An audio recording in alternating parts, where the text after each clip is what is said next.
be alive, somehow be alive for next 3 years. I will reach you wherever you are, whichever corner of the world you may be. I will reach you with enlightenment. It's my commitment to humanity.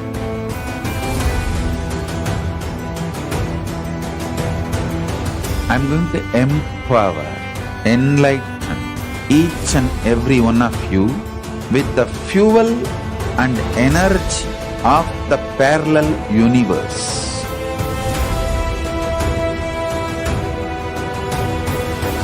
I'll infuse this intense supernal effulgence DNA, Tejas, Ojas, Kundalini Shakti into your spine to consciously lift you to KAILASA.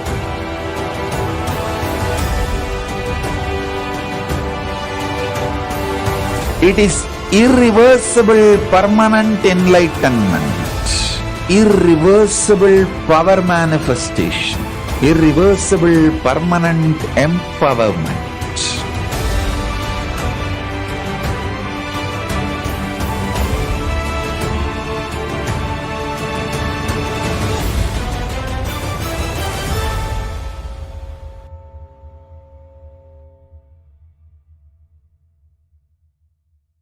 Greater signs of life can be realized with a greater ability to visualize.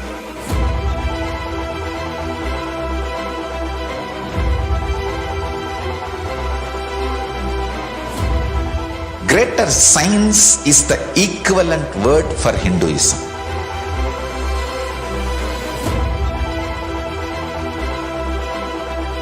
When you understand the greater science of life, greater courage, more possibility, more fearlessness, more joy, more bliss.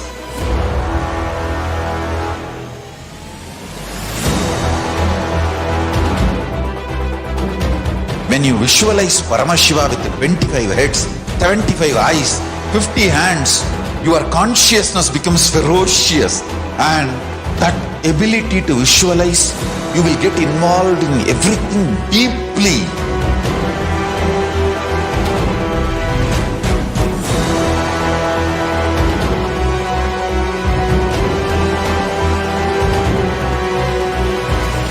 Involved people are the most delicious, most sweet, most beautiful, most juiciest beings of planet Earth.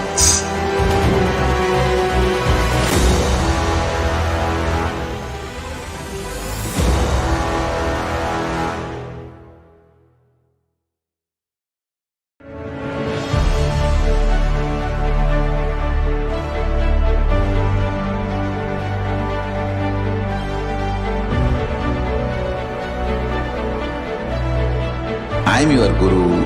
I will make you enlightened. It's my commitment.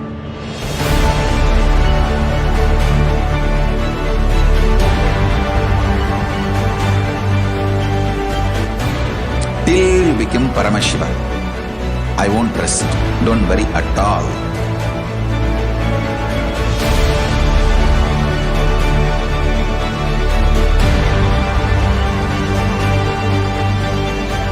To all my disciples, I give you this as a boon.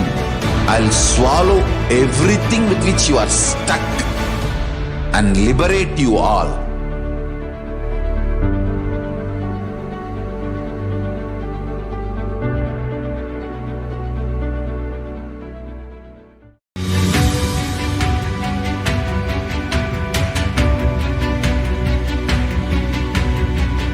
The moment you decide, your consciousness is the supreme identity you have. You will not empower your depression, your frustration,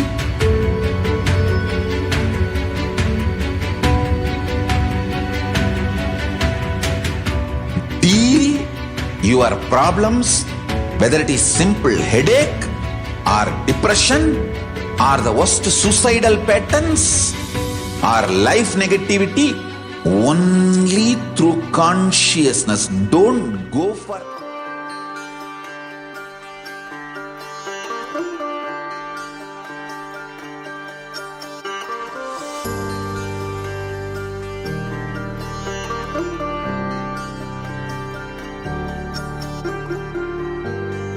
KAILASA, the good God country. Hinduism has something great to offer. Hindu God, Paramashiva, is good. We love him not just because he gives us what we want, but because he is good, and he has so much to offer to the world that makes the best nation.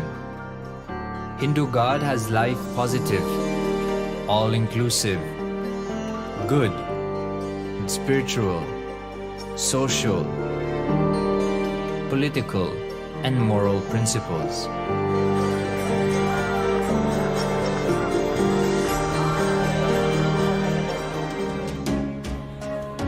Hindu principles are guaranteed solutions for all the major problems of humanity: resettlement, violence and lawfare, impoverishment, inequality, environmental footprint, pandemic and biowar, disputes, feminist movement, women's rights, child rights, minority rights, linguistic rights, human rights. Because Hinduism has the best to offer to the world, KAILASA, standing tall since 1994 for the grand narrative of Hinduism, is the good God's country. Founder of KAILASA, Paramashiva, and his 1008th incarnation, the Supreme Pontiff of Hinduism, Jagadguru Mahasannidhanam, His Divine Holiness, Bhagwan Nithyananda Paramashivam, is the reviver of KAILASA, the enlightened civilization, the greatest Hindu nation.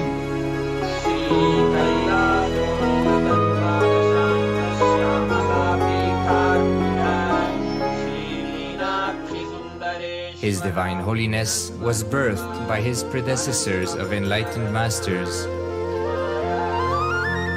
great rishis, munis, siddhas, who predicted and recognized His Divine Holiness, Bhagwan Nithyananda Paramashivam, as an incarnation of Paramashiva, as per the science of incarnation described in Hinduism. From his first Chaturmasya at the age of 3 in the year 1980 until the age of 16 in the year 1994, the Supreme Pontiff was trained for the revival of KAILASA. He began reviving KAILASA from the age of 16 after the coronation on the 25th May 1994.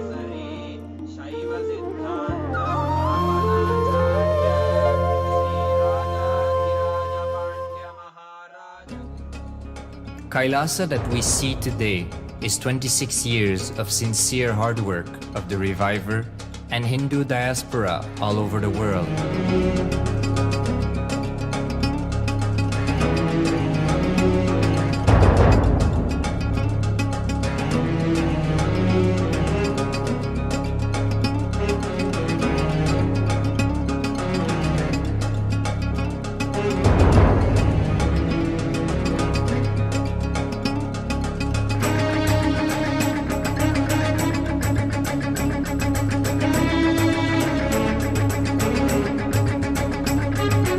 KAILASA has a potential population of 2 billion Hindus worldwide, with over 100 million applications to its citizenship already applied.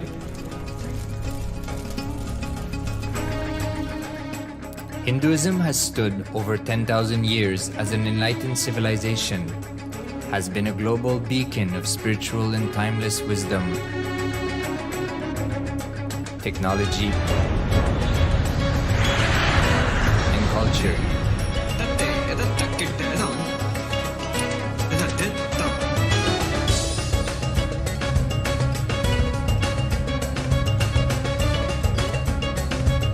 He's wearing a grey jacket.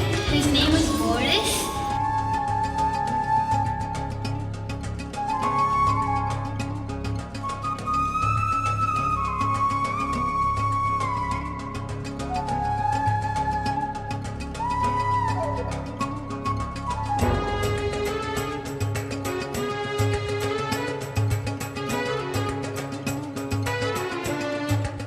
The world's ancient civilization produced more than 40% of the world's GDP.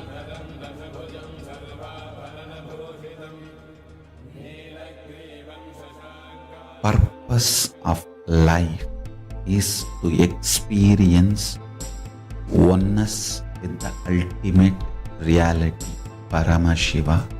Life exists on the planet Earth for last 40 billion years, and 5 times life faced complete extinction on the planet Earth. But somewhere one DNA, one cell, living organism is thrown out of planet Earth, preserved inside a volcano rock. After millions of years comes back to Earth due to gravity or whatever reason, gets into the ocean and starts the life again.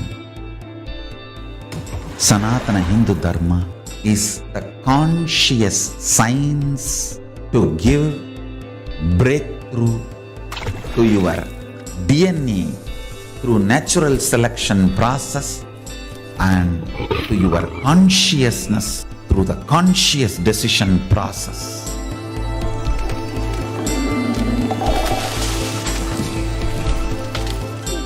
Sanatana Hindu Dharma is a sacred spiritual science. It is not bunch of do's and don'ts. No.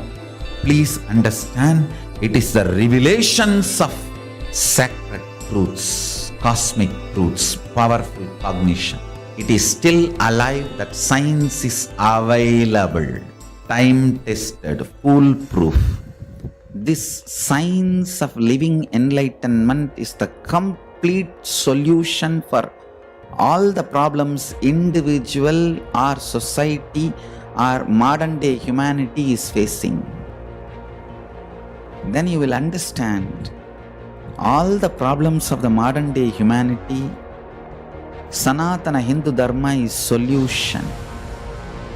Whether the terrorism or climate change, natural calamities or man-made calamities, for all the problems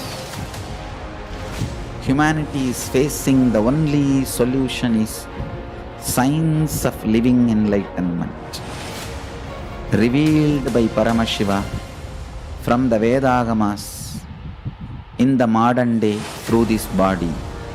I am a Hindu revivalist, not by any revolution, but by evolution and setting model communities. Understand? KAILASA is reviving the ancient Hindu enlightened civilization. Paramashiva manifested this KAILASA Mandala, the enlightenment ecosystem and the lifestyle.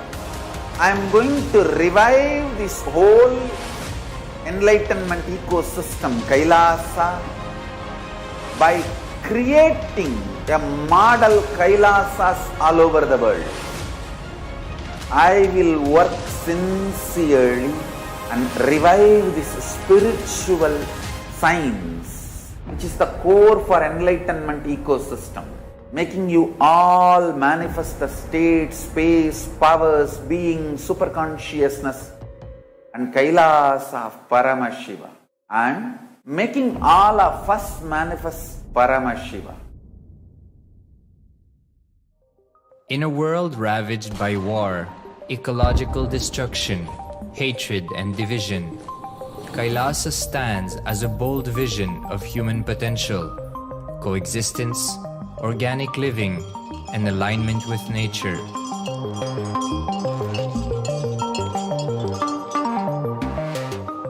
Over the past 50 years, the world has seen the creation of dozens of new countries, and so if anything, it would be odd not to see a new country formed in the 21st century. Without the protection of political legitimacy, there is an imminent danger that the great tenets, scriptures, and science of creating an enlightened civilization, which spanned 56 states, 200 kingdoms, 1700 samsthanas, and 10,000 sampradayas, will be forever lost to humanity. The Hindu diaspora are highly successful around the world. They formed the dispossessed diaspora who has been driven to other countries because they are unable to practice their religion authentically in their own country. They have flourished in countries where they have been allowed to settle with religious freedom. For example, in the United States, Hindus are the most educated and highest earning community, with 77% of them holding a bachelor's degree and 48% having an income of $100,000 or more. Although they are only 1% of the population, Hindus have launched 13.5% of the startups in the USA. They hold leadership, technical and creative positions in companies such as Microsoft, Google, Facebook, etc. This success has been repeated around the world, in the UK, Canada, Australia, etc. James Kirkup, in his 2015 Telegraph article says, British Indians are not just the most successful immigrant group in this country's recent history, but the most successful group of people, full stop. He continues, more extraordinary than the rise in numbers is how it has taken place so harmoniously and profitably for this country and those in it. British Indians, quite simply, are among the most industrious, accomplished and credible amongst us. The best of British, if you like. The same article says that British Hindus are barely 2% of the population, but 12% of all the doctors. Australia and Canada have understood the ingredients of fast economic growth of the country and are doing everything to attract the educated, rich Hindu community. Hindus are the fastest growing migrant population in Australia. In 2017, 200% more Hindus have received invitation for Canadian Permanent Residency Program. Even now, the Hindu diaspora worldwide are the richest. No divorce, have no cases of drugs and substance abuse, lowest mental disorder, no depression. Hinduism is the only religion which neither converts nor kills. Absolutely non-violent, the elite sect of mankind.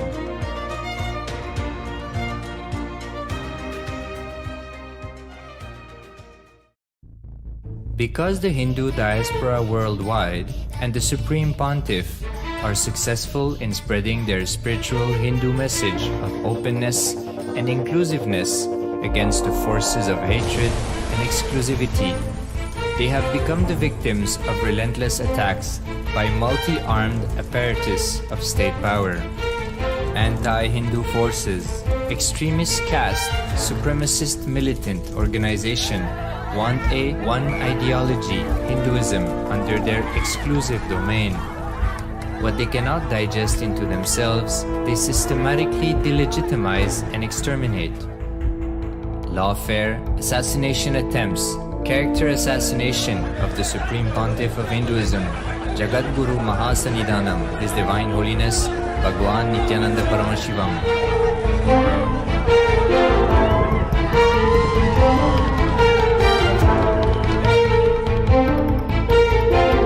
Attempted assassination and assassinated Kailasians.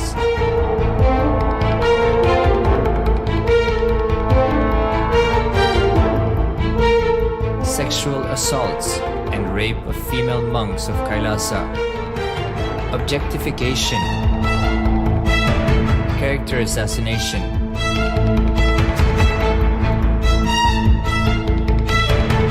State-funded child abuse and sexual abuse on the children of Kailasa. Then I told I don't want to see a picture. Then I told I don't want to see a picture.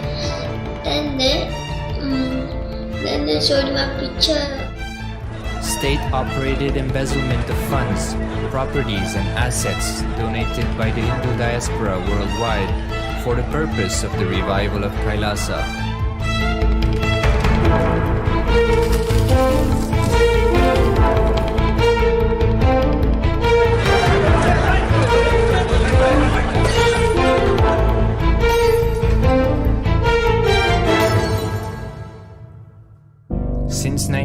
1994 up to until now.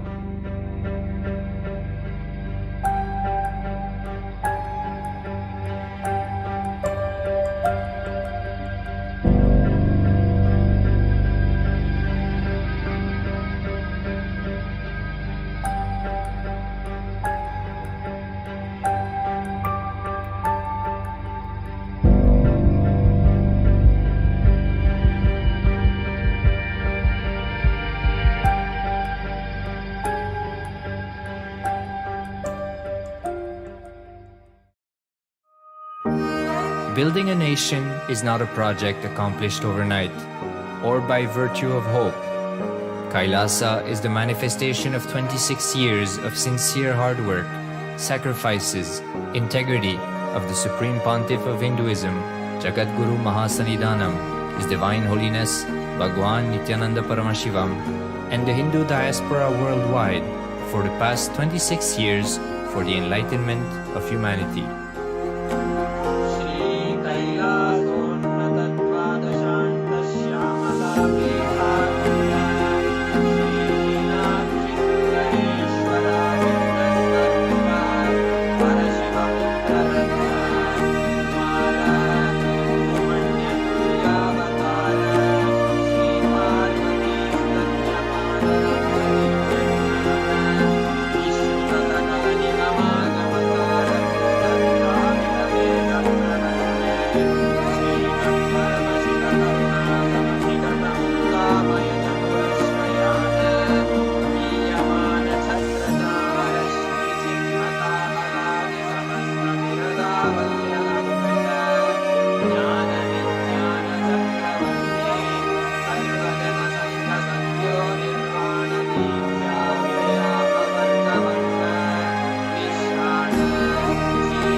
नित्यानन्दं परमसुखदं केवलं ज्ञानमूर्तिं द्वन्द्वातीतं गगनसदृशं तत्त्वमस्यादिलक्ष्यम् एकं नित्यं विमलमचलं सर्वदी साक्षिभूतं भावातीतं त्रिगुणरहितं सद्गुरुं तं Namami.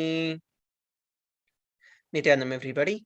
We welcome each and every one of you for today's Parashakti Akashic readings, manifesting through the Supreme Pontiff of Hinduism, Jagadguru Mahasannidhanam, His Divine Holiness Bhagwan Nithyananda Paramashivam. A few security measures from KAILASA's National Security Agency. Photography, video, and audio recording of any kind is strictly prohibited. Please be on mute and be on camera. If you need to step out due to some unavoidable situation, please inform the digital security officer. A few important cautions.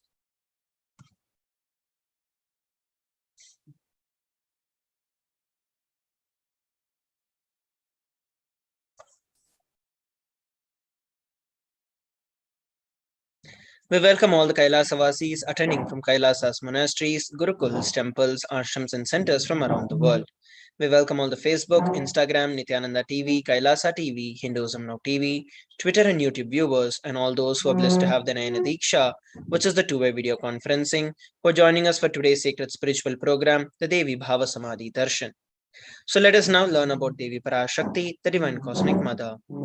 Devi is the ultimate pure feminine consciousness, the Cosmic Mother. She is the source Shakti and it's our cosmic womb, the Brahmanda Yoni, from which billions and billions of universes comes out and goes in. She is the source of the Big Bang and the black holes. Devi Parashakti is the divine consort of Paramashiva, who is the primordial god of Hinduism. The supreme pontiff of Hinduism reveals the first and foremost relationship is mother. Ability to learn, even the idea to relate, starts with mother. Mother is an important way to connect with what you think as life. In the Vedic tradition, our rishis were aware your ability to connect with the mother should be directed to the cosmos. It should inspire, it should awaken your higher consciousness. It should inspire your higher consciousness to express through you. Connecting with life as mother is the most sweetest, most beautiful, and most easiest form to ever connect with.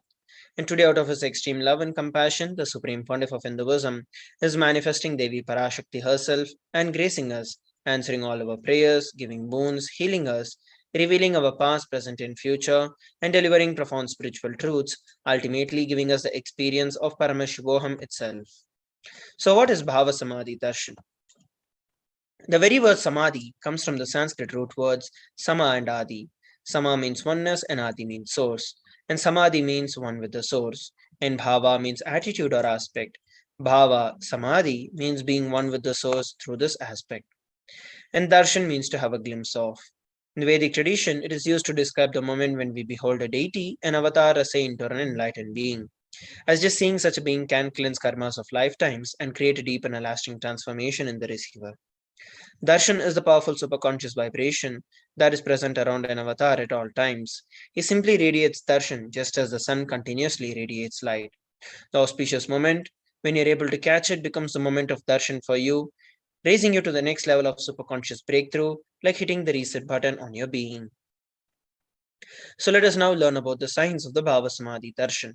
The divine cosmic beings are real, and they manifest from KAILASA, the enlightened time-space zone, through the deities and incarnations. Divine cosmic beings manifest through the Archavatara, which are the deities and the temples, and through the Bhava Samadhi Darshans, the Nijavatars, the incarnations. The Bhava Samadhi Darshan is the science of Nijavatar, manifesting Paramashiva, the supreme consciousness. Devi Parashakti expresses through the being of Rajarajeshwari and manifests as the Nijavatar, the physical form of Devi Meenakshi.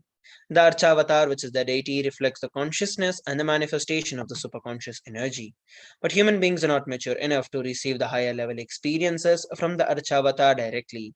That is the reason the avatar, which is the physical embodied form, comes down to bridge the gap and create an experience of the superconscious energy in all of us. The Bhava Samadhi awakens your Kundalini Shakti, which is the latent potential energy in every human being. During the darshan, the whole brain comes alive, turning into a superconductor of conscious energies that heal, empower, and transform our lives. During the Bhava Samadhi darshan, our neurons mirror that of the incarnation. Mirror neurons activate and process all the observed movements or the information of the avatar just by seeing. So let us now learn about the Akashic readings. Akashic readings are readings from the cosmic archives. Beyond the time dimension, creation and destruction happen simultaneously. In the dimension of time starts the past, present, and future. Because the Akashic records are stored in Akasha, which is the space dimension, there's no past, present, or future. That's why whatever you call as happened, happening, and yet to happen are clearly recorded in the Akashic records. So let us now move on to the next segment of today's Bhava Samadhi Darshan, where we are going to be learning about the Supreme Pontiff of Hinduism after a short break. Please stay tuned.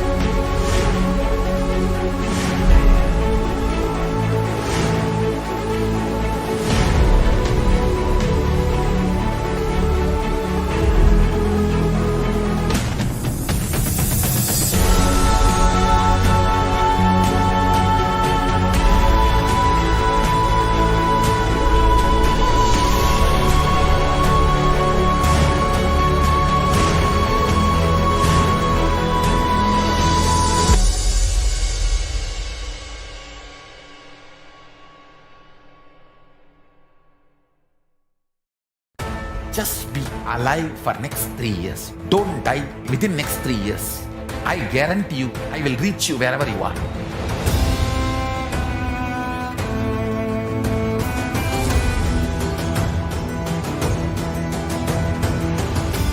be alive, somehow be alive for next 3 years. I will reach you wherever you are, whichever corner of the world you may be. I will reach you with enlightenment. It's my commitment to humanity.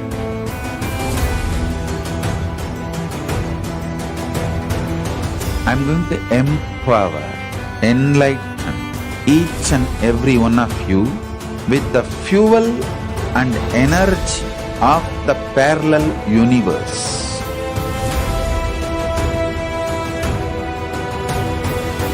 I'll infuse this intense supernal effulgence DNA, Tejas, Ojas, Kundalini Shakti into your spine to consciously lift you to KAILASA.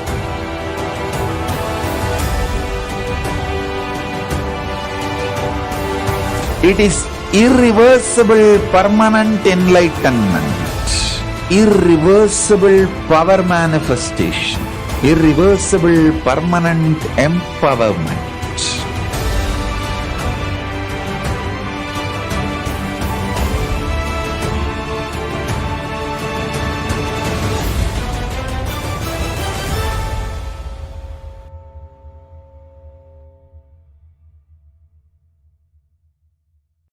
Greater signs of life can be realized with a greater ability to visualize.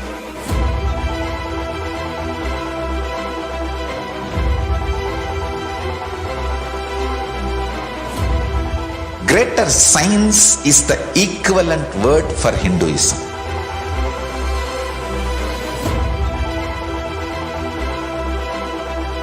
When you understand the greater science of life, greater courage, more possibility, more fearlessness, more joy, more bliss.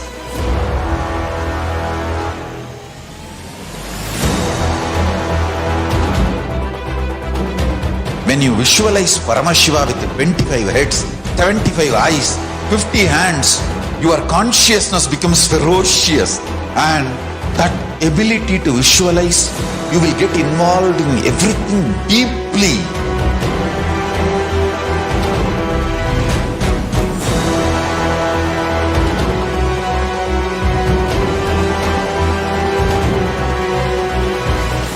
Involved people are the most delicious, most sweet, most beautiful, most juiciest beings of planet Earth.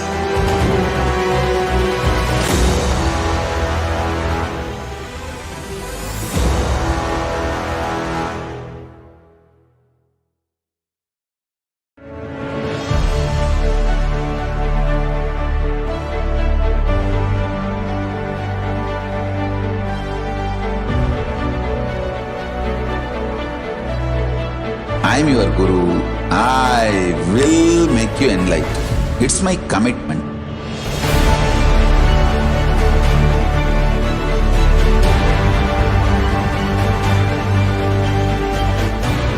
Till you become Paramashiva, I won't rest. Don't worry at all.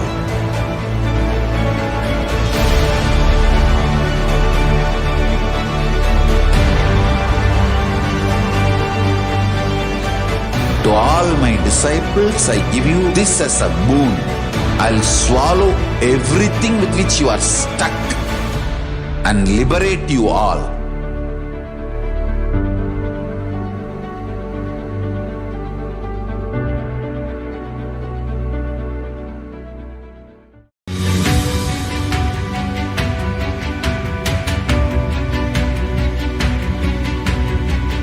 The moment you decide, your consciousness is the supreme identity you have.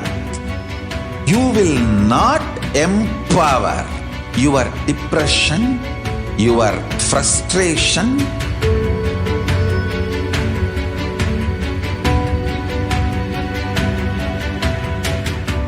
deal your problems, whether it is simple headache or depression, or the worst suicidal patterns, or life negativity, only through consciousness. Don't go for any other solution.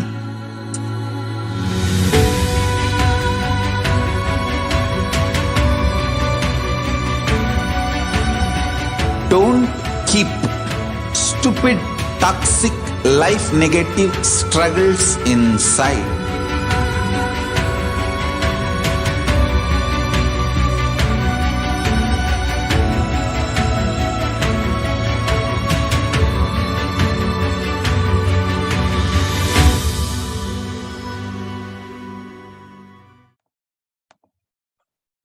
Nithyanam, everybody, welcome back. Let us now learn about the Supreme Pontiff of Hinduism. The Supreme Pontiff of Hinduism, Jagat Guru Mahasannidhanam, His Divine Holiness Bhagavan Nithyananda Paramashivam, is the reviver of KAILASA, which is a macrocosmic, ancient, enlightened Hindu civilizational nation.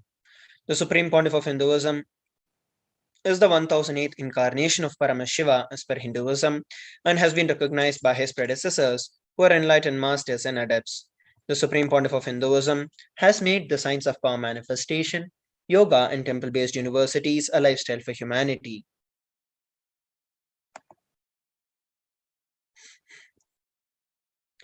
Let us now look at a brief timeline of the various coronations of the Supreme Pontiff of Hinduism. Before 1981, he was identified as the 1008th incarnation of Paramashiva by spiritual adepts and enlightened masters of Hinduism. In the year 1981, he was initiated into Bala Sannyas and Chaturmasya at the age of 3. In the year 1988, he was coronated as a future Guru Mahasannidhanam of the Tundai Mandala Adhinam, the oldest monastic university. In the year 1994, he was declared as the successor of Arunachala Sarvanya Peetham by the Guru Parampara on 24th of May. In the year 1999, he founded the mission Nithyananda Sangha to revive KAILASA internationally. The same year, he was also coronated as the successor of Kashi Sarvanya Peetham. What we are looking at here are the photographs of the various gurus who happen in the lineage of the Adi Arunachala Sarvanya Peetham, such as Yogi Yogananda Puri, Isaki Swamigal, Mata Vibhudananda Puri, and then the Supreme Pontiff of Hinduism. Here we are looking at the photographs taken when the Supreme Pontiff of Hinduism founded the mission Nithyananda Sangha to revive KAILASA internationally at the age of 21.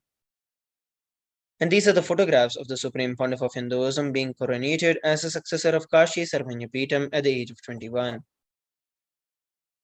In the year 2002, he founded the Adi KAILASA Sarvanya Peetham on 4th of November. And on 1st of January 2004, the Supreme Pontiff of Hinduism was declared as the successor of Bhagyanagara, the Sripura Sarvanya Peetham. In the year 2004, he was also declared as the incumbent emperor of the Suryavamsa Surangi Samrajyam of the Suryavamsa lineage. Here are the photographs taken when the Supreme Pontiff of Hinduism founded the Adi KAILASA Sarvanya Peetham at the age of 24. And these are the photographs taken when the Supreme Pontiff of Hinduism was coronated as a successor of the Sripura Sarvanya Peetham. And what we are looking at here are the photographs of the various emperors of the Suryavamsa Surangi Samrajyam, of which the Supreme Pontiff of Hinduism is the incumbent emperor. In the year 2007, he was declared as the Guru Mahasannidhanam of the Adi Pallava Sarvanya Peetham, following which the same year he was also declared as the Mahamandaleshwar of Mahanirvani Akhada. In the year 2012, he was coronated as the 293rd Guru Mahasannidhanam of Madurai Shamalapita Sarvanya Peetham, the oldest Hindu papal state and the monastic kingdom. What we are looking at here are the photographs taken when the Supreme Pontiff of Hinduism revived the Adi Pallava Sarvanya Peetham at the age of 29. And these are the photographs taken when the Supreme Pontiff of Hinduism was coronated as the 293rd Jagat Guru Mahasannidhanam of KAILASA Unnata Shamalapita Sarvanya Peetham. In the year 2013, he was officially coronated as the Mahamandaleshwar, the supreme spiritual head of Mahanirvani Akhada, the largest apex monastic order of Hinduism. In the year 2013, he was also declared as the Acharya Mahamandaleshwar of Atal Akhada, the oldest monastic university, by Acharya Mahamandaleshwar Sukhdevananda Ji. In the year 2014, he was also coronated as the Guru Mahasannidhanam of the Tanjavur Adhinam. Here are the photographs taken when the Supreme Pontiff of Hinduism was officially coronated as the youngest Mahamandaleshwar of the Mahanirvani Akhada.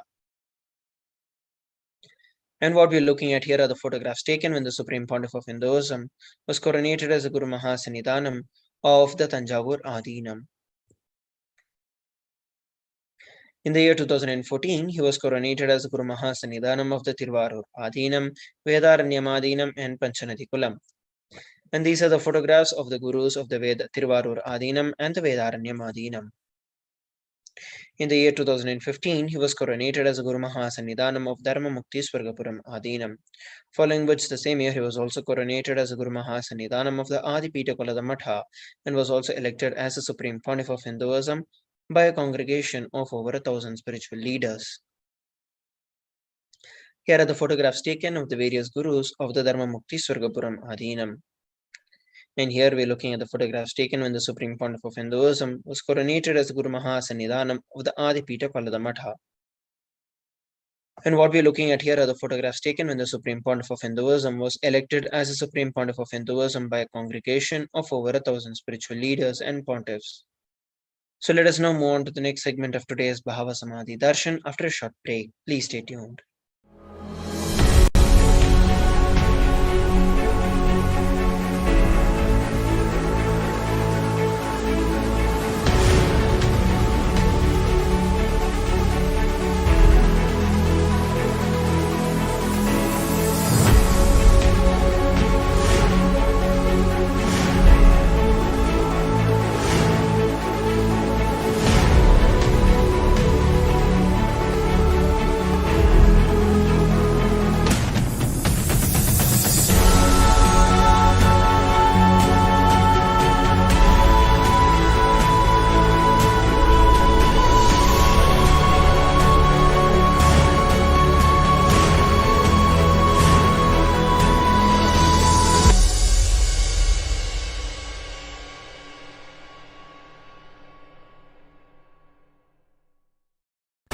Just be alive for next 3 years. Don't die within next 3 years.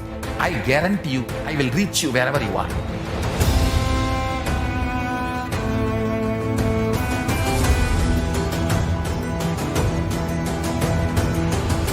Be alive, somehow be alive for next 3 years. I will reach you wherever you are, whichever corner of the world you may be. I will reach you with enlightenment. It's my commitment to humanity.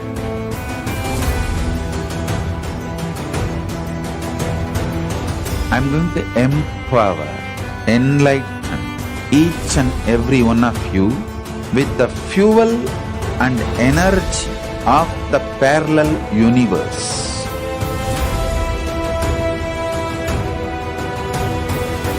I'll infuse this intense supernal effulgence DNA, Tejas, Ojas, Kundalini Shakti into your spine to consciously lift you to KAILASA.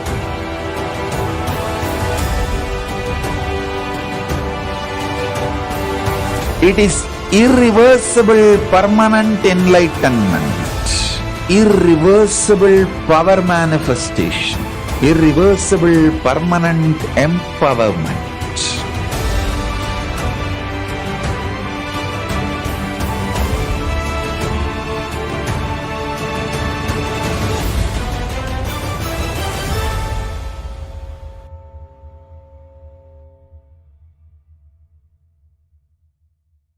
Greater signs of life can be realized with a greater ability to visualize.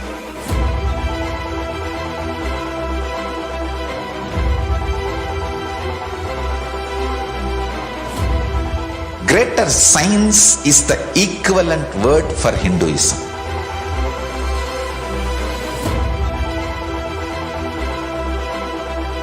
When you understand the greater science of life, greater courage, more possibility, more fearlessness, more joy, more bliss.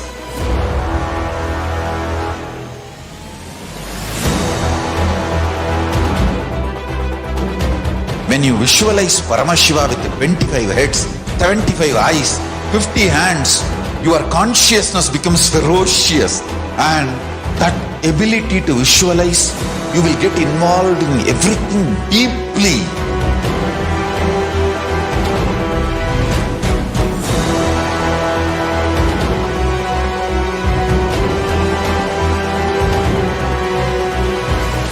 Involved people are the most delicious, most sweet, most beautiful, most enthusiast beings of planet Earth.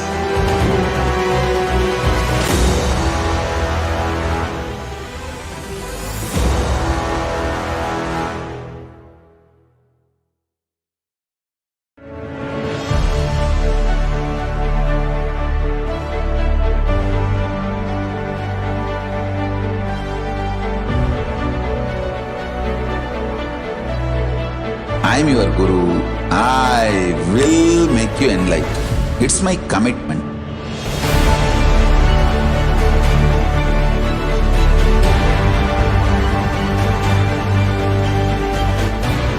Till you become Paramashiva, I won't rest. Don't worry at all.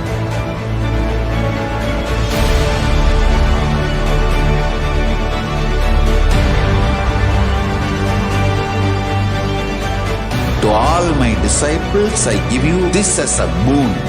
I'll swallow everything with which you are stuck and liberate you all.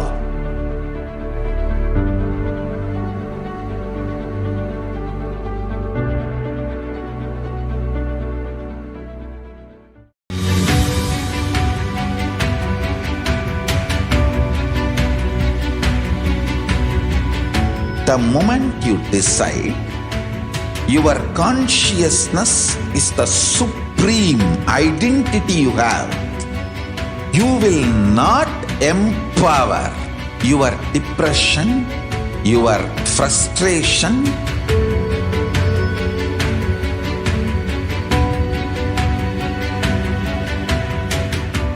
deal your problems, whether it is simple headache or depression, are the worst suicidal patterns, or life negativity, only through consciousness. Don't go for any other solution.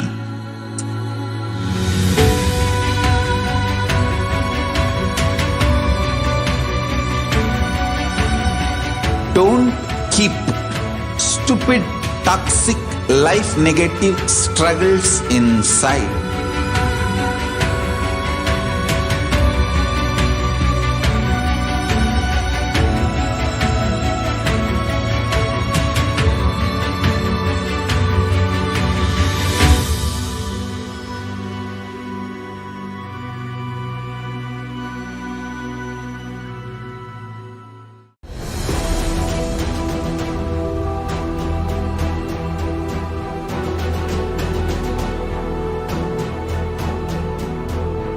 Your consciousness has power at this moment to swallow, digest, clean up all negativity and all toxins. Nithyanandam, everybody, welcome back. Let us now look at some of the global initiatives by the Supreme Pontiff of Hinduism. Over 26 years of relentless humanitarian services and initiatives, including free vegetarian food, medical services, natural disaster relief, women empowerment initiatives, conflict resolution and peace initiatives, sustainable Hindu practices through various international agencies and bodies. The Supreme Pontiff of Hinduism has authored over 300 books and 10,000 articles in 3 languages, English, Tamil, and Sanskrit. These have been translated into 50 languages with over 1,000 titles. Over 20 million copies of books and articles have been sold, read, and downloaded. The Supreme Pontiff of Hinduism has established the world's largest Hindu library with over 1 million books, million palm leaf scriptures, and over 20 million digital books. He has also been revered as the most prolific and the most viewed guru in the digital world, read and watched by 1 billion plus followers in Hinduism. Over 10,000 hours of discourses and over 1 billion views on social media. The Supreme Pontiff of Hinduism has been respected as a commentator of all the sacred scriptures such as the Upanishads, Bhagavad Gita, Shiva Sutras, Yoga Sutras, Ashtavakra Gita, Jain Sutras, etc.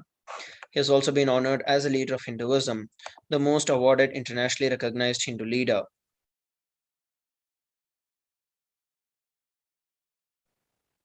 The Supreme Pontiff of Hinduism has been acclaimed as one of the top 100 spiritually influential living personalities by Watkins Mind Body Spirit magazine. The Sovereign Order of KAILASA, that is led by the Supreme Pontiff of Hinduism, and the Nithyananda Order of Monks, Nuns, and Hindu Diaspora, are working for global peace and to give a superconscious breakthrough to the entire humanity. The Supreme Pontiff of Hinduism is also the establisher of the world's largest Hindu university, with satellite campuses in over 150 countries. He is also the establisher of 1000 plus KAILASA Enlightenment ecosystems and the founder and reviver of over 100 Sarvanya Peetams. So let us now move on to the next segment of today's Bhava Samadhi Darshan, which is the manifestation of extraordinary Shaktis. After a short break, please stay tuned.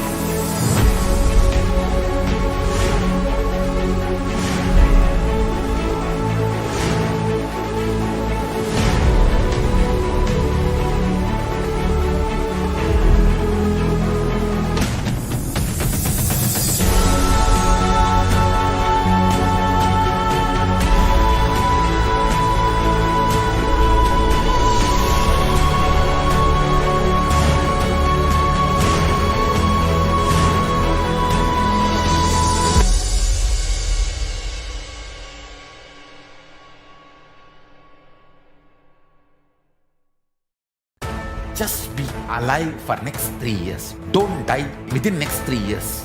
I guarantee you, I will reach you wherever you are.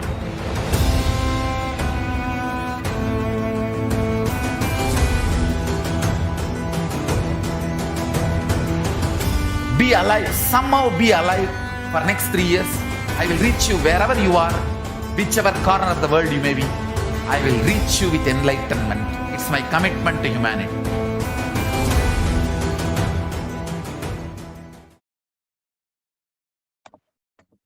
Yes, Nithyanam, everybody, welcome back. Let us now enter into the next segment, which is the manifestation of the extraordinary Shaktis. The Balasans, Nithyananda Yogis, and the initiated disciples of the Supreme Pontiff of Hinduism will now be demonstrating the powers of Third Eye, sharing with all the experiences and the results of these power manifestations awakened in us through the Diksha or the initiation. In today's Bhava Samadhi Darshan, all of us will be receiving the initiation into Third Eye Awakening and various other powers with the blessings and the grace of the Supreme Pontiff of Hinduism, and will be manifesting the powers of Third Eye, which is seeing with the eyes blindfolded.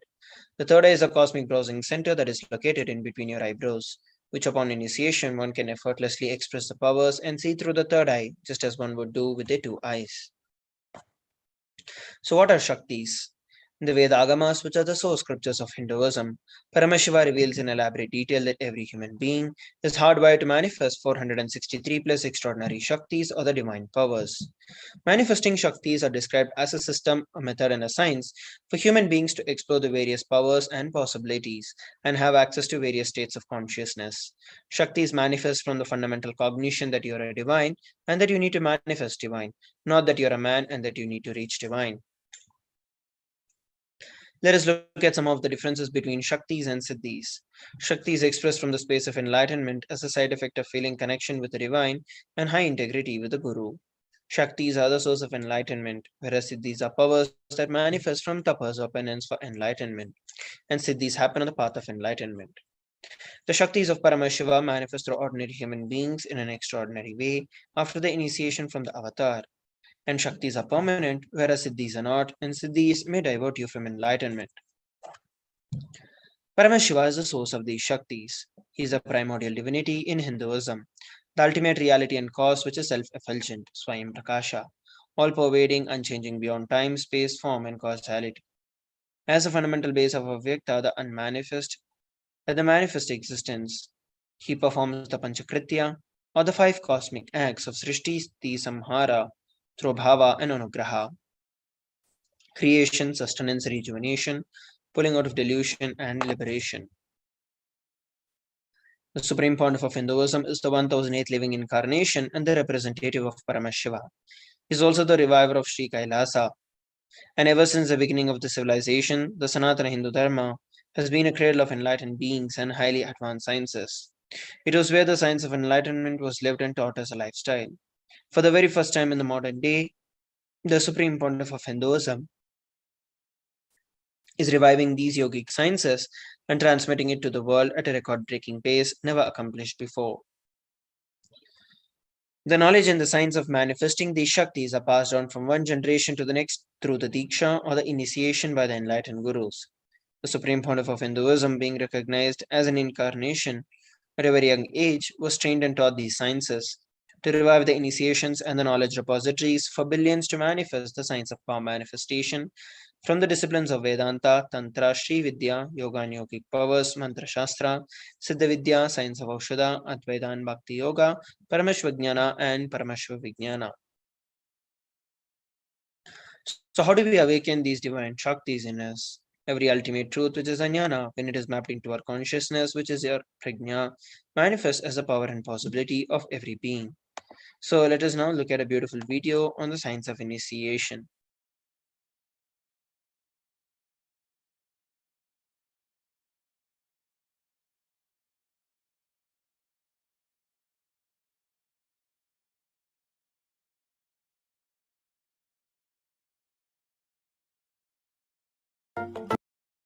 Diksha is the direct transfer of spiritual energy by an enlightened being through look, word, or touch. The traditional Vedic book Navaratneshwara states, Sarva samapi dikshanam muktihi phalamakhanditam avirodhat bhavantyeva prasangyastu bhuktayaha. The main benefit of all initiations is moksha, enlightenment. As a side effect, health, wealth, leadership, and well-being happen. And in Rudrayamala Tantra, Shiva says, Devi diksha vihinasya na siddhihi na cha sadgatihi tasmat sarva prayatnena guruna dikshito bhavet. The one who is not initiated does not attain liberation nor a better future. So by all efforts, one should get initiated by Guru. What is the science of initiation? Neuroscience has proved that the process of initiation floods the brain with energy. This is the superconscious energy of Kundalini, our own highest inner potential energy. As the Kundalini flows from the thalamus to the cortex, it sets up a powerful energy loop within the brain, which awakens the latent non-mechanical parts which we have never used before. With increasing levels of coherence, the whole brain comes alive, turning into a superconductor of conscious energies that heal, empower, transform our lives, bliss and fulfillment. Initiation creates high awareness, visualization, creativity. It also slows the aging process and improves the immune system. Kundalini awakening, healing experience, levitation, teleportation, materialization. Experience the power of initiation. We saw a beautiful video on the science of initiation. Let us now look at how this science of power manifestation is authenticated through the four aspects of the evidences or the pramanas. The first we're looking at is the Shastra Pramana, the eternal and unchangeable truths revealed in the source scriptures.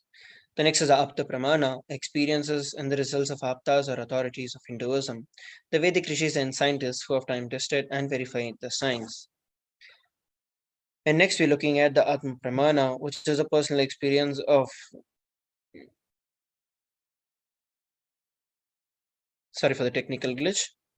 The next is the Atma Pramana, which is the experience of the Supreme Pontiff of Hinduism. And the fourth is the Pratyaksha Pramana, or the empirical evidence from observation and scientific experimentation. The Vedagamas is a living applied science.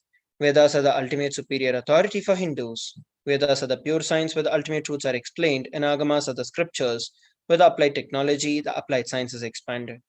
The Vedas and Agamas, together called as the Vedagamas, are given the status of Shruti as they are directly revealed by Paramashiva.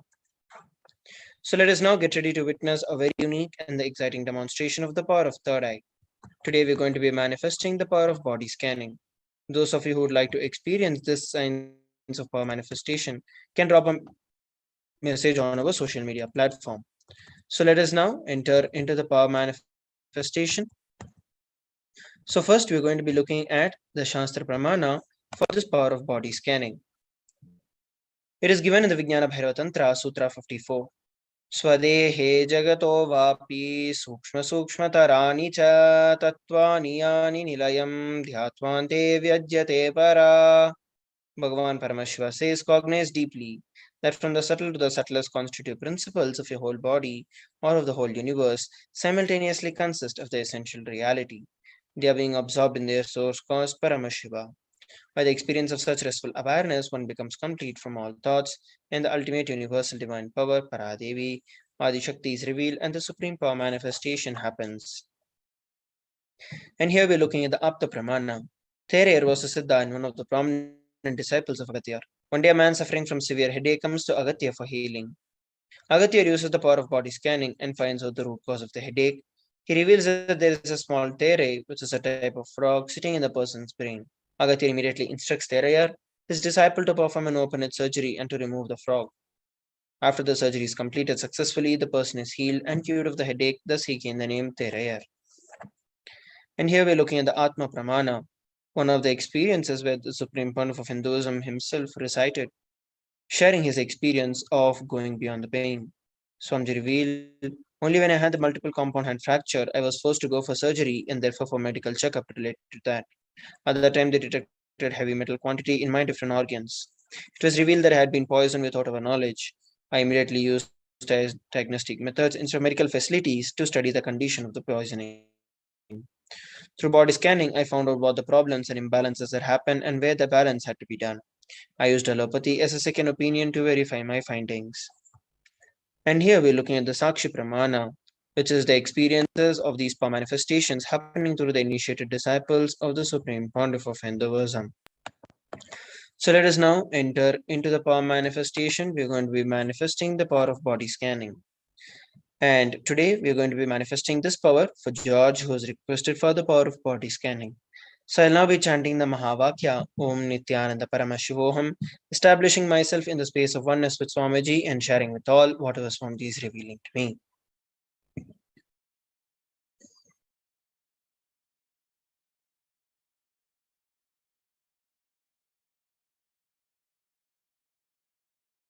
Om Nithyananda Paramashivoham. Om Nithyananda Paramashivoham. Om Nithyananda Paramashivoham.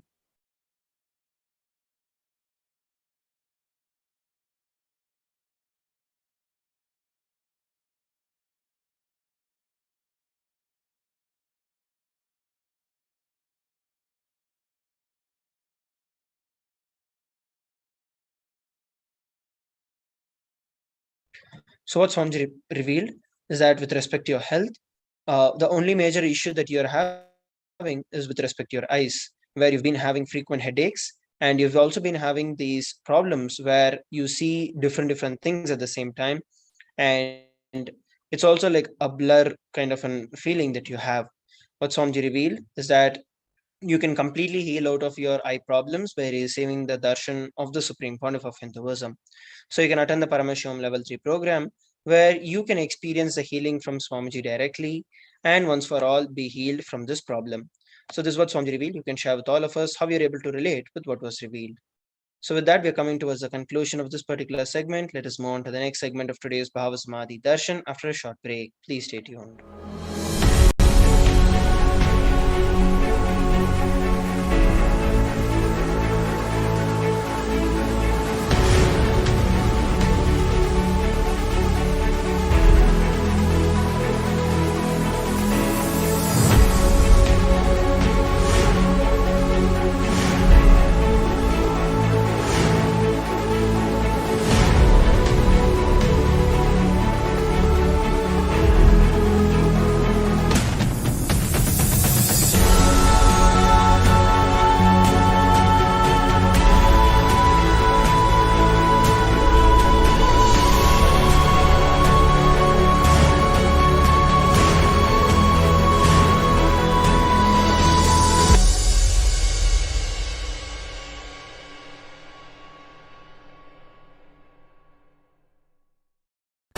Just be alive for next 3 years. Don't die within next 3 years.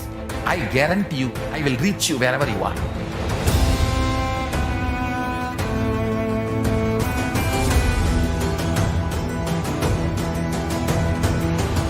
Be alive, somehow be alive for next 3 years.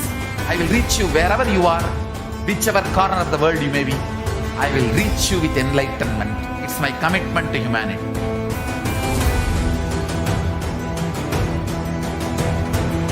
I'm going to empower, enlighten each and every one of you with the fuel and energy of the parallel universe.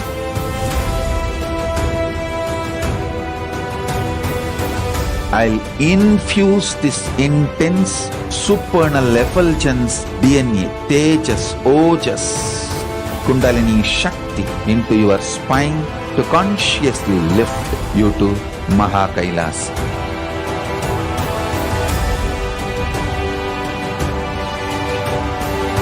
It is irreversible permanent enlightenment, irreversible power manifestation, irreversible permanent empowerment.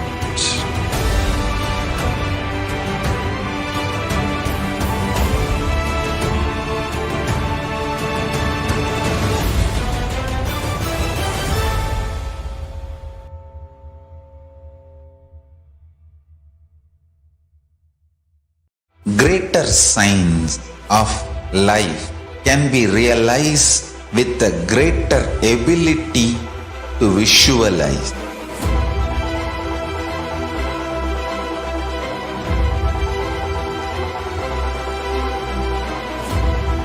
Greater science is the equivalent word for Hinduism.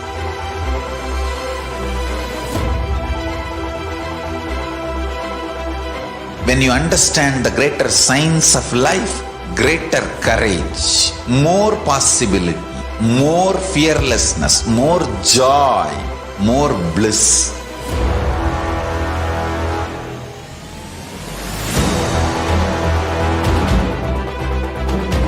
When you visualize Paramashiva with 25 heads, 75 eyes, 50 hands, your consciousness becomes ferocious, and that ability to visualize, you will get involved in everything deeply.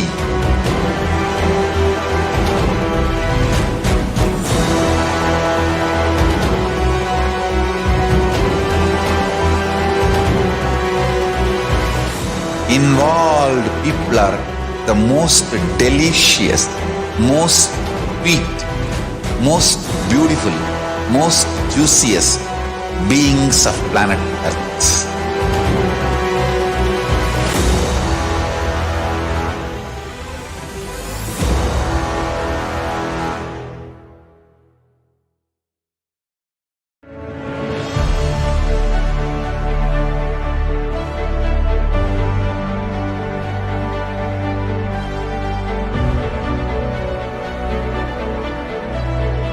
I am your Guru. I will make you enlightened. It's my commitment.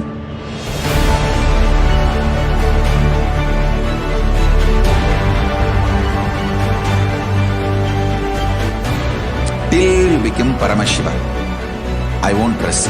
Don't worry at all.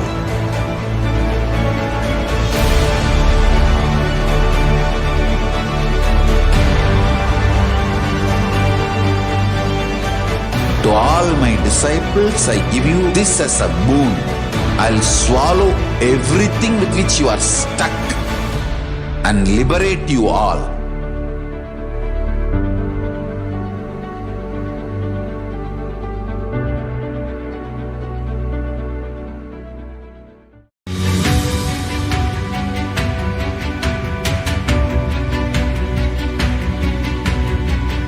The moment you decide, your consciousness is the supreme identity you have. You will not empower your depression, your frustration,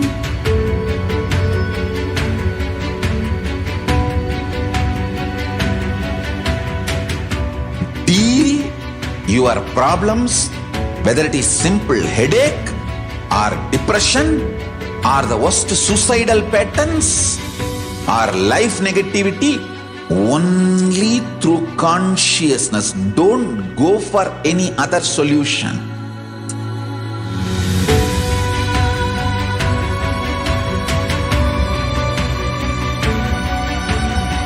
Don't keep stupid, toxic, life negative struggles inside.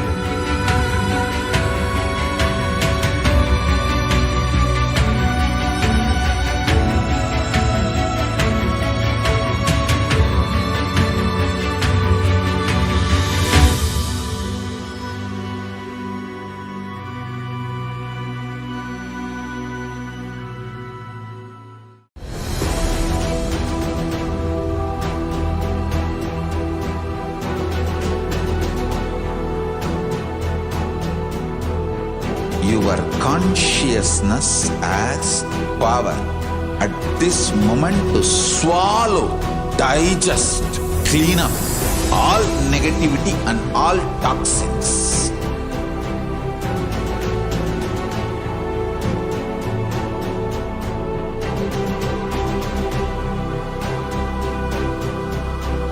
Develop a powerful will persistence. That's the most important asset for life.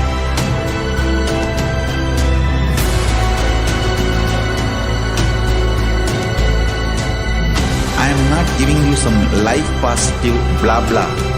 I am giving you the facts of life. I am triggering your consciousness.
Time itself is nothing but your decision to struggle with the same rut.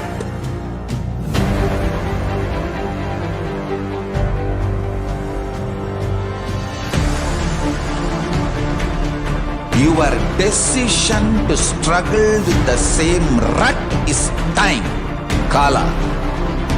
Your decision to swallow time is Kala Bhairava.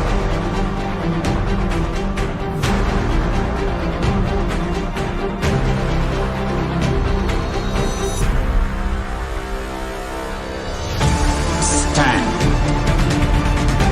Be a conscious woman or man. Be conscious being.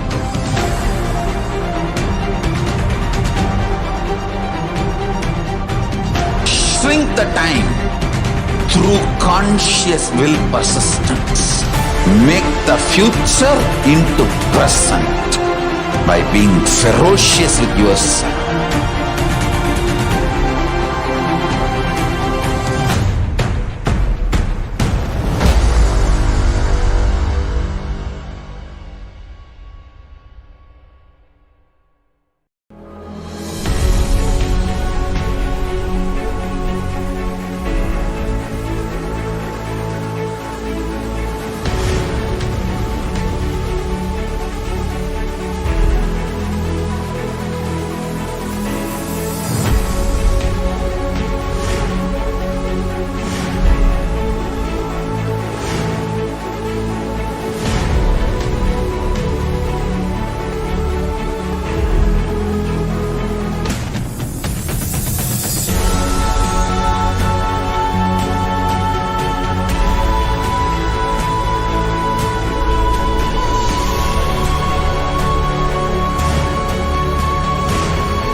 Nithyanam, everybody, welcome back. Let us now enter into the next segment, which is the Divine Feminine Consciousness. The unique contribution to the spiritual consciousness from the Vedic tradition is the sacred feminine worship.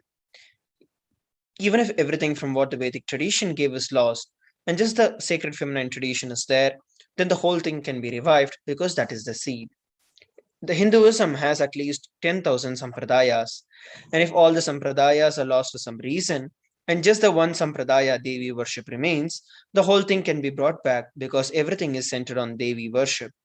Mother worship clarifies the blueprint of the Hinduism. The Supreme Pontiff of Hinduism reveals the sacred feminine worship is a hologram of the Vedic tradition.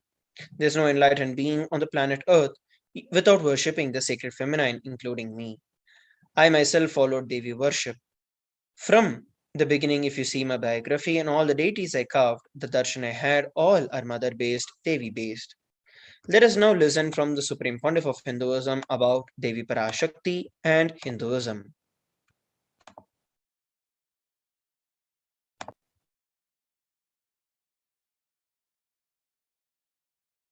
Hinduism is the most feministic religion, I tell you. In Hinduism, not just religion, even the Hindu economy, Hindu social system, everything is feminist. The women-centered, everything is feminist.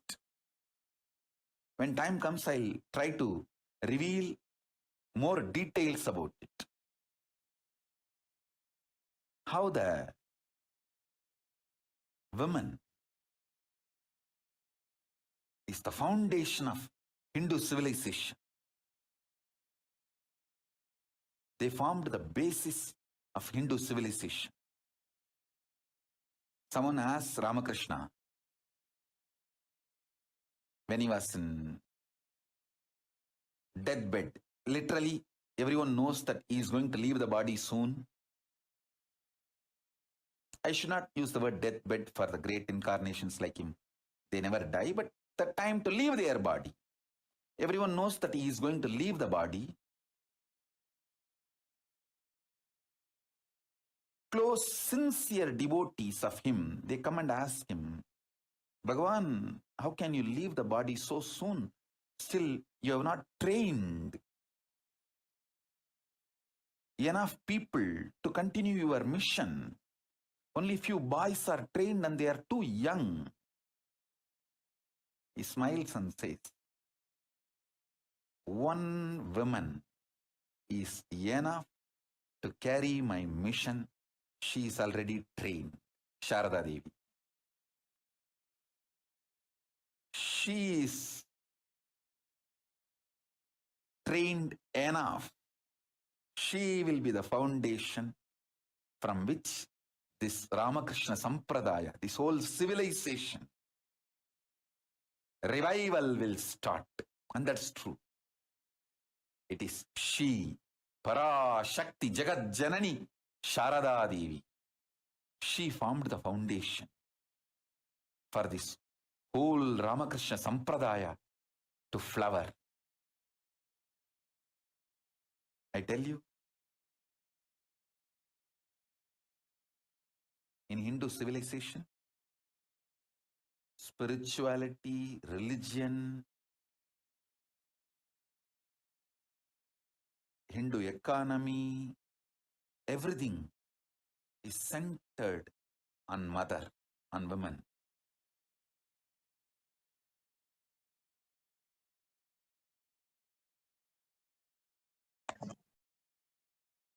Yes, so let us now listen to what Sri Ramakrishna Paramahamsa, a great avatar, revealed about the Devi worship. Ramakrishna Paramahamsa reveals that Shiva is Brahman, but Devi has the key to reach the Brahman. Unless she opens, nobody can reach. He very beautifully describes a house scene. Even though the husband is the owner of the house, the key to the house will be on the hip of the mother. Either you have to fall at the feet of the mother or the small sons of the mother, only they can touch the place and remove the key. Nobody else can touch. So either surrender to the mother or to the people who are having a close reach to the mother. Let us look at a beautiful description of Devi Parashakti given in the Lalita Sahasranama Dhyana Shloka. सिन्दूरारुणविग्रहां त्रिनयनां माणिक्यमौलिस्फुरत् तारानायकशेखरां स्मितमुखीम् आपीनवक्षोरुहाम् पाणिभ्यां मलिपूर्णरत्नचषकं रक्तोत्पलं बिभ्रतीं सौम्यां रत्नगठस्थरक्तचरणां ध्यायेत् परामम्बिकाम्.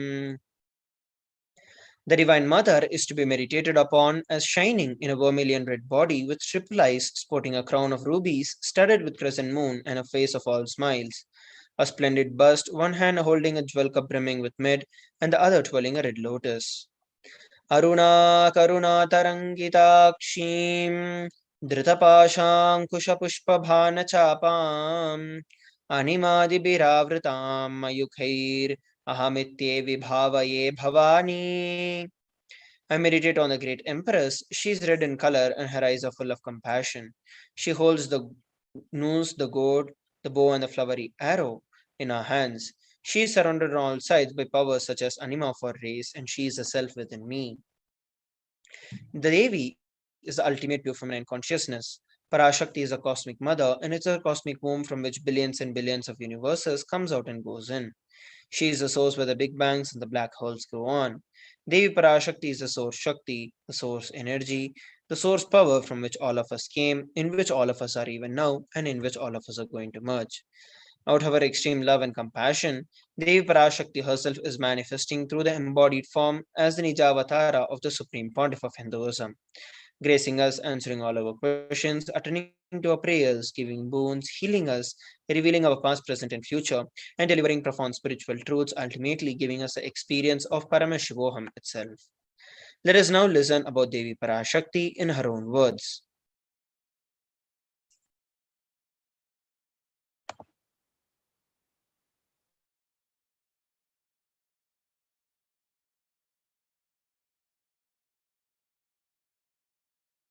Om, Om, Om. Om, Om, Om. ஓம் எனும் ஓங்காரத்து உட்பொருளாய் மலர்ந்து உயிர்த்தெழுந்து இறையனார் இடப்பாகத்திருந்து குமரிக்கண்டம் ஆளும் மீனாட்சி மலர்ந்தேன் இங்கு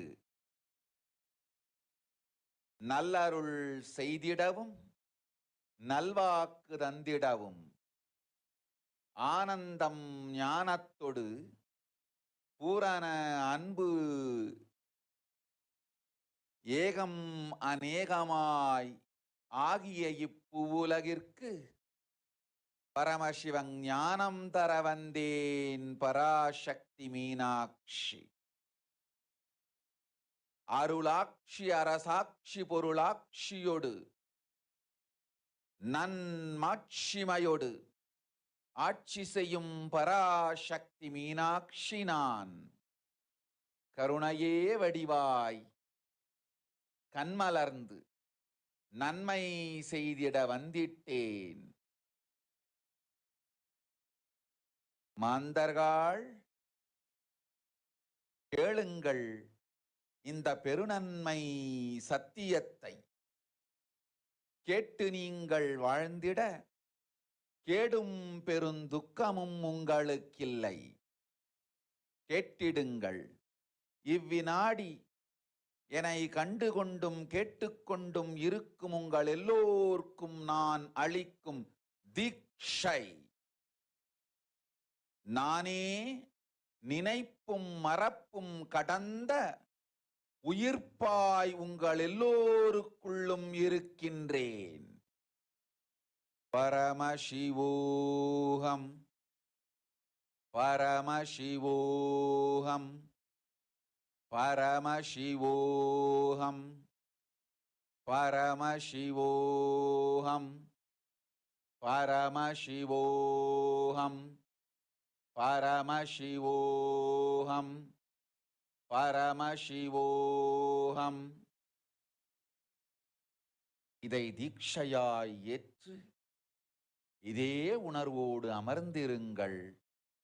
உங்கள் எல்லோருக்கும் எல்லா நன்மையும் வரமும் ஞானமும் அருளும் அளிக்கின்றேன். ஓங்காரத்தின் உட்பொருளாய் வேதமொடு ஆகமம் மெய்யாய் வெளிப்பட்டு உபவேதங்கள் உபாகமங்கள் அனைத்துமாய் உயர்ந்து நின்று தத்துவங்கள் ஆராய் உண்மையை செப்பி ஜகம் முழுவதும் ஞானம் அளிக்கும் பாரதி பராசக்தி மீனாட்சி நான். ஆய கலைகள் 64 உடலும் மனமும் உயர்வை அடைந்திடும் பரமசிவ சக்திகளை உங்களுக்குள் மலர்த்தவே வந்திருக்கின்றேன். அஷ்ட சித்திகளும் அஷ்ட கன்மமும் ஆதி சக்தி பரமேஸ்வரியாய் மலர்ந்து உங்கள் அத்துணை பேருக்கும் ஆனந்தம் அளிக்கின்றேன். அஞ்சாதீர், ஆனந்தத்தோடிருப்பீர். ஓம் ஓம் ஓம் ஓம் ஓம் ஹ்ரீம் ஓம் ஹ்ரீம் ஓம் ஹ்ரீம் ஓம் ஹ்ரீம் ஓம் ஹ்ரீம் ஓம் ஹ்ரீம் ஓம் ஹ்ரீம் ஓம் ஹ்ரீம் ஓம் ஹ்ரீம் ஓம் ஹ்ரீம்.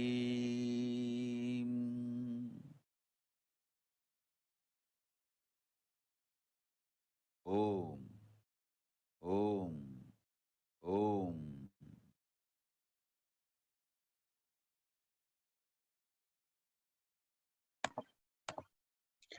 Let us now look at the translation of what Devi Parashakti revealed.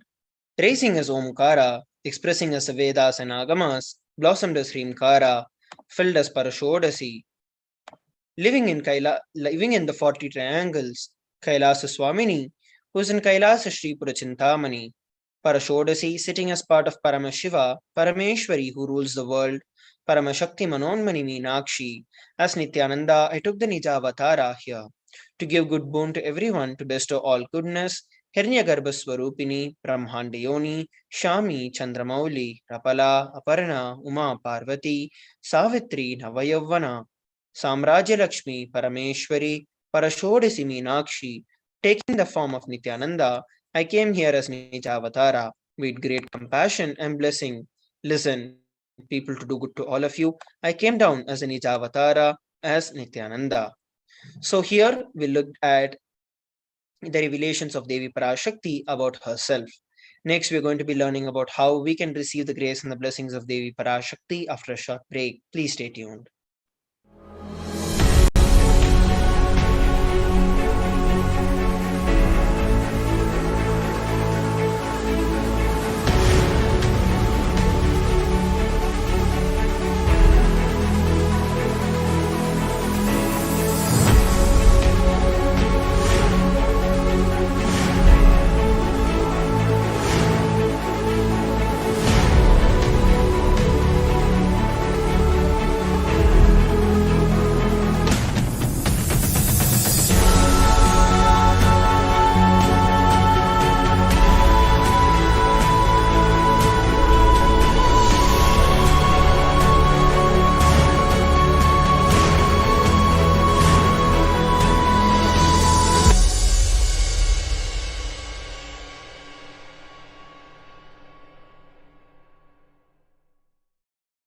Just be alive for next 3 years. Don't die within next 3 years. I guarantee you, I will reach you wherever you are.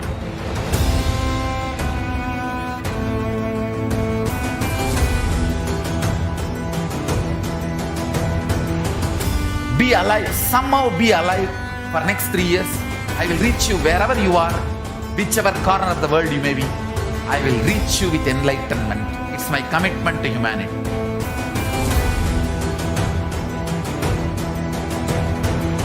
I'm going to empower, enlighten each and every one of you with the fuel and energy of the parallel universe.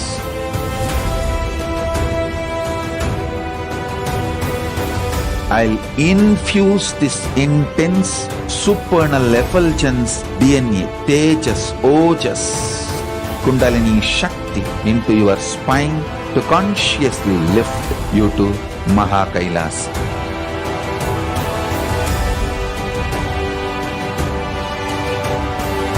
It is irreversible permanent enlightenment, irreversible power manifestation, irreversible permanent empowerment.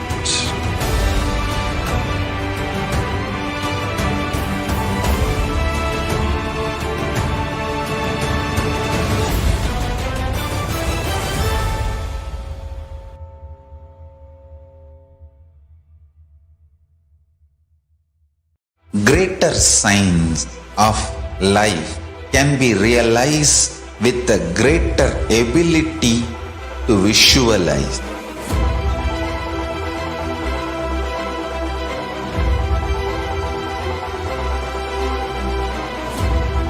Greater science is the equivalent word for Hinduism.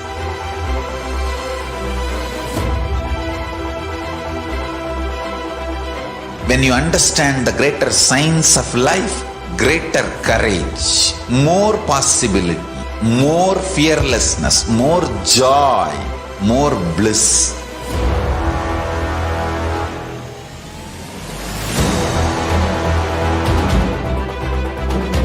When you visualize Paramashiva with 25 heads, 75 eyes, 50 hands, your consciousness becomes ferocious, and that ability to visualize, you will get involved in everything deeply.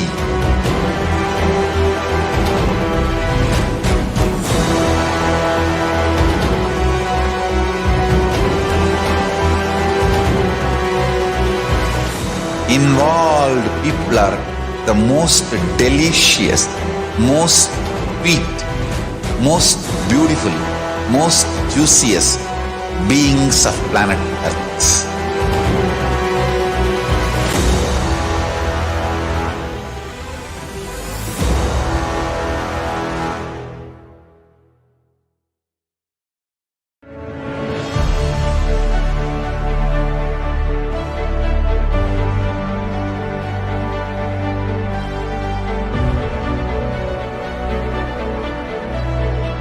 I am your Guru. I will make you enlightened. It's my commitment.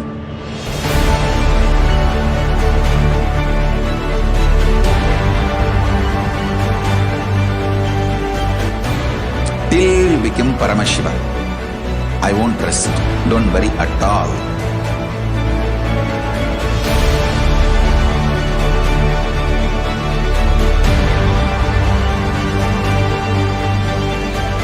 To all my disciples, I give you this as a boon. I'll swallow everything with which you are stuck and liberate you all.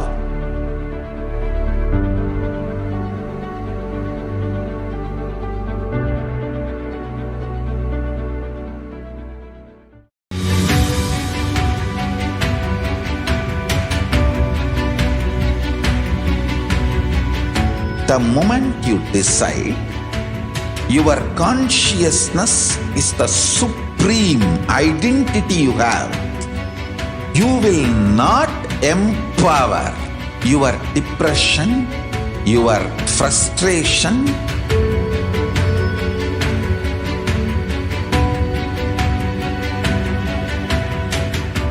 deal your problems, whether it is simple headache or depression, or the worst suicidal patterns, or life negativity, only through consciousness. Don't go for any other solution.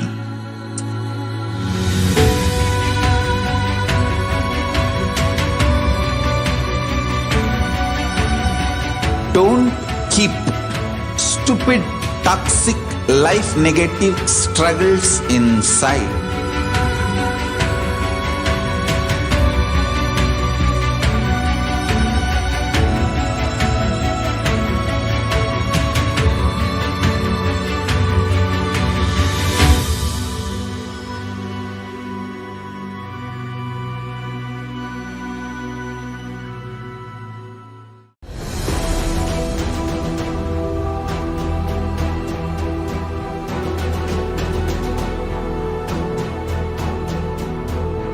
Your consciousness as power at this moment to swallow, digest, clean up all negativity and all toxins.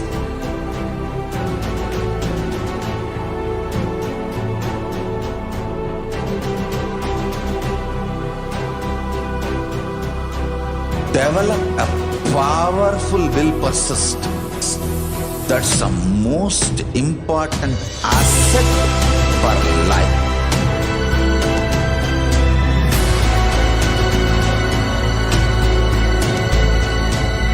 I am not giving you some life positive blah blah.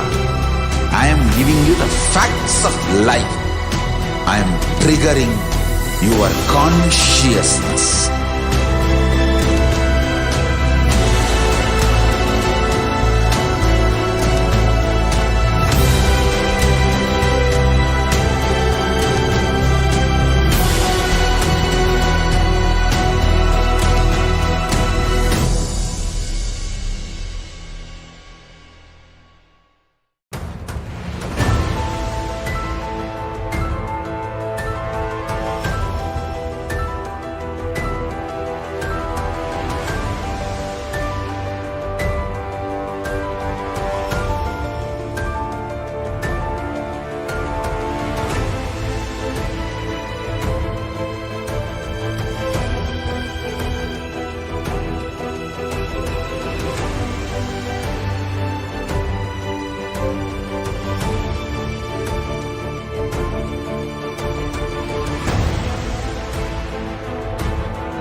Nithyanam, everybody, welcome back.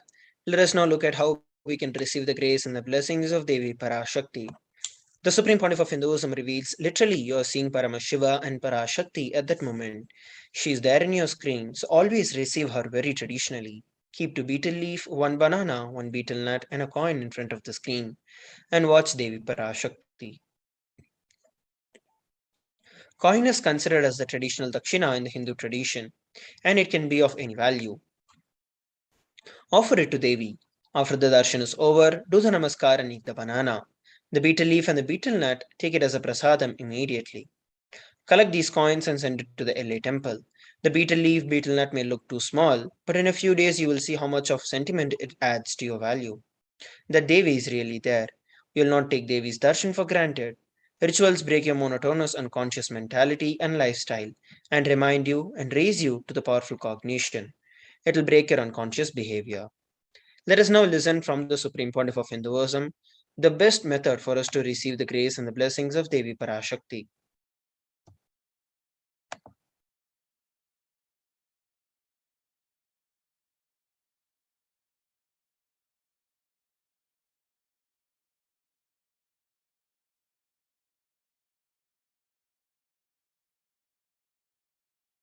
I wanted to give you one sacred secret to all of you. Do this Panchabhuta Yoga. See, whenever you want to ask any question to Devi and receive the answer, on the day, do this Panchabhuta Yoga. Means apply only mud on the body and take bath. Don't apply any chemical on the body to take bath. Just that Puttuman means that anthill mud. Only that apply on the body and take bath. Don't apply anything else. That is mud. earth part, earth component. Second, water. Drink only water that day. Don't eat, drink, don't do anything other than drinking water. When you come for the Parashakti's Akashic reading, at least for a few hours, prepare yourself. Maybe 10 hours ahead. Just drink only water and keep yourself active. Third, the fire in your stomach should be allowed to burn without any food dumped on it. Just the pure fire. You can chant Omkara to intensify it, or Mahavagya, Ajapa Japa, but pure fire, no food, nothing. That pure fire should be encouraged.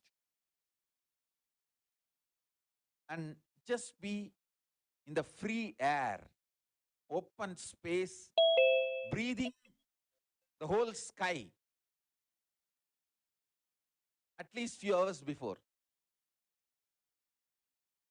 And intensely unclutch to get the power of the space, Akasha. See, listen. Akasha is an intense energy. Just like the other bhutas, like earth, water, fire, air, the Akasha also is a pure consciousness. It is intelligence, living energy. Once you start unclutching, you manifest Akasha's energy in you, consciousness in you. So do this Panchabhuta Yoga. Your questions will be surely answered immediately by Parashakti.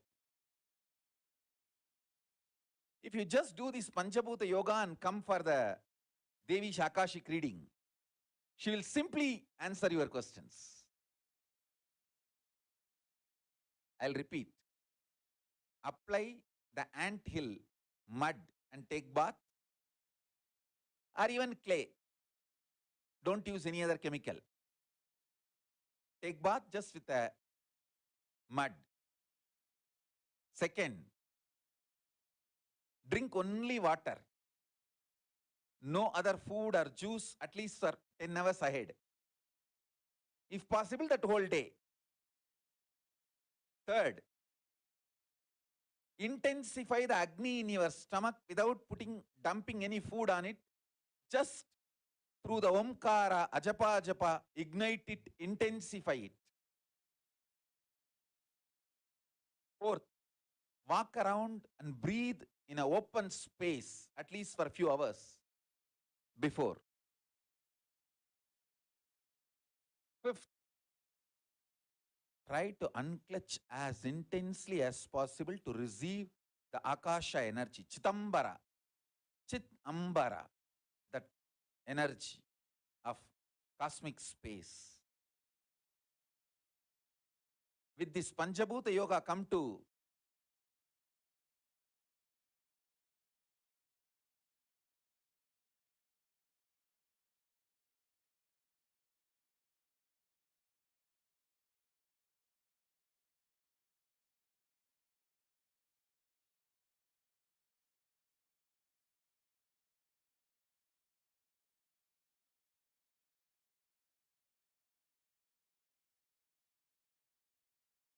Parashakti's Akashic reading.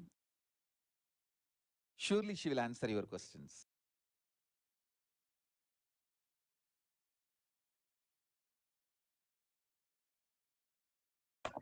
Let us now listen to some of the revelations by Devi Parashakti.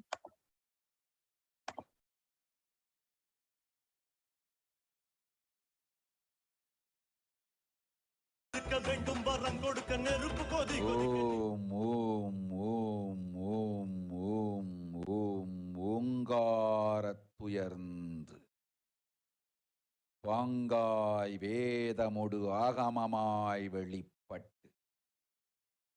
Rinkaramai Malarnd. Parashodasiyai Niraind. Narpattu Mukkonam Vaazhum கையிலை ஸ்ரீபுரச் சிந்தாமணி கிருகத்தில் இருக்கும் கைலாச சுவாமினி பரஷோடசி பரமசிவன் பாகம் அமர்ந்து பாராளும் பரமேஸ்வரி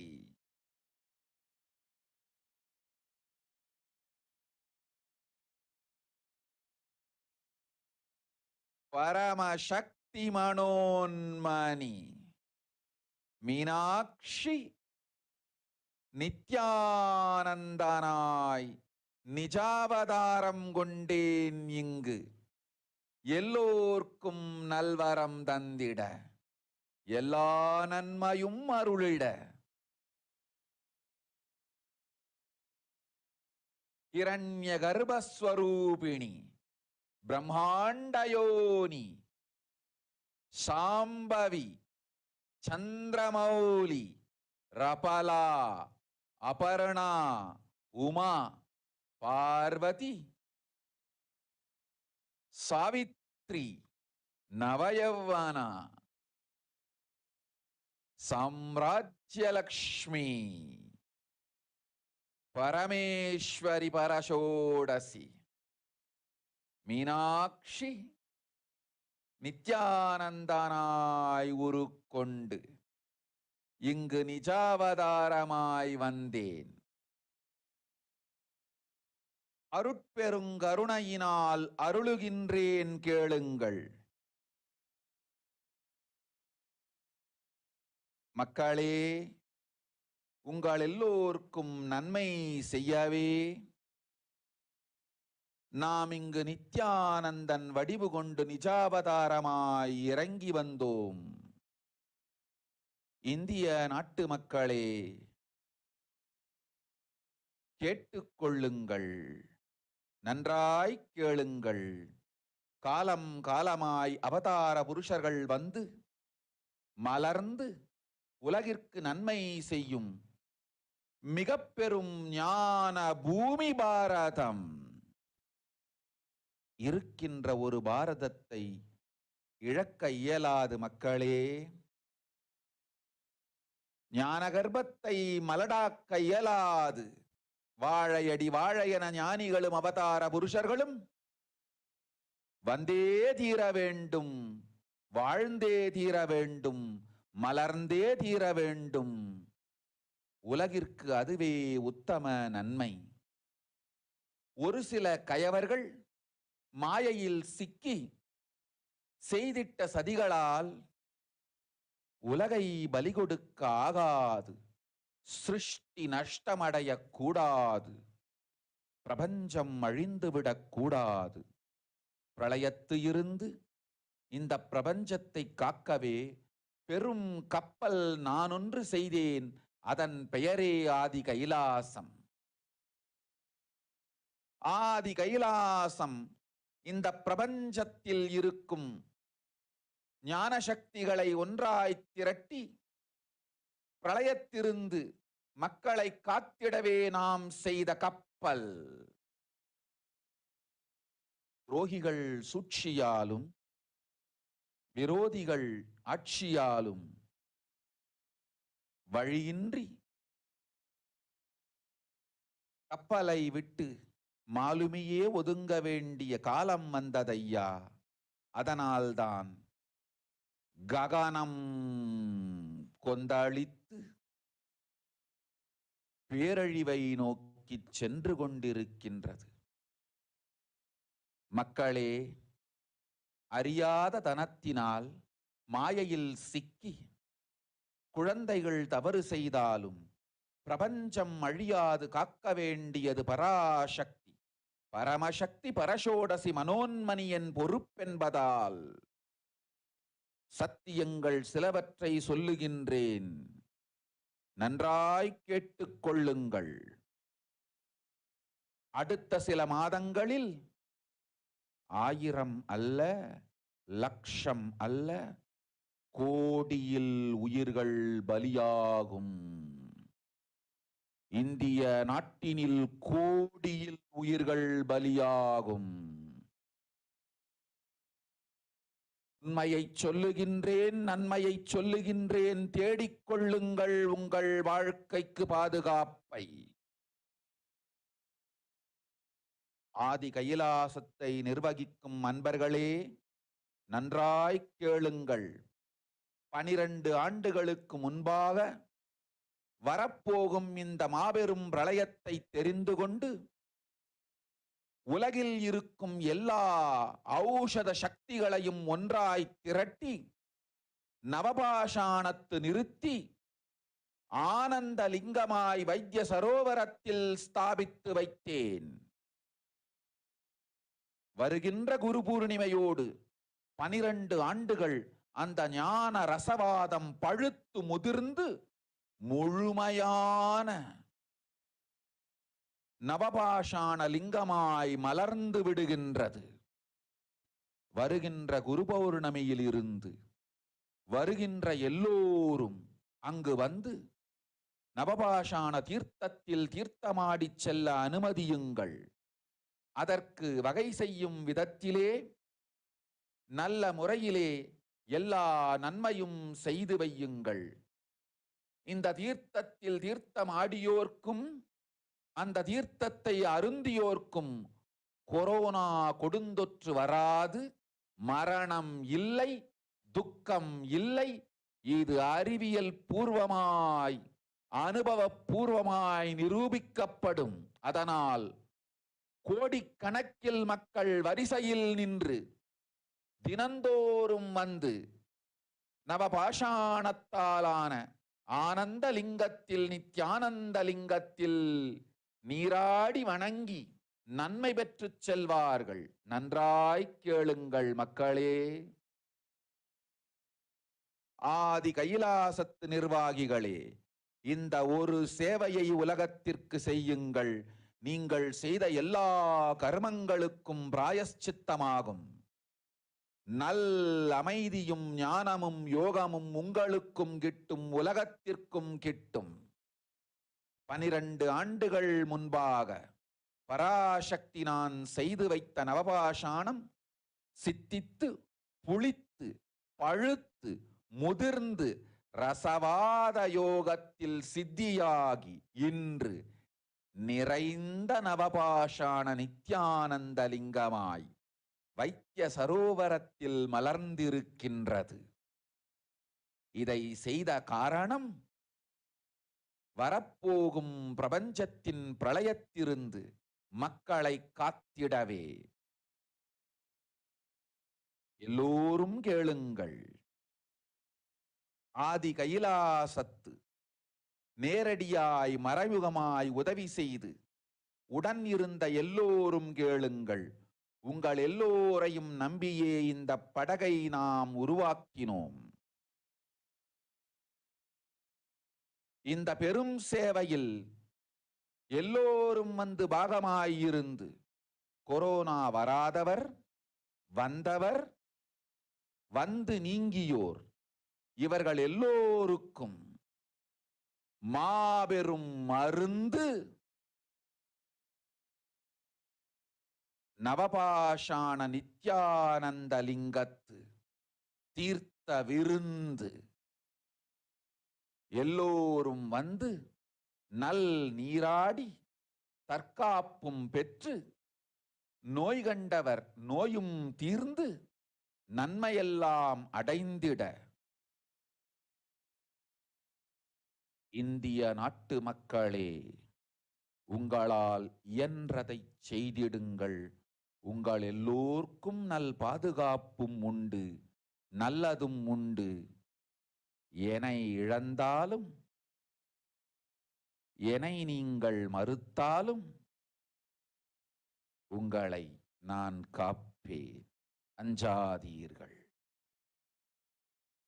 பெருங்கருணை பேரருளால் நான் செய்து வைத்த கப்பலை உபயோகித்து இந்த ஆழிப் பிரளயத்தின் பெருங்கூத்து ஊழிக்கூத்திலிருந்து உங்களை காத்துக் கொள்ளுங்கள்.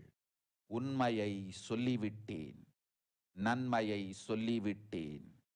பிராயஷ்சித்தம் வேண்டுமென்றும் காப்பாற்ற வேண்டும் என்றும் கதறிய பக்தர்கள் எல்லோருக்கும் பெருங்கருணையினால் தீர்வை தந்து விட்டேன். அன்பர்களே, பக்தர்களே, சீடர்களே, என் சொல் கேட்கும் நேர்மையான தொண்டர்களே, புயல் என புறப்படுங்கள் ஆதி கைலாசத்திற்கு. தேவையானதெல்லாம் உடனடியாய் செய்து வரப்போகும் மக்களுக்கெல்லாம் அன்னதானம் செய்து அவர்கள் நல்லபடி வைத்திய சரோவரத்தில் தீர்த்தமாடி நவபாஷான மருந்தையே விருந்தாய்க் கொண்டு நோயிலிருந்து தற்காப்பும் பெற்று உயிர்காப்பும் பெற்று நல்லபடியாய் வாழ்ந்திட தேவையான சேவைகளை செய்யுங்கள்.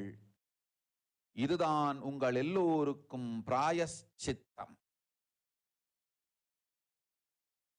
நித்யானந்தன் வடிவு தாங்கி நிஜாவதாரமாய் நான் இந்திய நாட்டில் வந்தபொழுது என்னை வைத்து வாழாத பெருங்குற்றத்திற்கு பிராயஷ்சித்தம் இதுவே உங்களுக்கு. இதை யாவது செய்து, இது ஒன்றையாவது செய்து உங்களையும் காத்துக் கொள்ளுங்கள், நாட்டையும் காத்திடுங்கள். கோடிகளில் உயிர்கள் போகப் போகின்றது என்பதை நேரில் காண்பீர்கள். கண்ட பிறகுதான் நான் சொல்லும் வார்த்தையின் சத்தியமும் உண்மையும் உங்களுக்கு புரியப் போகின்றது.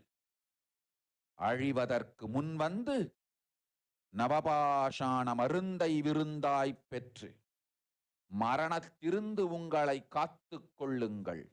மக்களே, இது ஒன்றே வழி. ஓம் ஓம் ஓம். பெருங்கருணை பேரருளால் அன்னை பராசக்தி அருளினேன் சத்தியத்தை. இந்த ஒரு சத்தியத்தை உடனடியாய் புரிந்து கொண்டு உங்களுக்கும் உலகத்துக்கும் நன்மை செய்து கொள்ளுங்கள். ஆதி கைலாசத்து நித்யானந்த லிங்கத்தின் எல்லைக்குள் ஆருக்கும் கொரோனா கொடுந்தொற்று தீண்டாது. இந்த சத்தியத்தை அனுபவபூர்வமாகவும் அறிவியற்பூர்வமாகவும் முழுமையாக நீங்கள் புரிந்து கொள்வீர்கள்.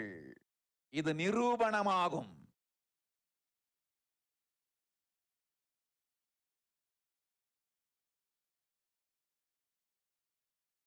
அன்னை பராசக்தி 12 ஆண்டுகளுக்கு முன்பாக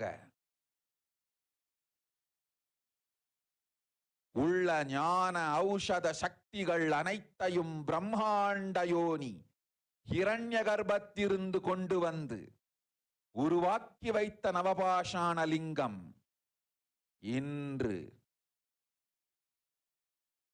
பிரளயத்திலிருந்து காக்கும் பெரும் கப்பலாய் உங்களுக்கு ஊதாவும்.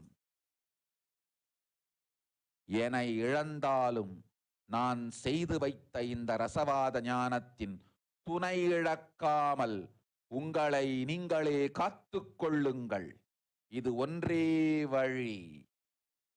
மக்களே, இது ஒன்றே வழி. ஓம் ஓம் ஓம் ஓம் ஓம். Let us now look at the translation of what Devi Parashakti revealed. World cannot be sacrificed for the sake of the conspiracies done by some ignorant thieves who got stuck in Maya. Srishti should not have loss. Cosmos should not have destruction. To save the cosmos from Pralaya, I made a huge ship, and its name is Adi KAILASA. Adi KAILASA is the ship that will gather all the enlightened powers of this cosmos and save the people from the Pralaya. Through the tricks of the traitors and the rules of the enemies, without any other way out, time has come for the sailor itself to leave. That is the reason the whole sky is boiling and churning towards destruction. People, even if children do mistakes in ignorance by getting stuck in Maya, As it is Parashakti, Paramashakti Parashodasi Manonmani, my responsibility to save the cosmos from destruction, I am telling you some of the truths. Listen properly. Within the next few months, not in thousands or lakhs, lives will be lost in crores. Crores of lives will be lost in India. I am telling you the truth. I am telling you the good. Search for the protection of your life. So these are the revelations of Devi Parashakti. Let us look at some of the statistics of how the current world is actually being moving towards what Devi Parashakti has revealed. As we all know, the COVID virus is on the surge, and we are having continuous newer variants of the COVID variant coming up. And there are also various researches that have been coming out with respect to how the COVID has also created other issues, like people who have been infected with the COVID-19 are at an increased risk of developing heart conditions up to a year later. Also, the Pan American Health Organization warned that millions of children have fallen behind on the routine of immunizations during the pandemic, causing an outbreak of other diseases such as measles and diphtheria in many parts of the world. Also, after COVID infection, there is an increased risk of developing a serious blood clot for the next 6 months. A study from Sweden suggests about 17 in every 10,000 COVID patients had a blood clot in their lung compared to fewer than 1 in every 10,000 who did not have the COVID. Also, the US Department of Veteran Affairs did a cohort study of comprising of 153,848 people who survived the first 30 days of the COVID pandemic. The findings suggest that the people who survived the acute phase of the COVID pandemic are at an increased risk of array of mental health disorders. Tackling mental health disorders among the survivors should become a very important priority. And there have also been various researchers, especially one of the ones from the University of Iowa. The study suggests that adult COVID patients who had an IHCA were 35% less likely to receive the potentially life saving defibrillation without delay and survive to hospital release, according to a study. Also, the catching the COVID may cause changes to the brain, a study suggests. And scientists found significant differences in an MRI scans before and after the infection. The UK Biobank project has followed the health of over 500,000 people over the last 15 years, which has provided a unique base for this study. The scientists found out that the overall brain size in the infected participants had shrunk between 0.2 to 2%. There were losses in the gray matter in the olfactory areas linked to the smell and the regions that are linked to the memory. And those who had recently recovered from COVID found it harder to perform complex mental tasks. And also, a study suggests that 1 in 10 Australian healthcare workers had thoughts of suicide or self harm during the pandemic.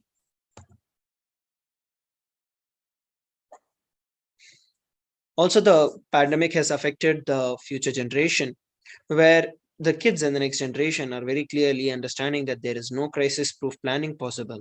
And pediatricians have been warning in vain. And with the three big classics, namely the sleeping disorder, eating disorder, and the anxiety disorder. And as we know, Omicron is everywhere, where literally 6% of the students and 3% of the teachers are either are either infected or in quarantine right now. And according to a youth researcher, if digital platforms are only the medium for making contacts for over a period of 2 years, it can lead to a lot of restrictions. Many around the world are pinning their hopes on the vaccine, but that is not going to be a quick fix. Polls show that some people may not even be willing to get vaccinated.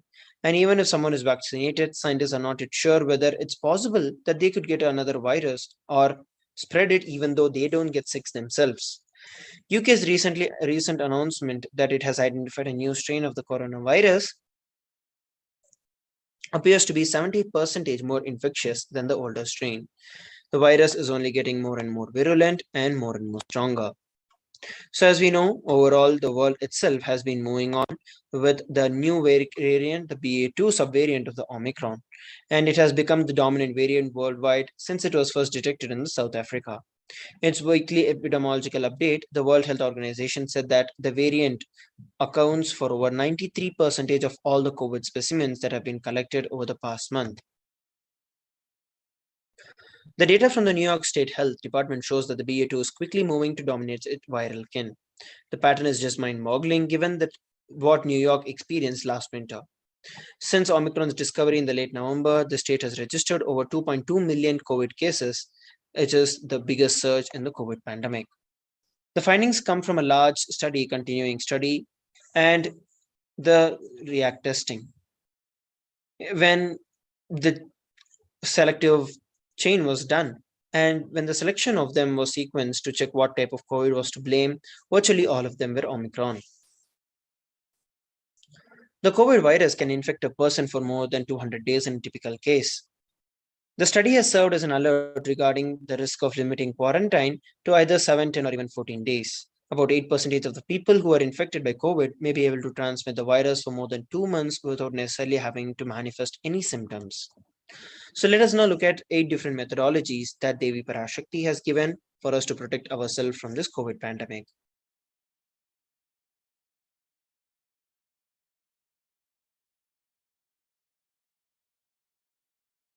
Parashodasi Meenakshi, Parameshwari Meenakshi, Parashakti Meenakshi, இங்கு எழுந்து அருளினோம் எல்லோர்க்கும் ஞானமும் தன்மையும் தந்திட நன்மையெல்லாம் அளித்திட நாமே வந்தோம் இங்கு கைலாசத்தின் சுவாமினியாய் பரமசிவன் கிரகத்திருந்து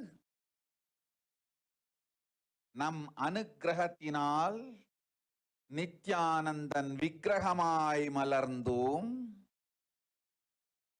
உங்கள் எல்லோருக்கும் நல்லதை செய்திட, நன்மையை சொல்லிட, தர்மார்த்த காம மோக்ஷம் எனும் புருஷார்த்தங்கள் நாளும் பொங்கி மலர்ந்திட வந்தேன் இங்கு. மாந்தர்கள் கொடுந்தொற்று கொரோனா கண்டு அஞ்ச வேண்டாம். 8 வழியின் மூலமாகவும் எண்ணத்தில் தியானித்து என்னை பிரார்த்தித்தல் ஒன்று, சமூக வலைதளங்கள் மூலமாய் என்னை சரணடைதல் 2, எங்கெல்லாம் என் மகமாரி வடிவத்தில் நான் குடிகொண்டிருக்கின்றேனோ அங்கெல்லாம் பூமிதித்து என்னை வழிபடுவது 3, நெஞ்சில் மஞ்சள் தடவி வேப்பம் சாரருந்தி தினந்தோறும் என்னை தியானிப்பது 4, நிர்விகல்ப நிலையிருந்து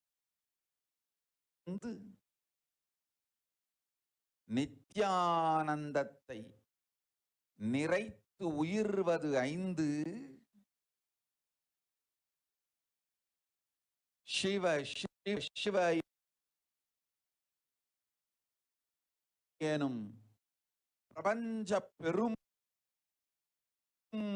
நாதத்தை அஜபா ஜபமாய் நிகழ்த்தல் 6, நிறைவான பூரண மனத்தோடு வாழை பழத்தோலும் வெங்காயமும் குதிகாலில் வைத்து பத்திட்டு நித்திரையில் அடங்குவது 7,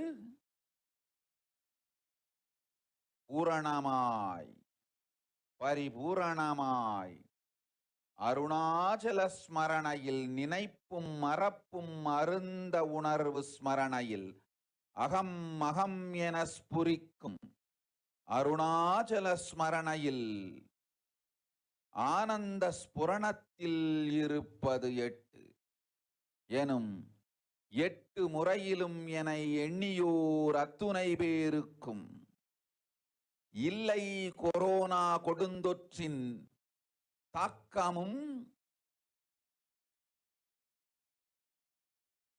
கொரோனா கொடுந்தொற்றின் பயமும் கொரோனா கொடுந்தொற்றின் மயக்கமும் வாழ்வீர்கள் வளத்தொடு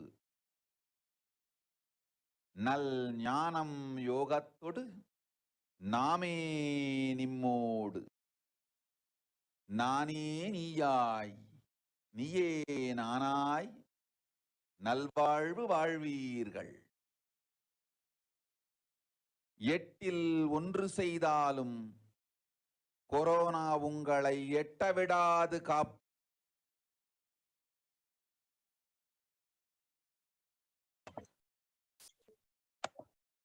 Let us look at the solutions that Devi Parashakti had revealed. Devi revealed, "O humans, don't be scared of the deadly infection, the corona. Through the 8 ways, you can protect yourself from the pandemic. Praying and meditating on me, surrendering to me through the social media, wherever I am residing, worshipping me by doing the fire walking, applying turmeric in the chest and drinking neem juice and meditating on me every day. Being in unclutched state filled with eternal bliss, doing ajapa japa of the cosmic sound, Shiva, with complete mind applying the banana peel and the onion on your heels and going to sleep. Being in the state beyond any remembrance or forgetting in the Arunachalas Purana that blossoms as Aham Aham in the state of Anandas Purana." So these are the various solutions Devi Parashakti has revealed to all of us to protect ourselves from this pandemic. So let us now move on to the next segment of today's Bhava Samadhi Darshan after a short break. Please stay tuned.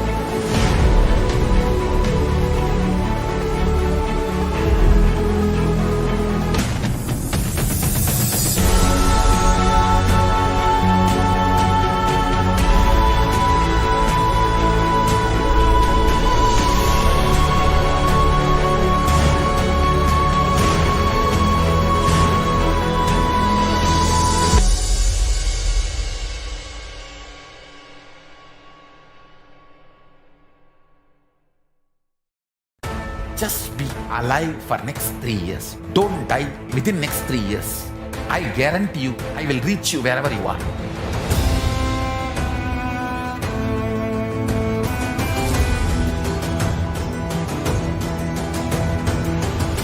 Be alive, somehow be alive for next 3 years. I will reach you wherever you are, whichever corner of the world you may be. I will reach you with enlightenment. It's my commitment to humanity.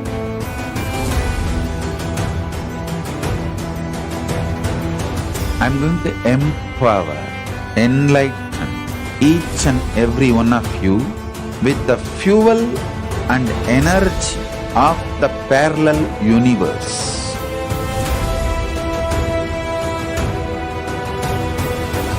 I'll infuse this intense supernal effulgence DNA, Tejas, Ojas, Kundalini Shakti into your spine to consciously lift you to KAILASA.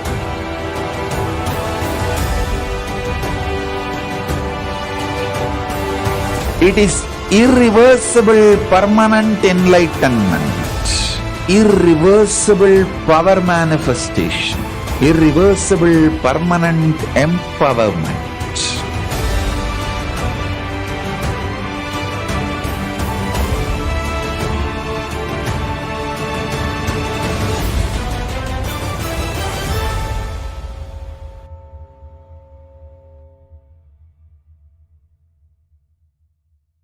Greater signs of life can be realized with a greater ability to visualize.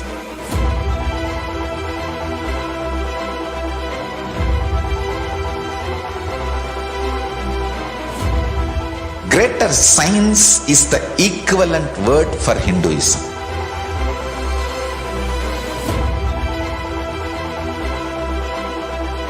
When you understand the greater science of life, greater courage, more possibility, more fearlessness, more joy, more bliss.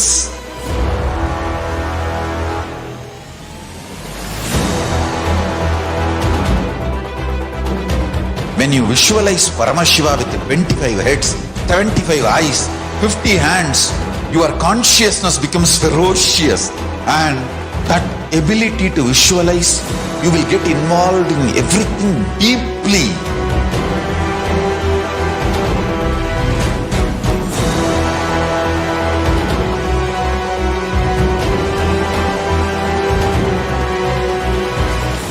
Involved people are the most delicious, most sweet, most beautiful, most juiciest beings of planet Earth.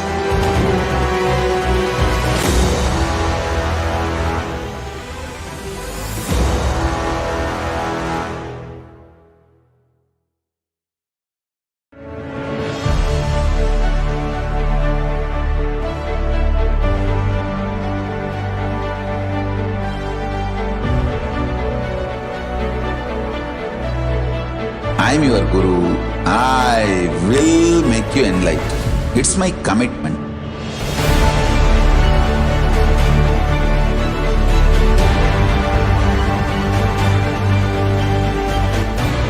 Till you become Paramashiva, I won't rest. Don't worry at all.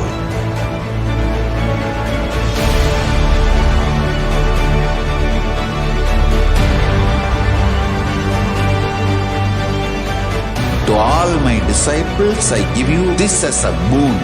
I'll swallow everything with which you are stuck and liberate you all.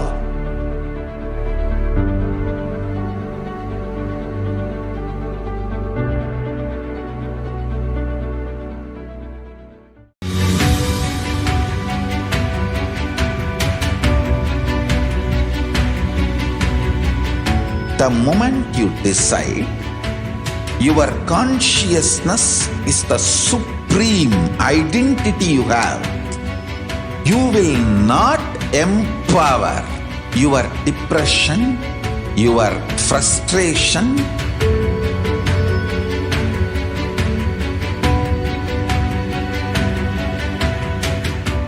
deal your problems, whether it is simple headache or depression, or the worst suicidal patterns, or life negativity, only through consciousness. Don't go for any other solution.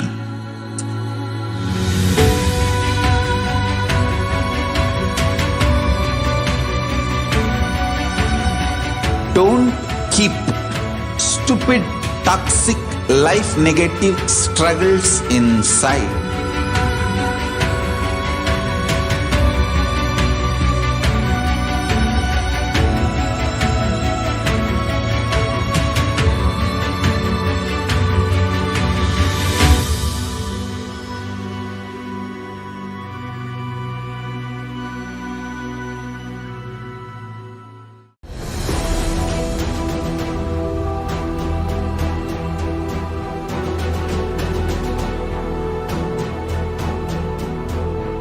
Your consciousness has power at this moment to swallow, digest, clean up all negativity and all toxins.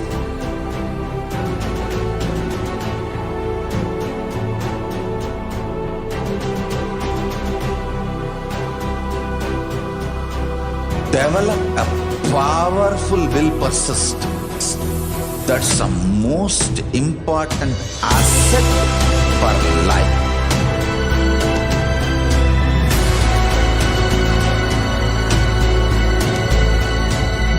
I am not giving you some life positive blah blah.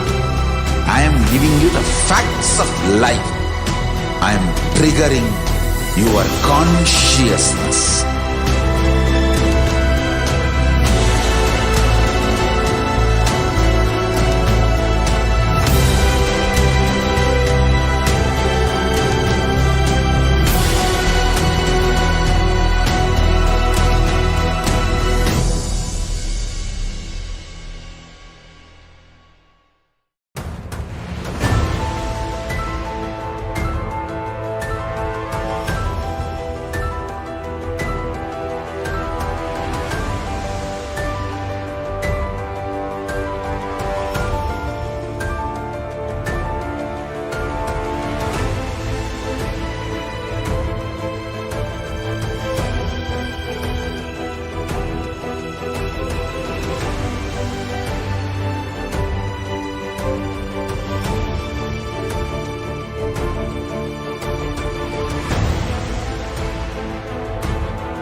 itself is nothing but your decision to struggle with the same rut.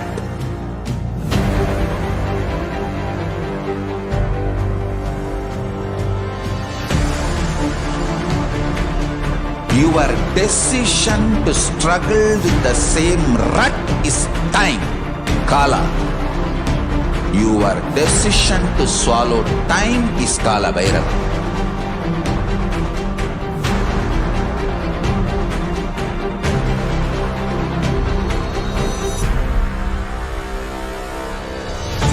Stand. Be a conscious woman or man. Be conscious being.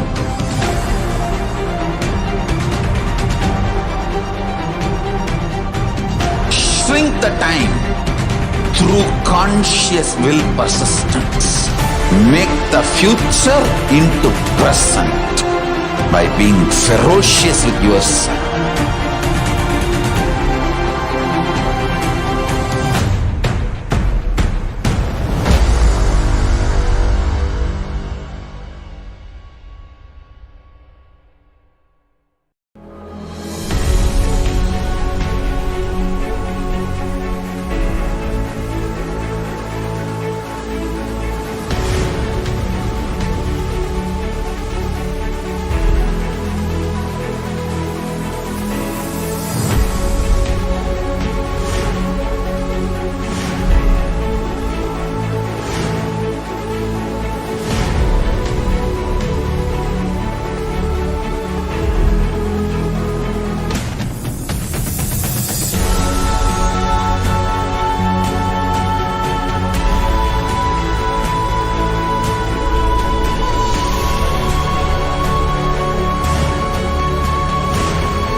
Just be alive for next 3 years. Don't die within next 3 years. I guarantee you, I will reach you wherever you are.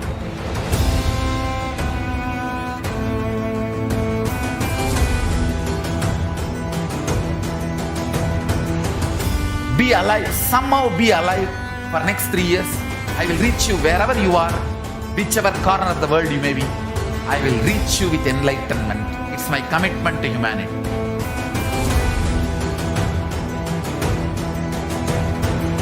I'm going to empower, enlighten each and every one of you with the fuel and energy of the parallel universe.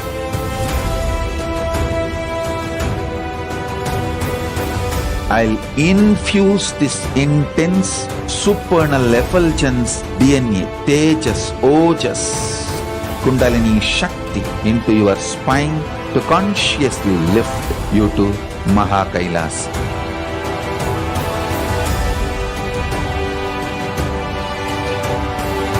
It is irreversible permanent enlightenment, irreversible power manifestation, irreversible permanent empowerment.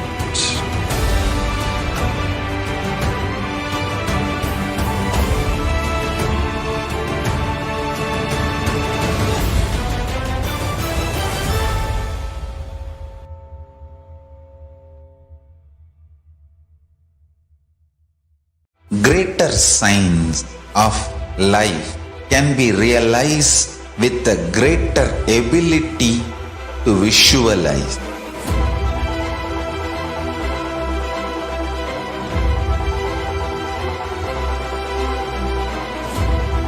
Greater science is the equivalent word for Hinduism.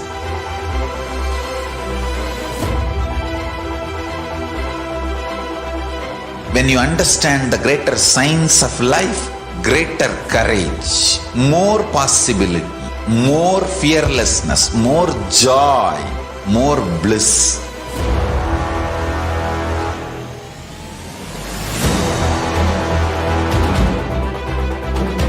When you visualize Paramashiva with 25 heads, 75 eyes, 50 hands, your consciousness becomes ferocious, and that ability to visualize, you will get involved in everything deeply.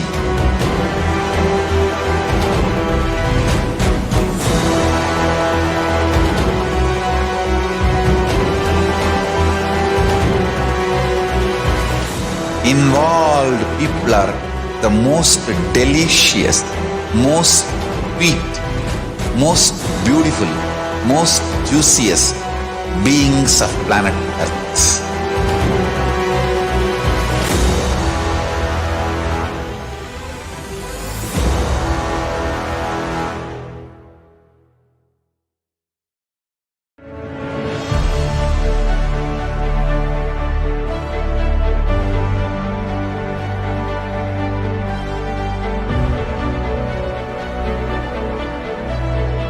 I am your Guru.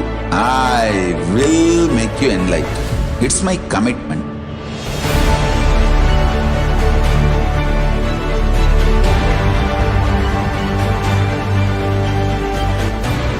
Till you become Paramashiva, I won't rest. Don't worry at all.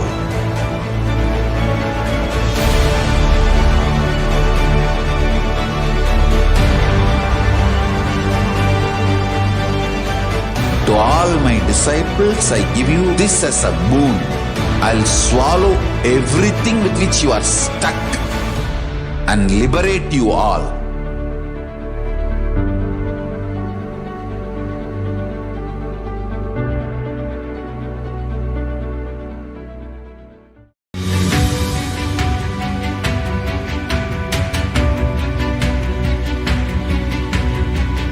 The moment you decide, your consciousness is the supreme identity you have.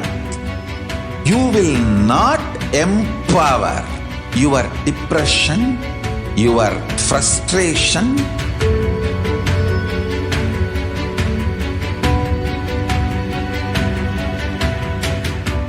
deal your problems, whether it is simple headache or depression, or the worst suicidal patterns, or life negativity, only through consciousness. Don't go for any other solution.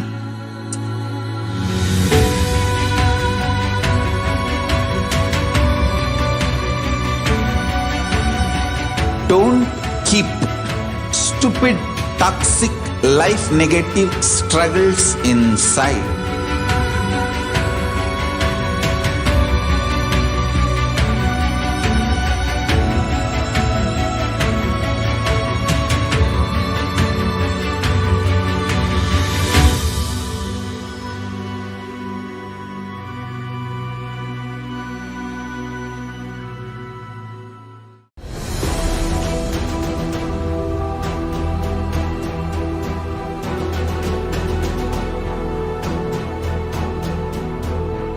Your consciousness has power at this moment to swallow, digest, clean up all negativity and all toxins.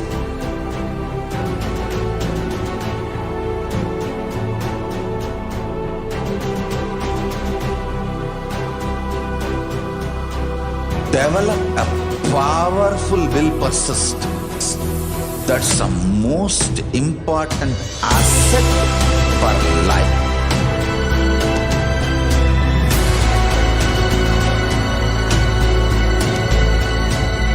I am not giving you some life positive blah blah. I am giving you the facts of life. I am triggering your consciousness.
itself is nothing but your decision to struggle with the same rut.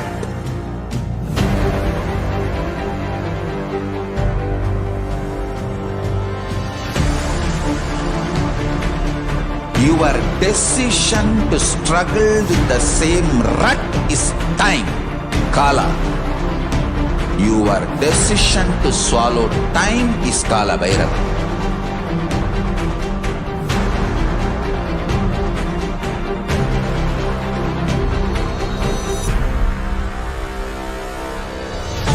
Stand. Be a conscious woman or man. Be conscious being.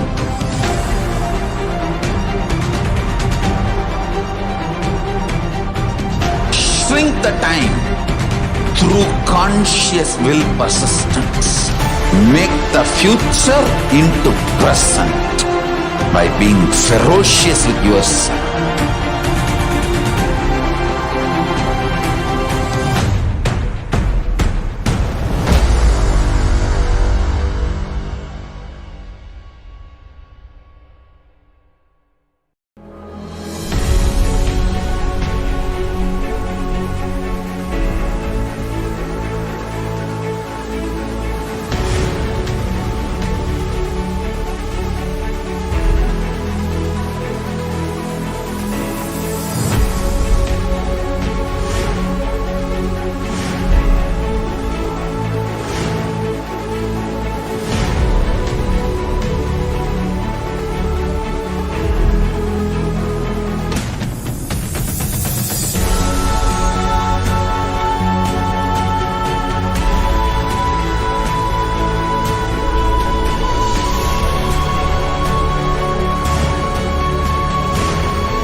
Just be alive for next 3 years. Don't die within next 3 years.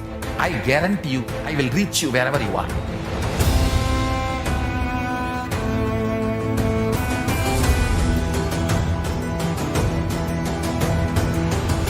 Be alive, somehow be alive for next 3 years. I will reach you wherever you are, whichever corner of the world you may be. I will reach you with enlightenment. It's my commitment to humanity.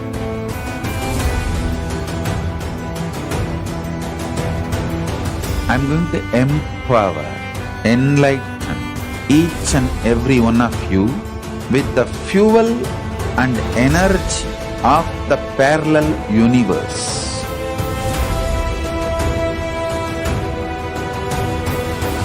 I'll infuse this intense supernal effulgence DNA, Tejas, Ojas, Kundalini Shakti into your spine to consciously lift you to KAILASA.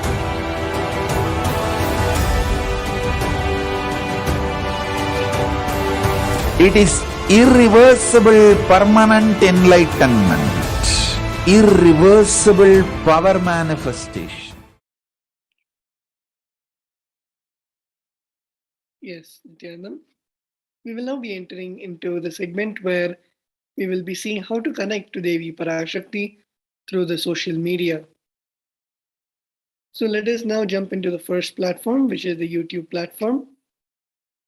All of us can log on to the official YouTube channel of the Supreme Pontiff of Hinduism, which is KAILASA's HDH Nithyananda. And we can begin by becoming a member of the channel by clicking on the join icon, which is right next to the name of the channel. And also we can, after becoming a member, we can then ask our questions in the comment section in the YouTube chat.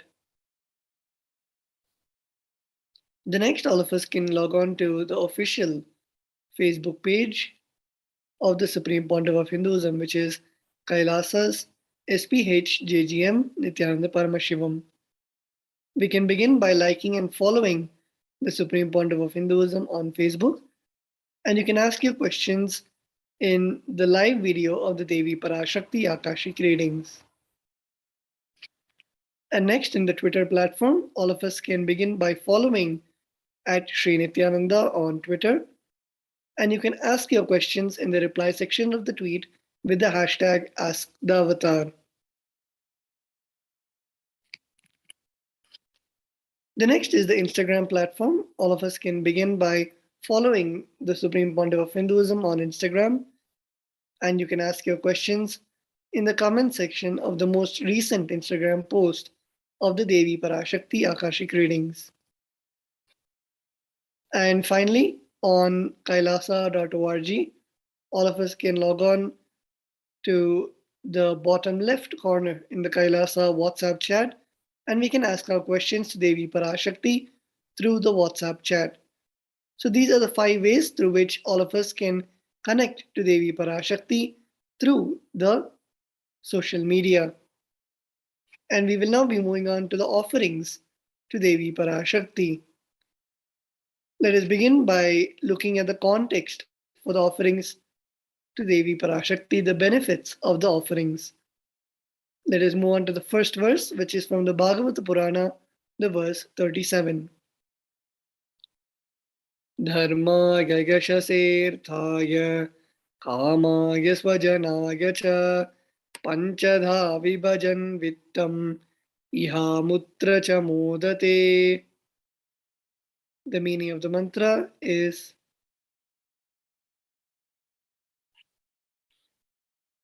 one part should be used for dharma, second for yasha, third should be reinvested to generate more wealth, fourth for kama, and fifth for one's family and friends. 20% should be donated for dharma. The next we have the Shastra Pramana, the scriptural reference from the Dharma Shastra. Grihe dashagunam danam goshthe chaiva shatadhikam punyati irtheshu sahasram anantam shiva sannidhau. Dana given at home yields 10 times as much merit, 100 times when made in a goshala, 1,000 times when made in sacred places, and an infinite number of times when made in the premises of Shivalinga. The next we have the verse from the Brahmanda Purana, the verse 55 and 56. Danam trividha mityetat kanishta jyeshta madhyamam tatra naishreyasam jyeshtam kanishtam swartha siddhage karunyat sarvabhuteshu samvibhagastu madhyamaha. The meaning of the mantra is: dana given in order to achieve moksha is considered the most valuable form. Dana given out of pity or kindness for others or for one's own kith and kin is considered to be of medium value. It is also called as dayadana. Dana given to achieve one's own selfish ends is known as the least valued of all. So the first offering to Devi Parashakti is the offering from the Ihundi. And we have the verse from the Lalita Sahasranama, the verse 42. Bhakti Priya Bhakti Gamya Bhakti Vashya Bhayapaha Shambhavi Sharada Radhya Sharvani Sharmadayini. The meaning of the mantra is: Devi is fond of true devotion and is realized through true devotion. She can be won over through true devotion. She removes all fears.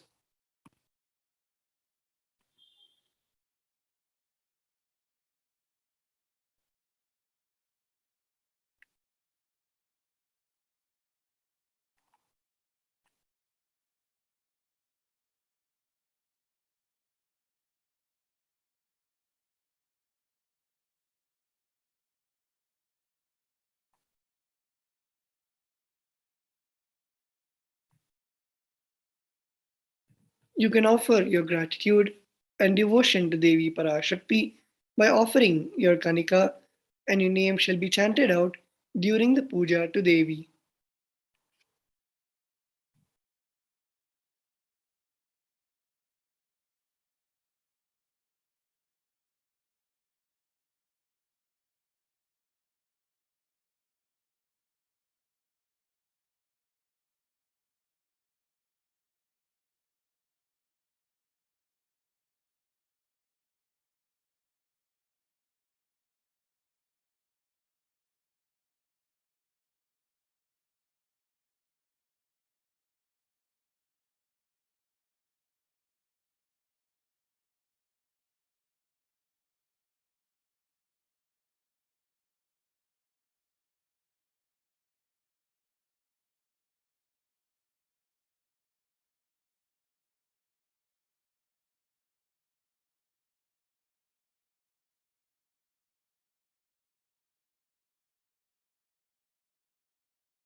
Yes, sorry for the technical glitch. The next offering to Devi Parashakti is the Sankalpa chanting, the offering of the conscious resolution. The offering amount is $1, and the Shastra Pramana for this offering is from the Devi Mahatmyam, the 12th chapter, verse 37. Taye tanmohyate vishvam saiva vishvam prasugyate saya chitta cha vijnanam tushtaruddhim prayachati. The goddess enchants this universe, and she herself gives birth to this universe. That goddess, being prayed without interest in anything, gives that knowledge that leads to salvation and gives wealth in materialistic sense. This is from the Devi Mahatmyam, the 12th chapter, verse 37.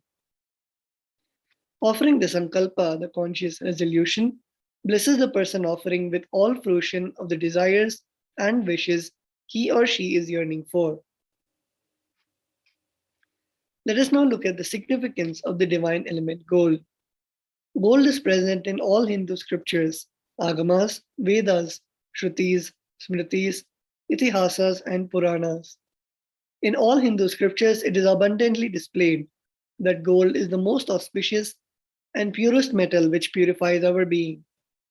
In the Hindu civilization, everything was built in gold, exchanged in gold. Ritual feasts were offered in gold bricks. When one was to be saved from life-threatening illness, gold was offered as a ritual fee. Gold was in abundance and used for weighing equivalent amounts of commodities, including cows. Kingdoms were built with huge doors of gold. The streets would have huge columns and huge archways made of gold. Horses and cows were dressed in gold. The Hindu civilization thrived on the banks of rivers of gold. The Indus River was called Hirnamaya in Rig Veda. The river Saraswati was called Hiranyavartini in the Atharva Veda. Gold is the supreme element for offering gifts to the ones you love and revere. Temples are constructed and paved in gold. Deities are made in gold and decked and adorned in gold because it preserves the enlightenment energy for thousands of years. It lasts forever. The first gold offering to Devi Parashakti is the Sahasranama Swarnakasa. The offering amounts are 75, 151, and 251 US. And the Shastra Pramana for this offering is Nama Parayana Prita, she who likes a repetition of her various names. This verse is from the Lalita Sahasranama, the verse 731. This is the offering of 1008 names of Devi Parashakti.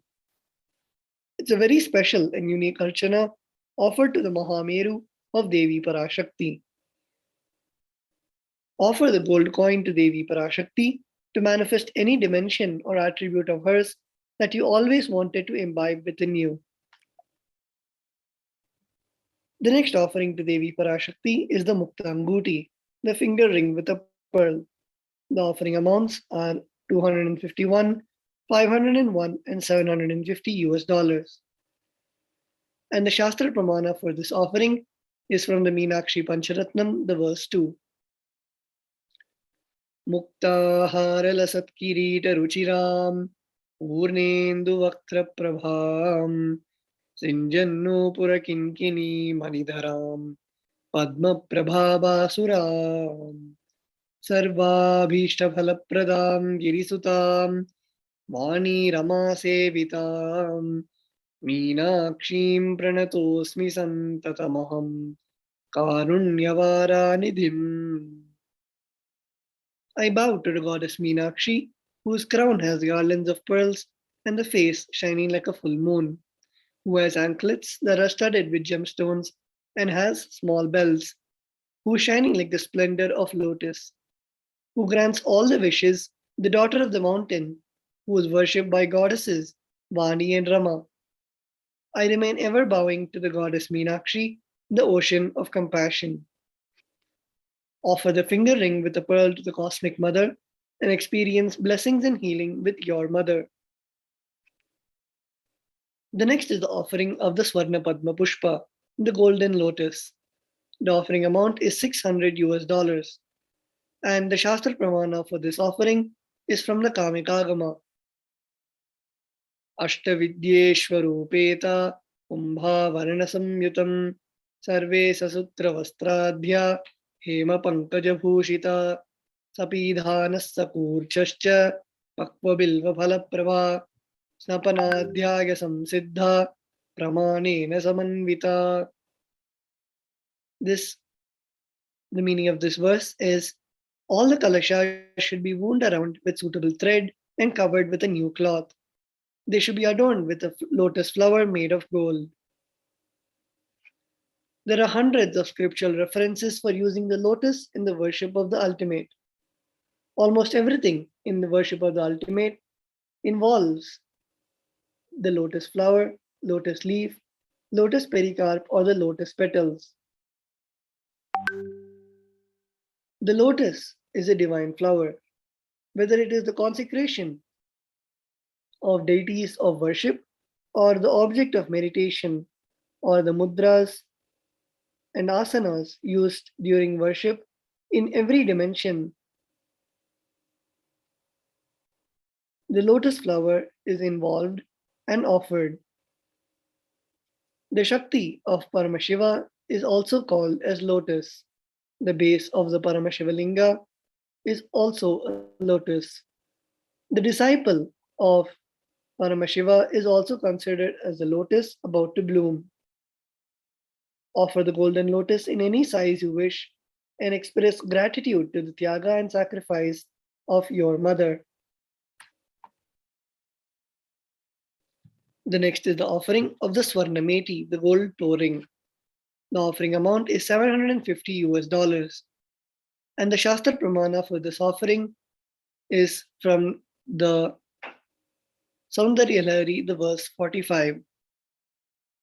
Nakhadititi sanchanna namajjanatamo guna padadvaya prabhajala parakrita saroruha. The meaning of the mantra is, you whose brightness from your 2 feet overpowers that of the lotus flower. Offer the toe ring to Devi Parashakti, adorning her sacred feet to be in constant gratitude for receiving her blessings in even the most difficult aspects of our life. The next offering to Devi Parashakti is the Swarna Mangtika, the gold hairline jewelry.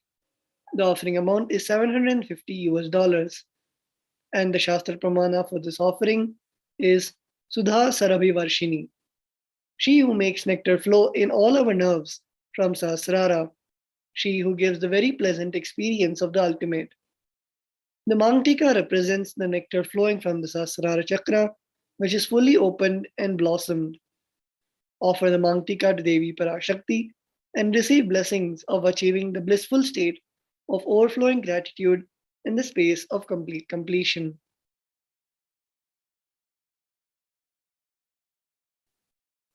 The next is the offerings to the Guru. First, let us look at the context of the benefits of offerings to the Guru. The first verse is from the Kularnava Tantra, the 12th chapter, verse 12.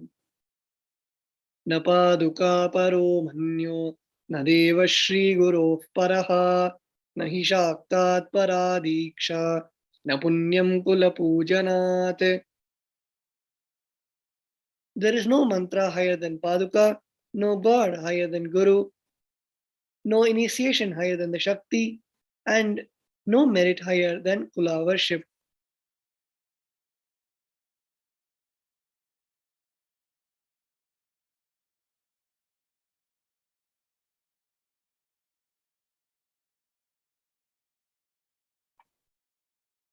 We have the next Shastra Pramana from the Kularnava Tantra, the 12th chapter, verse 120. Rikta hastascha nopeyad rajanandevatam gurum phalapushyaam baradini yatha shakya samarpaget evam yonachara devi brahmarakshasatam brajet. One should not approach royalty, the deity, or the Guru empty-handed. He should offer fruit, flower, cloth, and the like according to his capacity. One who does not do so becomes a Brahmarakshasa. The first offering to the Guru is the Pratyakshapada Puja. The offering amount is $1,008 and the Shastra Pramana for the offering is from the Kularnava Tantra, the 12th chapter, verse 5. Koti Koti Mantra Japat, Koti Tirtha Vagahanat, Koti Devat, Koti Tirtha Vagahanat, Koti Devachana Devi, Parashri Paduka Smritihi.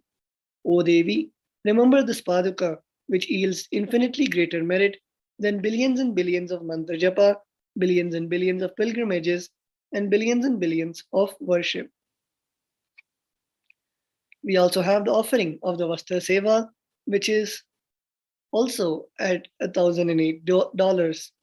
And we can see the Supreme Pontiff of Hinduism adorned in the Kashaya Vastra and the various jewelry that the Supreme Pontiff of Hinduism adorns as per the scriptures, as per the Vedas and Agamas, in which Bhagavan Paramashiva describes all the jewelry which Devi Parashakti adorns.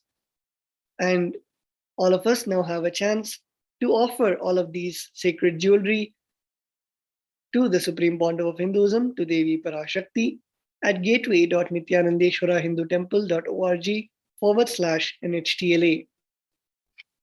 We also would like to remind all of the participants about the wonderful program coming up, the Paramashivoham Level 3. After 3 years, the Supreme Pontiff of Hinduism has blessed all of us with the Paramashivoham Level 3 program, which is a 21-day awakening event to teach us the science of manifesting the ultimate consciousness in us. This Paramashivoham manifests the deeper experiences of the 25 states of consciousness, vertical time zones, and power manifestation. Join us for this grand event by registering at kailasa.org/Paramashivoham. And with that, we will now be entering into the next segment. And please stay tuned. We'll be back after a short break.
Just be alive for next 3 years. Don't die within next 3 years.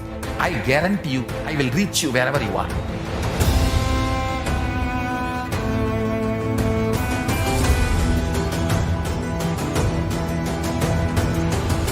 Be alive, somehow be alive for next 3 years. I will reach you wherever you are, whichever corner of the world you may be. I will reach you with enlightenment. It's my commitment to humanity.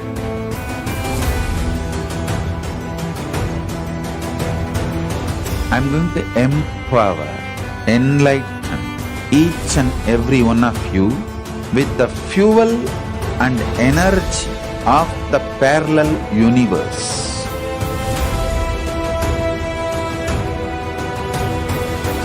I'll infuse this intense supernal effulgence DNA, Tejas, Ojas, Kundalini Shakti into your spine to consciously lift you to KAILASA.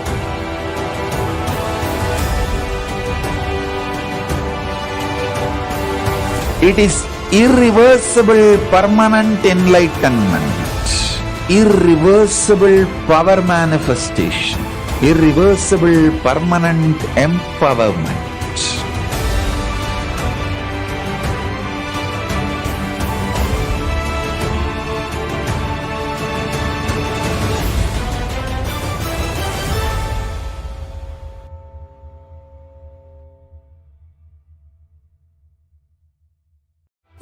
greater signs of life can be realized with a greater ability to visualize.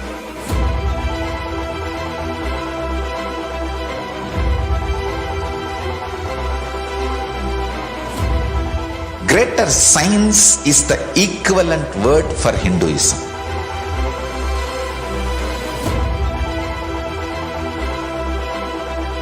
When you understand the greater science of life, greater courage, more possibility, more fearlessness, more joy, more bliss.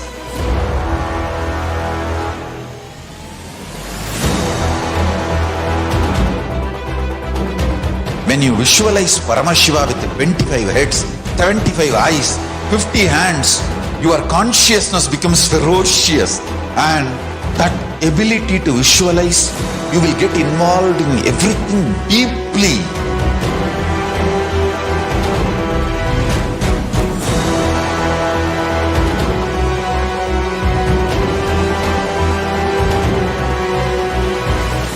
Involved people are the most delicious, most sweet, most beautiful, most juiciest beings of planet Earth.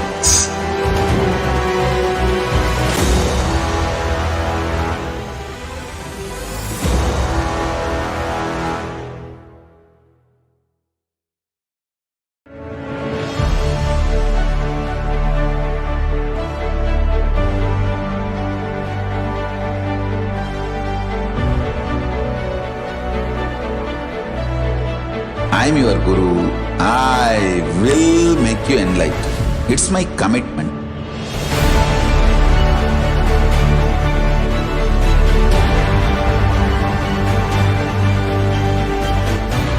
Till you become Paramashiva, I won't rest. Don't worry at all.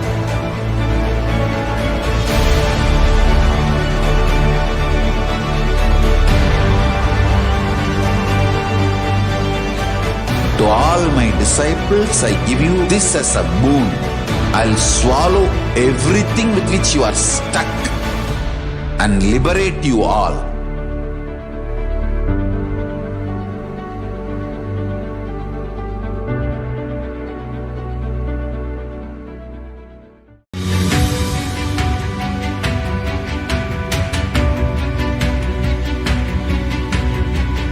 The moment you decide, your consciousness is the supreme identity you have. You will not empower your depression, your frustration,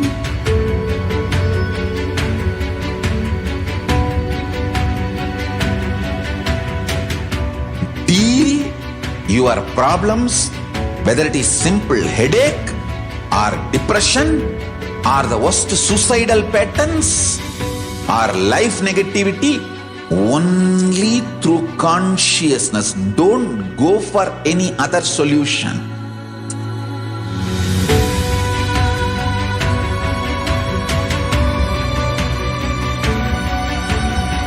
Don't keep stupid, toxic, life negative struggles inside.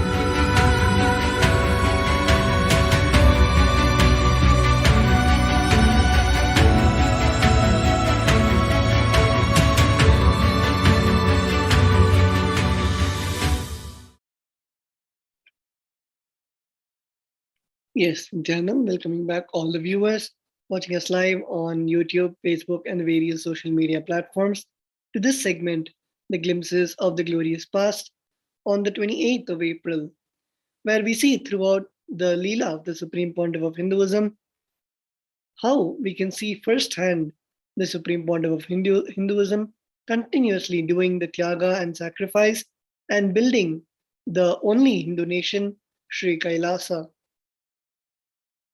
So on the 28th of April 2005, the Supreme Pontiff of Hinduism delivered a discourse at the AT&T corporate firm in New Jersey, United States. The Supreme Pontiff of Hinduism explained that no miracle or coincidence exists. Everything happens on cause and effect relationship. Intuition, can happen to every human being. With intuition, you can take clear decision. You will have the courage and power to execute this decision. Infuse silence in your unconscious zone. Naturally, you will outsmart your opponent. Infusing silence in your unconscious zone is called as meditation. After that, the Supreme Pontiff of Hinduism gave a radio talk interview in a local station in New Jersey.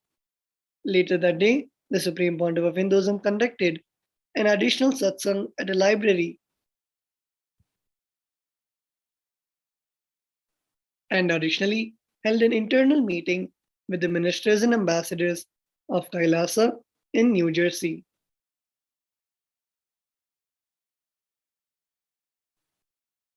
Let us now hear few excerpts from the satsang which the Supreme Pontiff of Hinduism gave.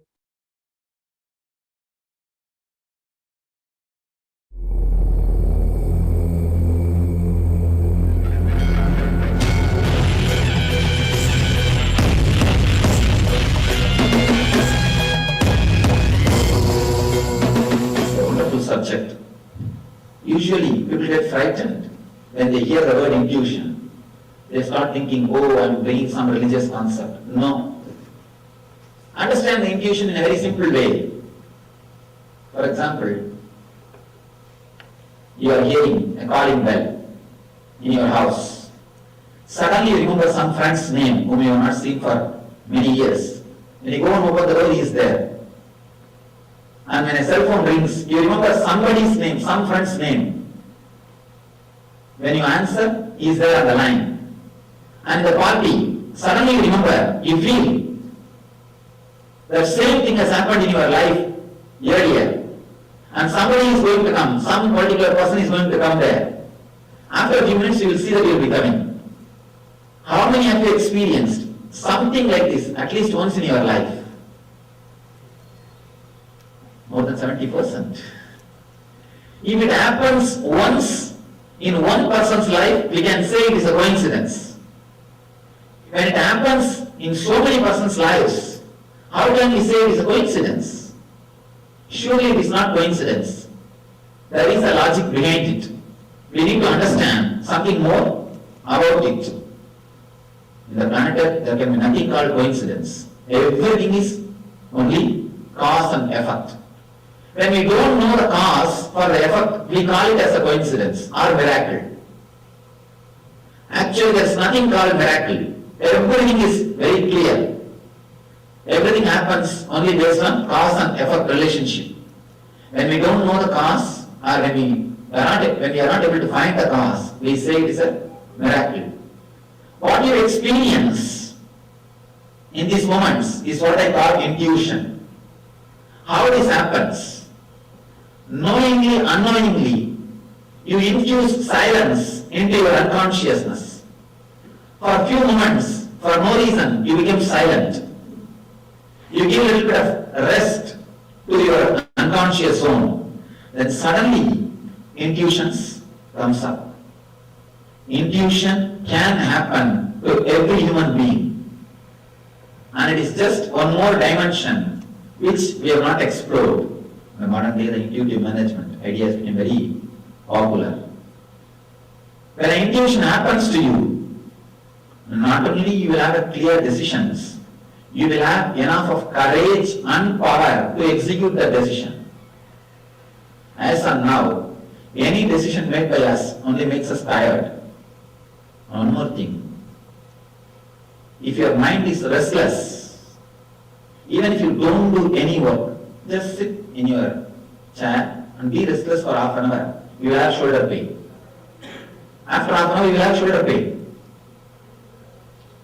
More restless, you create more diseases for yourself, and naturally, our decisions will be unconscious, without any logical end or without any profit.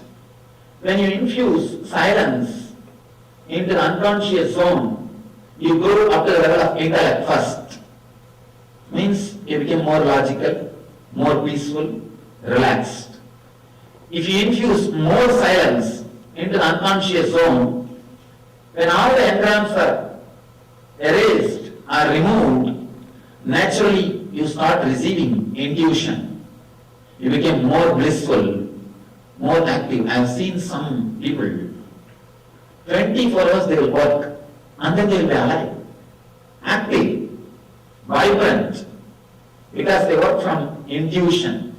They don't work from instinct. If you are working from instinct, 5-6 hours is enough. You will be tired. If you are working from intellect, maybe 10 hours. You will be tired. If you are working from intuition, 24 hours and something more, you will be alive and vibrant, because you don't waste your time unnecessarily in the unconscious engrams. Our time is not wasted. Our files don't have to go through so many tables. Unconscious engrams. When you go through every unconscious engram, the file is distorted a little bit, twisted a little bit.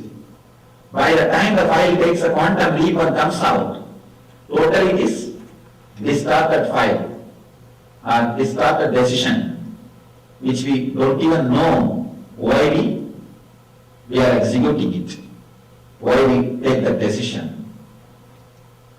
These are the few concepts. Again, I'll just give the summary.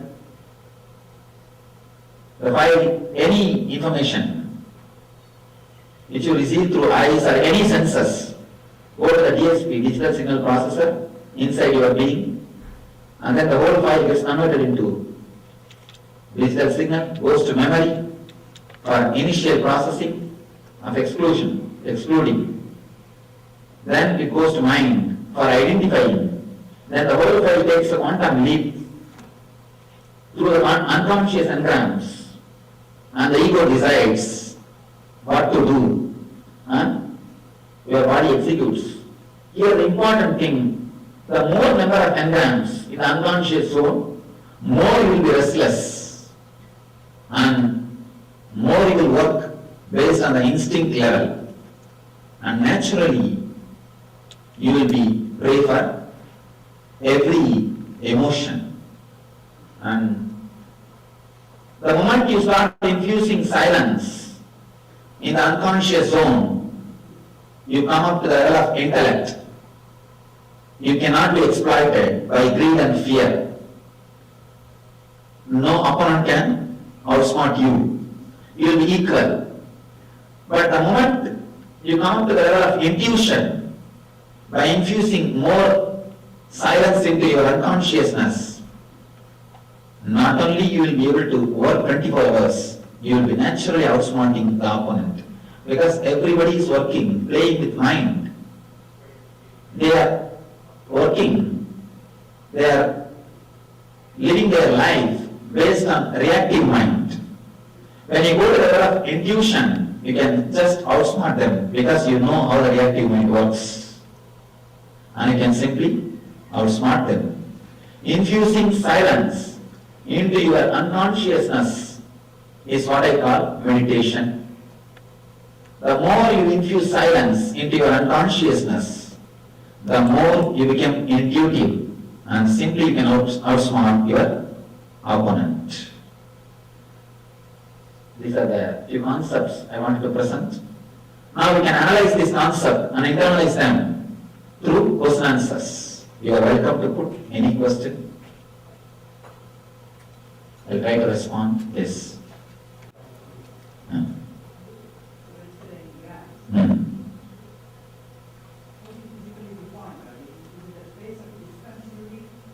Yes, 2 ways I can define it.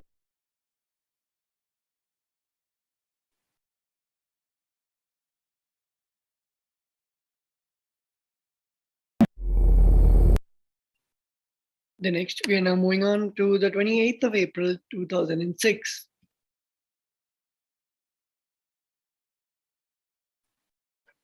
On this day, the Supreme Pontiff of Hinduism continued on the series of addresses and initiations from the Shiva Sutras in Seattle, Washington, United States.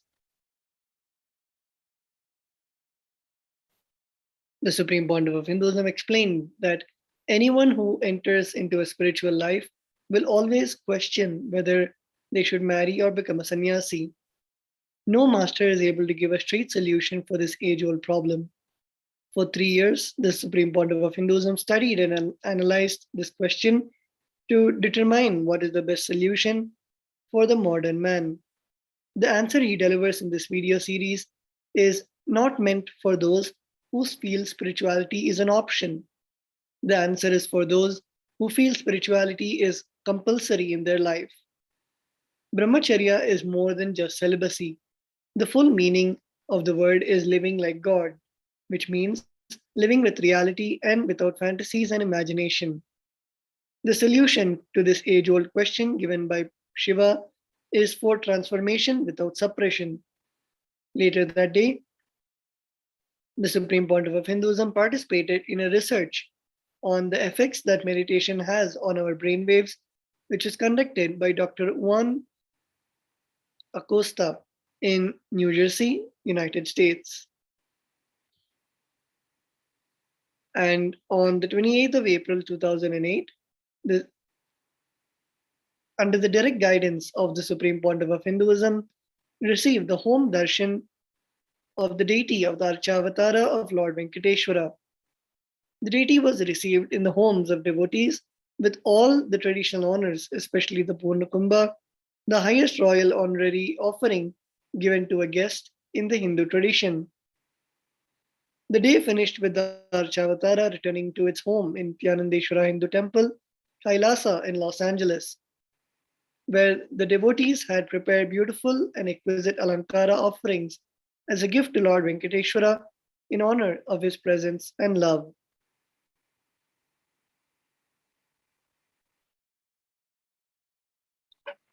We are now moving on to the 28th of April 2011. On that day, the Supreme Pontiff of Hinduism expounded on the 154th Sutra, 3rd chapter, 48th verse of the Patanjali Yoga Sutras. In these profound Akashic revelations and initiations from the Patanjali Yoga Sutras, the Supreme Pontiff of Hinduism elaborated on the topic of asmita and arthavatva. The word asmita means literally experience of I amness. This experience of I amness, if this is connected with the sense, with awareness, then you are living life, means you are straight away living enlightenment. But if this I amness and connection to the senses is unconscious, then any amount of energy the Supreme Pontiff of Hinduism gives, even if he awakens your whole Kundalini, you will have an exhaust pipe through which the whole energy will go away. The I amness becoming consciousness.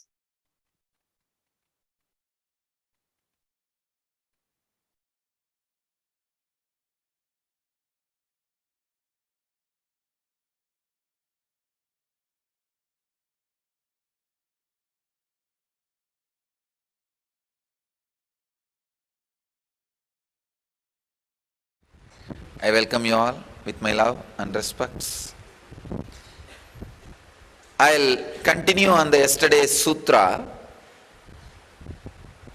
There are some important points, sacred secrets you need to understand. This is 154th sutra, 3rd chapter, 48th verse. Grahana, Swarupa, Asmita, Anvaya, Artavatva, Samyamat, Indriyajayaha. Yesterday I spoke on the two keywords of the sutra, Grahana and Swarupa. Today I'll talk on the Asmita and Artavatva. The word Asmita means literally experience of I amness.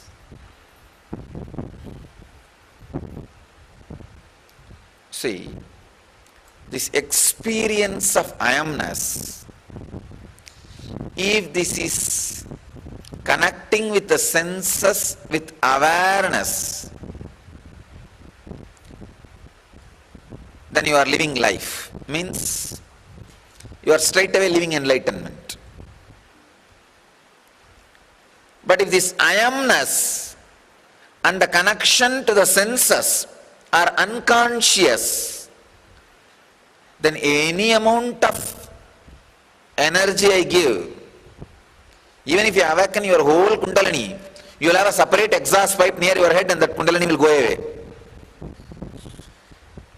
End of the whole Kundalini awakening session, you may have at the most little body pain because you jumped. That I amness becoming conscious, that I amness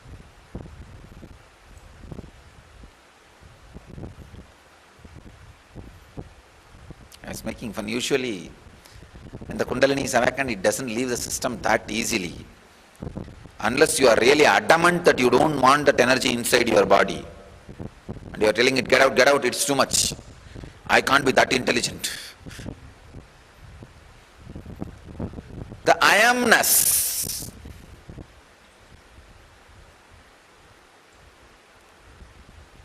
connecting with the senses.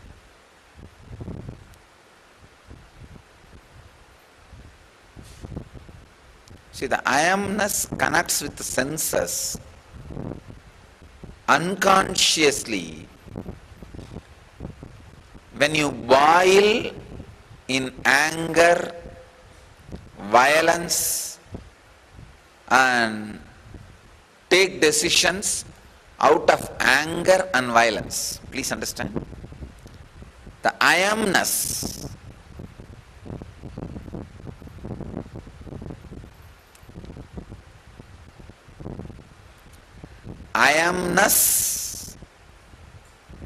does not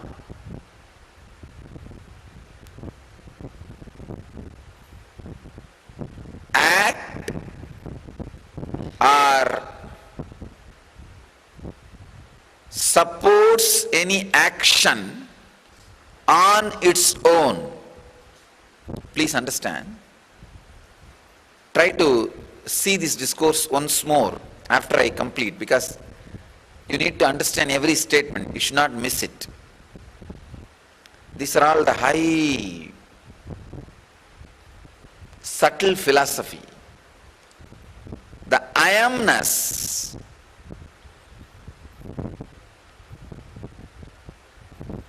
connects with your senses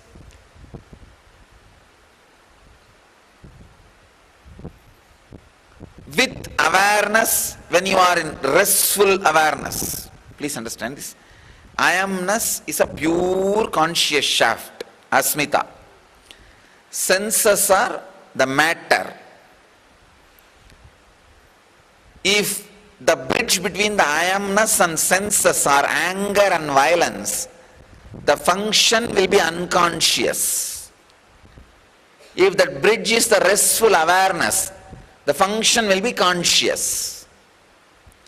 When the function is conscious, you will have the extraordinary powers. That's all, nothing else. This is the essence. Again, everything boils down to unclutching.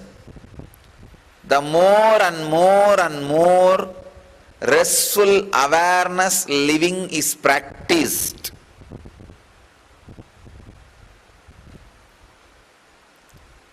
the more and more higher experiences are gained. I wanted all the inner awakening participants to know, in this whole 21 days of program,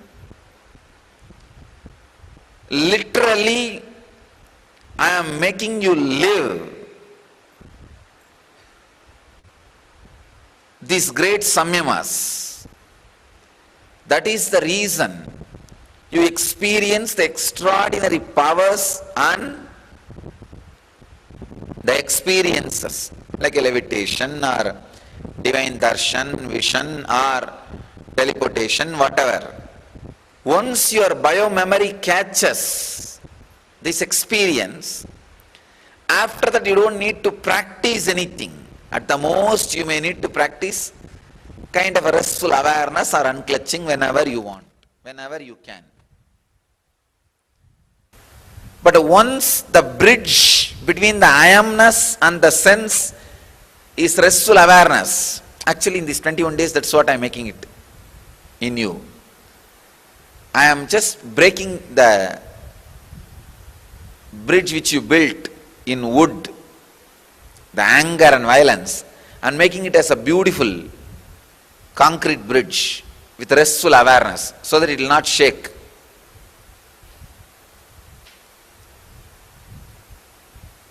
So that the I amness can operate with the senses, with more sensitivity and awareness.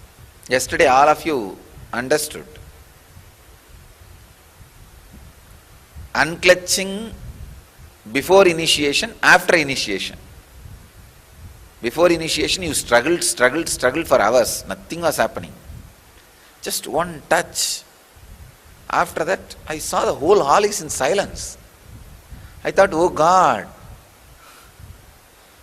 not even little bit of restlessness, as if little Buddhas.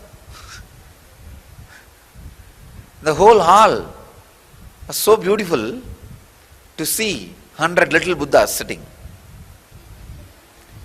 Just one initiation, all these fellows have become like little Buddhas. All I did is removed that restlessness, that anger-based bridge. Somehow, all you guys feel, inside heart of the heart, you know you are God. You wanted that same way to be treated by the world. But you need to know, you need to create the bridge between that I amness which is God and the senses through which the world is perceiving you. Please understand, you are actually God. But the image you are projecting to the world through the senses is not showing exactly what you are because of that wrong bridge. The I amness is God, which all of you are experiencing. But the world is experiencing you not through that I amness, but through your senses which is presenting you. It is like people who come and see the welcome center and get banged by some of the ashramites who are unconscious, start creating opinion about me. What to do? They are not representing me. Sometime, not sometime, all the time, your senses are not directly representing the I amness. Your I amness and senses are not connected with the conscious bridge. The unconscious bridge, that violence, when it becomes bridge, the world perceives you through the senses. The actions you express through the senses. The natural world will not feel you are God. They will not respect you are God. That creates more anger and more violence. Then more unconsciousness, more negative expression and more violence. This is what has become vicious circle. Breaking that vicious circle, creating a conscious bridge is what I call initiation. That's what I did yesterday with you all.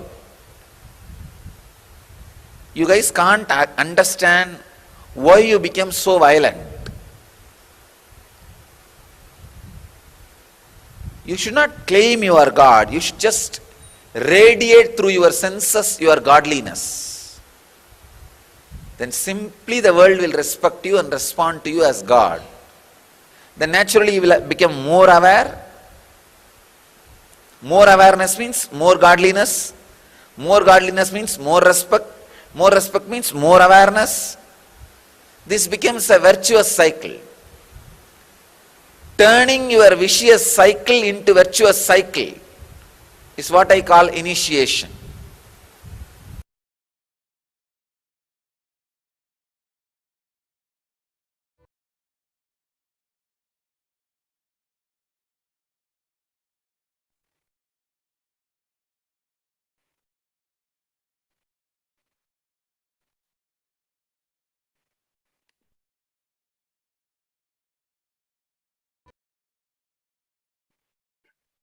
We now move on to the year 2012 on the 28th of April. On this day, the Supreme Pontiff of Hinduism answered questions from devotees. The first question was about our astrological destiny. Do the planets at birth determine our fate? And if so, can initiation from an enlightened being alter our circumstances? The Supreme Pontiff of Hinduism replied that it is not the planets but our beliefs and mental habits that determine our fate. As we have experienced, initiation from the Master changes all of that. Question 2 inquired regarding nutritional supplements and asks for recommendation. The Supreme Pontiff of Hinduism declined to recommend specific brands, but stated that organic supplements in general support both physical health and raising our consciousness. The final question concerned why we should receive a spiritual name. The Supreme Pontiff of Hinduism revealed that the spiritual name has three functions. It shows the path we should choose in life, gives us a goal to achieve, and opens us to the guidance and blessings of the Master.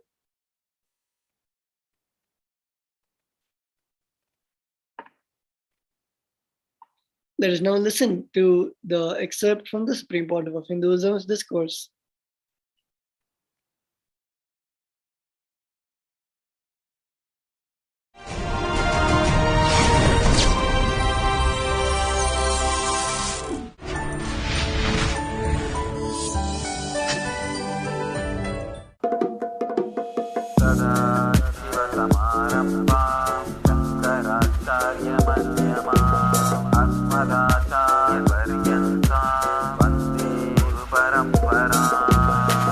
I welcome all of you with my love and blessings.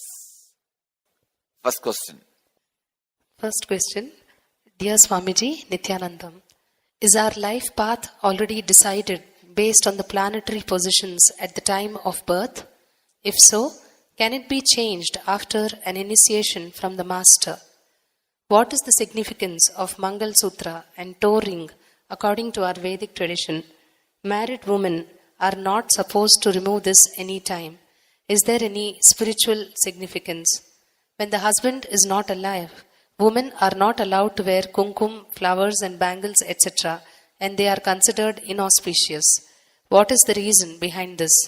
Is there anything called dosha and pariharam? In what way the pariharam affects us spiritually to make life better? M. Suveda, IA ID number 89.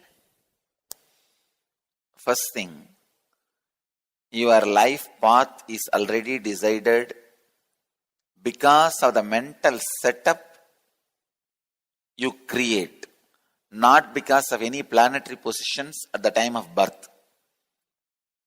The way you grow, that mental setup, that affects your life path.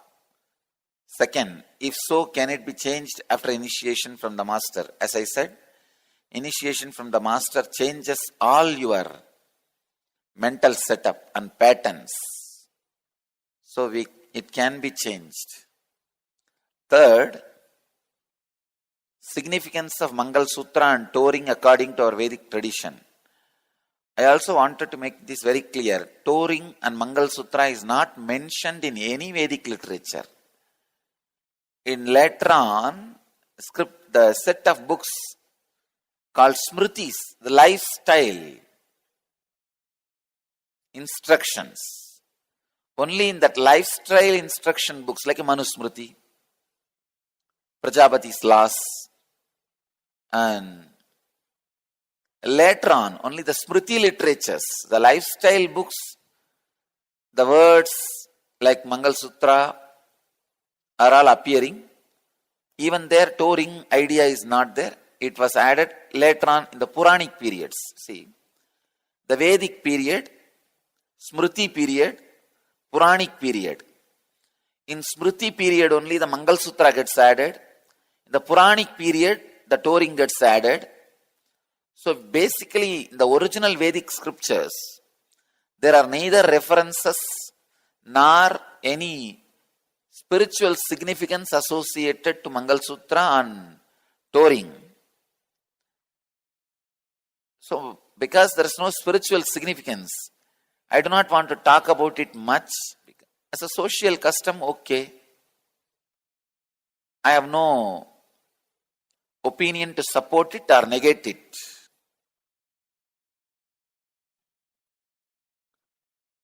And why, when the husband is not alive, women are not allowed to use kumkum and flowers and bangles and consider inauspicious? I think this is male chauvinistic.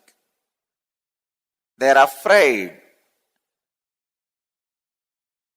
to have a woman fully dressed up without husband because these fellows will get tempted. It is just male chauvinistic, nothing else. So don't bother about that. This is already broken by Sharada Devi. Sharada Devi made it very clear. Sharada Devi clearly, even after Ramakrishna left the body, she did not remove the bangles, she did not wear the white sari. See, even in white sari, she will wear the border only. In West Bengal, with border, you can't wear white sari those days. If husband is not there. She did not care. And she will do all the auspicious activities and everything. And there is nothing called dosha and parihara as far as this wearing kumkum, flower, bangles after husband passed away. Don't bother about that. There are some other significance in dosha and pariharas. I'll talk about it later on, some other time. Next question. The next question is from Jairam Reddy, IA ID number 68. He's asking, Dear Swamiji, please elaborate the essence and need of using dietary supplements for optimal health. Give your insights about using natural organic supplements, especially supplements from Amway's Nutrilite. Jairam Reddy, IA ID number 68. Jairam Reddy, I cannot support Amway's Nutrilite because I do not know about it. I don't know whether you are Amway agent. Am I right? Amway agent?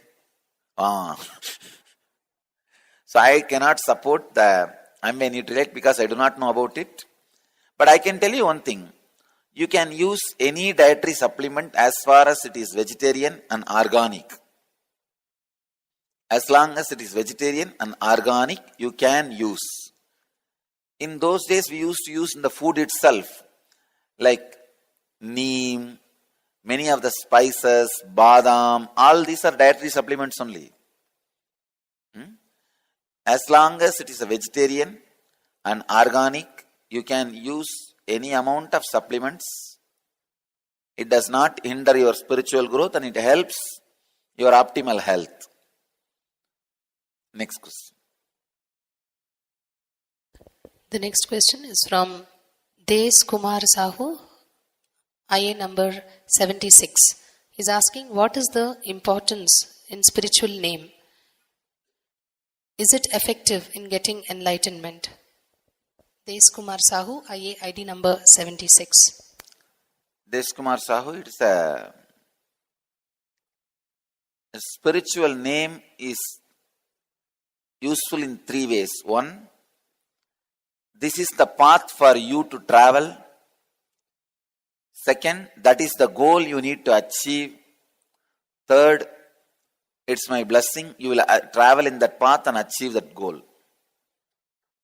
That is what is the significance of spiritual name.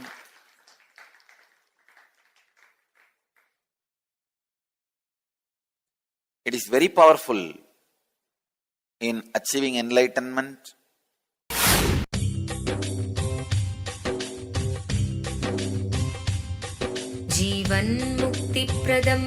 Paramahamsa Nithyananda, a rare living incarnation, is named among the world's 100 most spiritually influential personalities today. Paramahamsa Nithyananda has been placed alongside Dalai Lama, Nelson Mandela, Oprah Winfrey, Paulo Coelho and others by my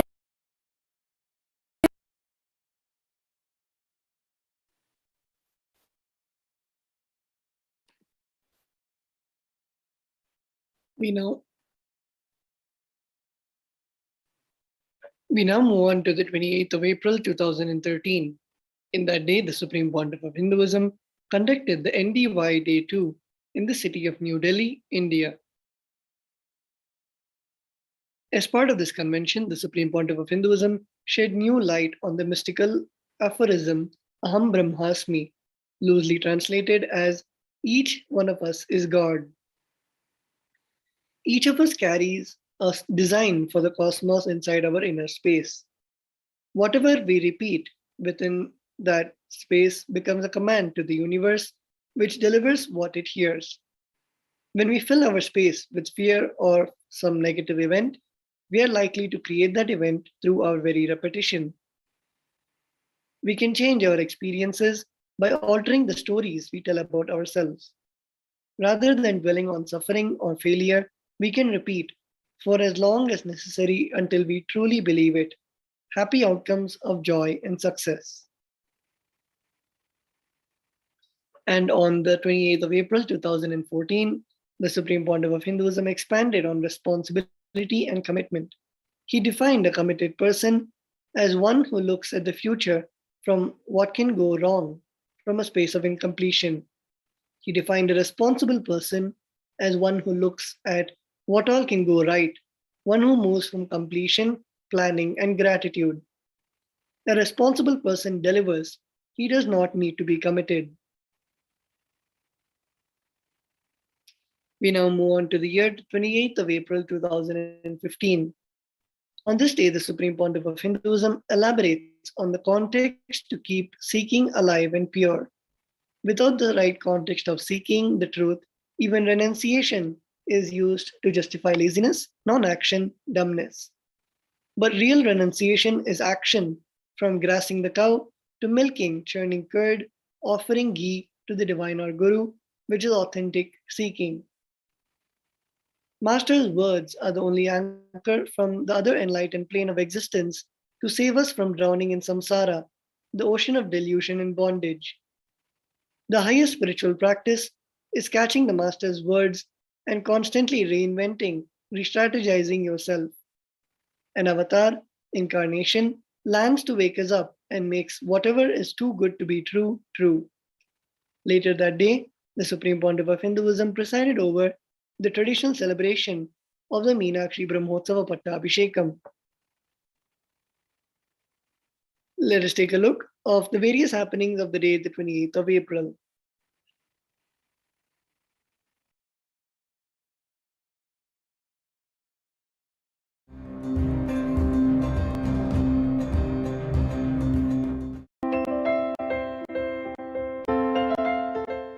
Today, the 7th day of Meenakshi Brahmotsavam, Devi is gracing all of us on Swarna Rishabha Vahana, the golden Rishabha bull vehicle, and Mahadeva is gracing on Sarvalankara with Roman crown. Only in Madurai temple, even the cultures which came later, the best parts of those cultures were observed into the worship and tradition. So the crown he is wearing is actually a Roman style crown. The tradition says once the Roman king came to Madurai on a friendly visit and offered his crown to Sundareshwara. From that time, the tradition of putting Roman crown on Sundareshwara exists, and still the original crown is there in the temple as it is. It's maintained and preserved. Still Sundareshwara uses that crown once in a while. Let's receive their grace on this day.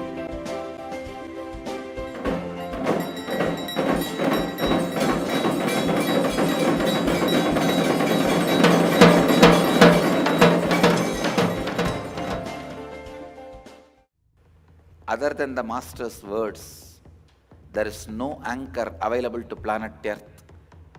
Please understand, anybody who is drowned in the ocean of samsara, the ocean of delusion and bondage, the only anchor available to raise yourself to the next level is Master's words. From the other plane of existence, the only bridge available to this plane, this universe, is an enlightened Master's words. If you don't catch that and raise yourself, nothing else, no puja, no meditation, no spiritual practice can help you. The highest spiritual practice is catching the Master's words, constantly reinventing yourself and re-strategizing yourself.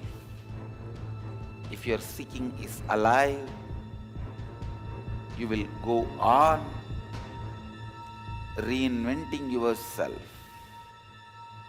You will raise yourself by yourself. You will be so alive. You will be so brilliant, so energetic. How can we create pain patterns with the words that Swami tells? Like, even if it's like unsuccessful, can you just explain me? What I feel is that, like how Swamiji told in today's satsang, Swamiji also told that without knowing the context of something properly, the truth itself can be misused and can be missed.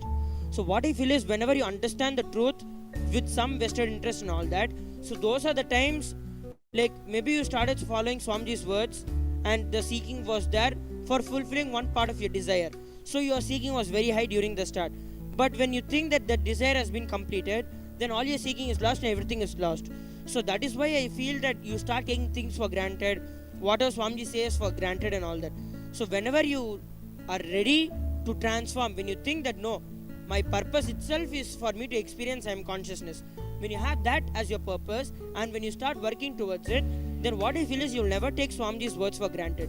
So whenever you have some vested interest and then start the seeking in you, so that will be the time, like when you go first to Swamiji, you're like very ready to follow whatever he is telling and all that. So maybe you would have got some benefits from it and then you thought, okay, Swamiji has given me already so much, why should I take any more responsibility? So you start getting into that attitude. So I feel that is what brings you the pain. So this is how I feel with the Master's words, you can create pain patterns in you. Swamiji, I have been struggling with money and proper job all my life. How can Varanasi Inner Awakening help me have a major breakthrough to a successful career and successful finances? See, first, what is money and what is job? After all, not having boredom about what you need to do whole day will naturally bring success in your career,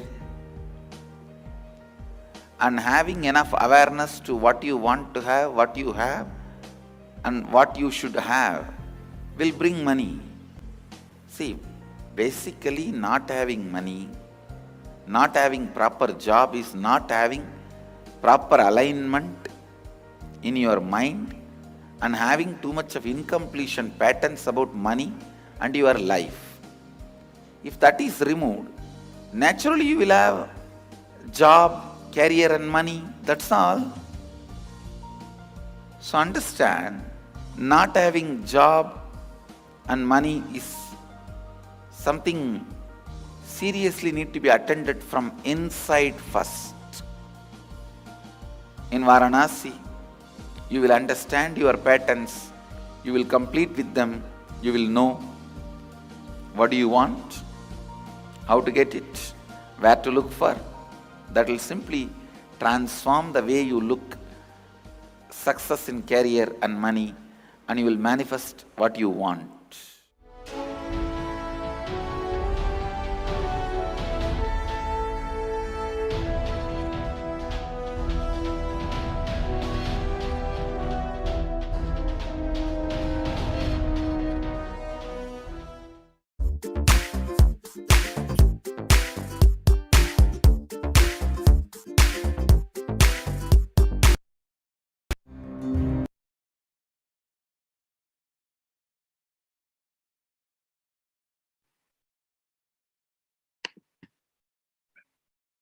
We now move on to the year, the 28th of April 2016.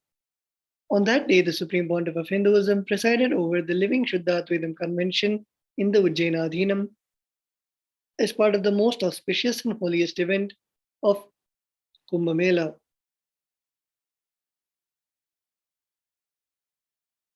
More than 5 crore people had visited the Mela and KAILASA Nation's Ujjain campus during this 1 month period. On this day, the delegates had the opportunity to have the once-in-a-lifetime experience of the most powerful energy darshan of the Supreme Pontiff of Hinduism, and later a personalized Kalpataru darshan where each and every one of the delegates of the Living Shuddhatvedam Convention got to receive healing for their chronic ailments, boons, and blessings for many aspects of their life, such as health, wealth, and relationships. Additionally, free Annadhan was served to all who came to visit the KAILASA's campus in Ujjain Kumbh Mela. On the topic of Annadhan, it is worth mentioning that by the end of the Mela, the number of visitors that had passed from our campus were accounted to almost 4 crore, all of which were provided with free Annadhan.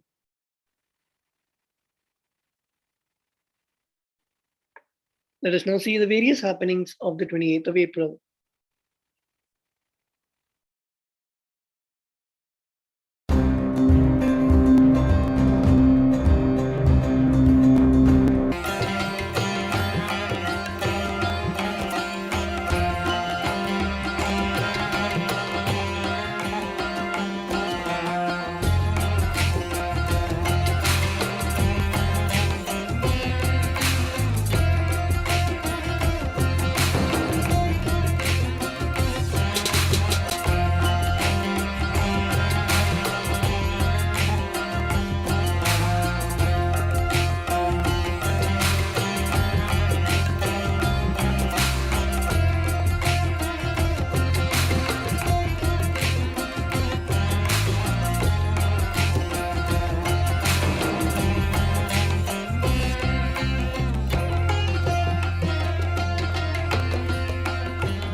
May 4th to May 24th, 2016.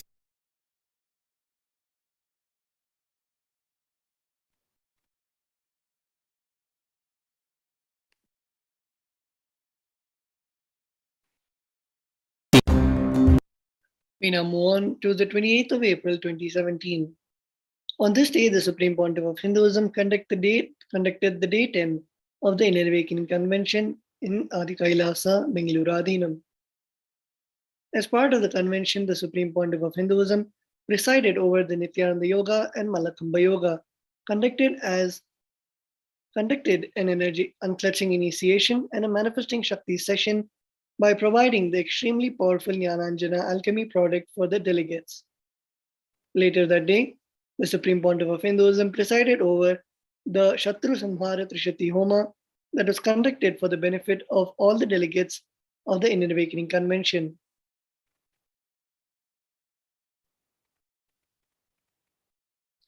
And we now move on to the 28th of April 2018. On this day, the Supreme Pontiff of Hinduism delivered a new clear satsang titled The Right Atmosphere.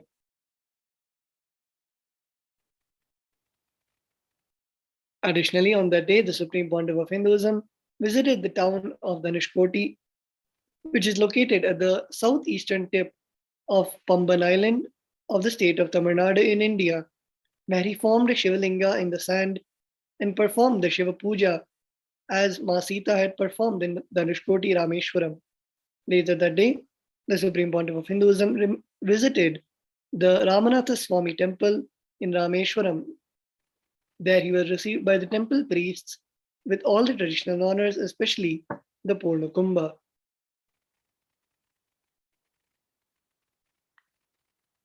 Let us see the various happenings of the 28th of April.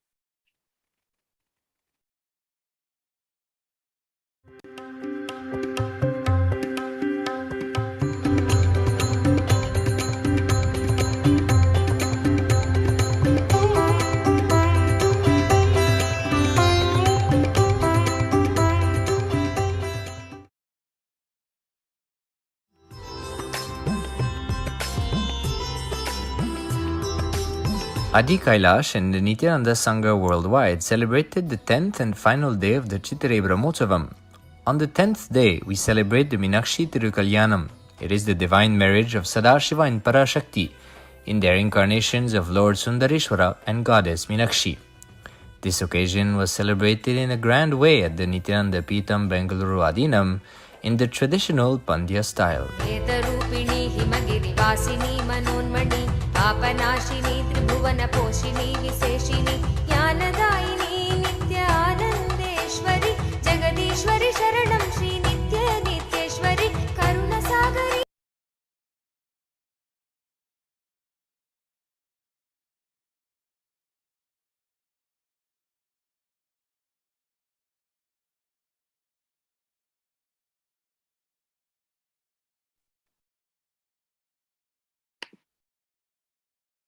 We now enter into the year 28th of April 2020.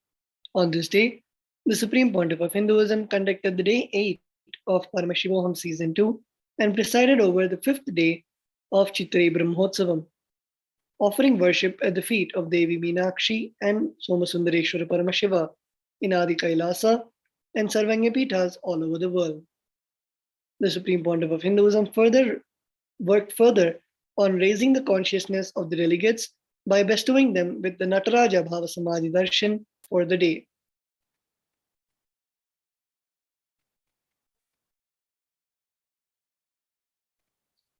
And on the last year of the 28th of April 2021, the ambassadors and delegates of the Kailasa nation received the Shakti Pada and Shakti Nipada with the live darshan of the Supreme Pontiff of Hinduism. On this day, the Supreme Pontiff of Hinduism conducted the season 27 of the Paramashivoham Convention.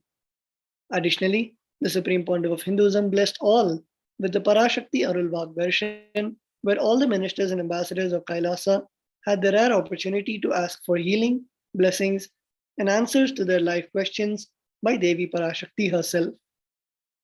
Many grand revelations were provided by Devi Parashakti during those sessions in regards with the future of the world, the reason of the coronavirus, and the Vedic remedies that were going to act as a protection against this global issue.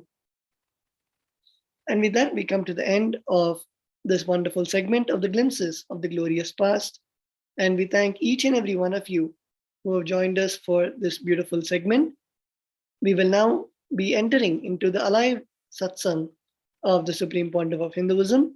So let's all get ready to receive the Supreme Pontiff of Hinduism. Please sit straight. Come to a space of deep gratitude and authentic listening.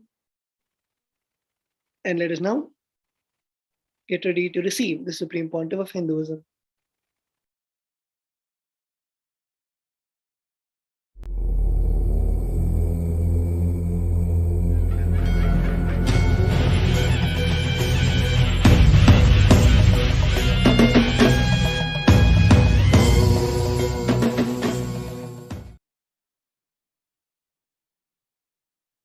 Paramashiva's message directly from Mahakailasa.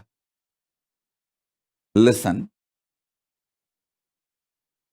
The existence of the superconsciousness consciously, powerfully reflecting into your conscious existence and your conscious existence recognizing your possibilities and powers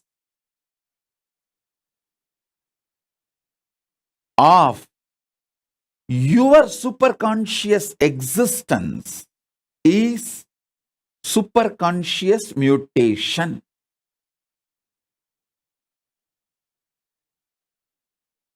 I wanted to make it very clear. This word mutants is misunderstood all over the world, especially the Hollywood movies and TV serials. The way they project the idea mutants That is not the way Hinduism reveals about the conscious mutation. Please understand. The Hollywood movies and TV serials, what they talk about mutants is people with extra power, but not enlightenment or the intelligence, compassion to handle the power, compassion to handle the responsibility. It is more like a unconscious mutants from the lower worlds. Atala, Vitala, Sutala, Talatala, Patala. The lower worlds. That concept only is presented in Hollywood movies and TV series like a Heroes, the New Heroes TV series. All these presents almost kind of a frightening depiction about the mutants. Completely forget about that. Understand what Hindu Shastras, Hindu scriptures, Vedas and Agamas, Puranas talk about superconscious mutation. From the vertical time zone, the higher conscious beings, people who achieved superconsciousness, those beings, their superconsciousness, when that reflects in your individual conscious existence, you start manifesting great enlightenment, intelligence, compassion, highest order of human values and divine qualities. With those jnana, buddhi, higher values, you start manifesting powers, extraordinary shaktis. Please understand. In India, even 200 years before, this was a lifestyle. Every village will have few Shatavadanis. Shatavadani means a person who can perform 100 acts at a time. Please understand.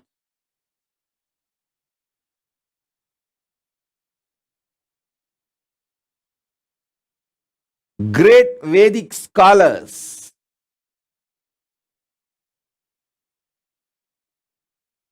in Hindu tradition developed these powers, possibilities through the superconscious mutation. Through this superconscious mutation,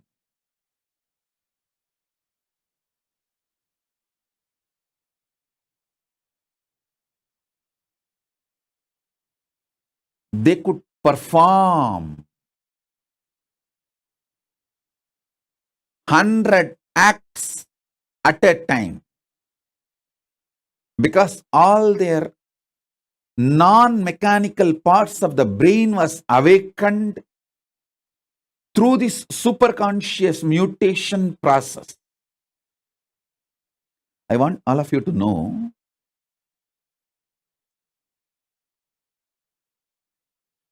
elaborately our Hindu scriptures, history, books have documented. Puranas are not mythology or myth, it's a history. They have documented these superconscious mutants, people who had the superconscious mutation experience.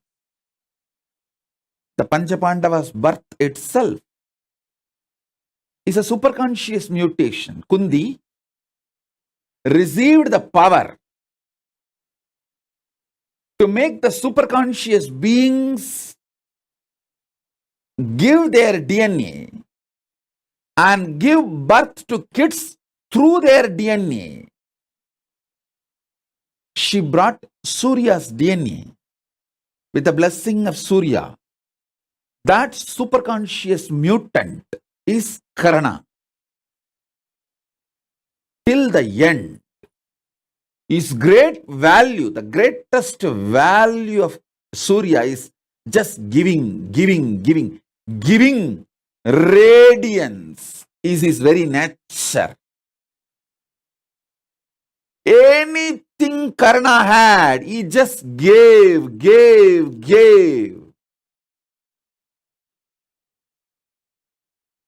The quality of giving, radiating, could never be removed from Karna because he is from the DNA of Surya. The greatest giver, Bhaskara, radiating. He gave his very life.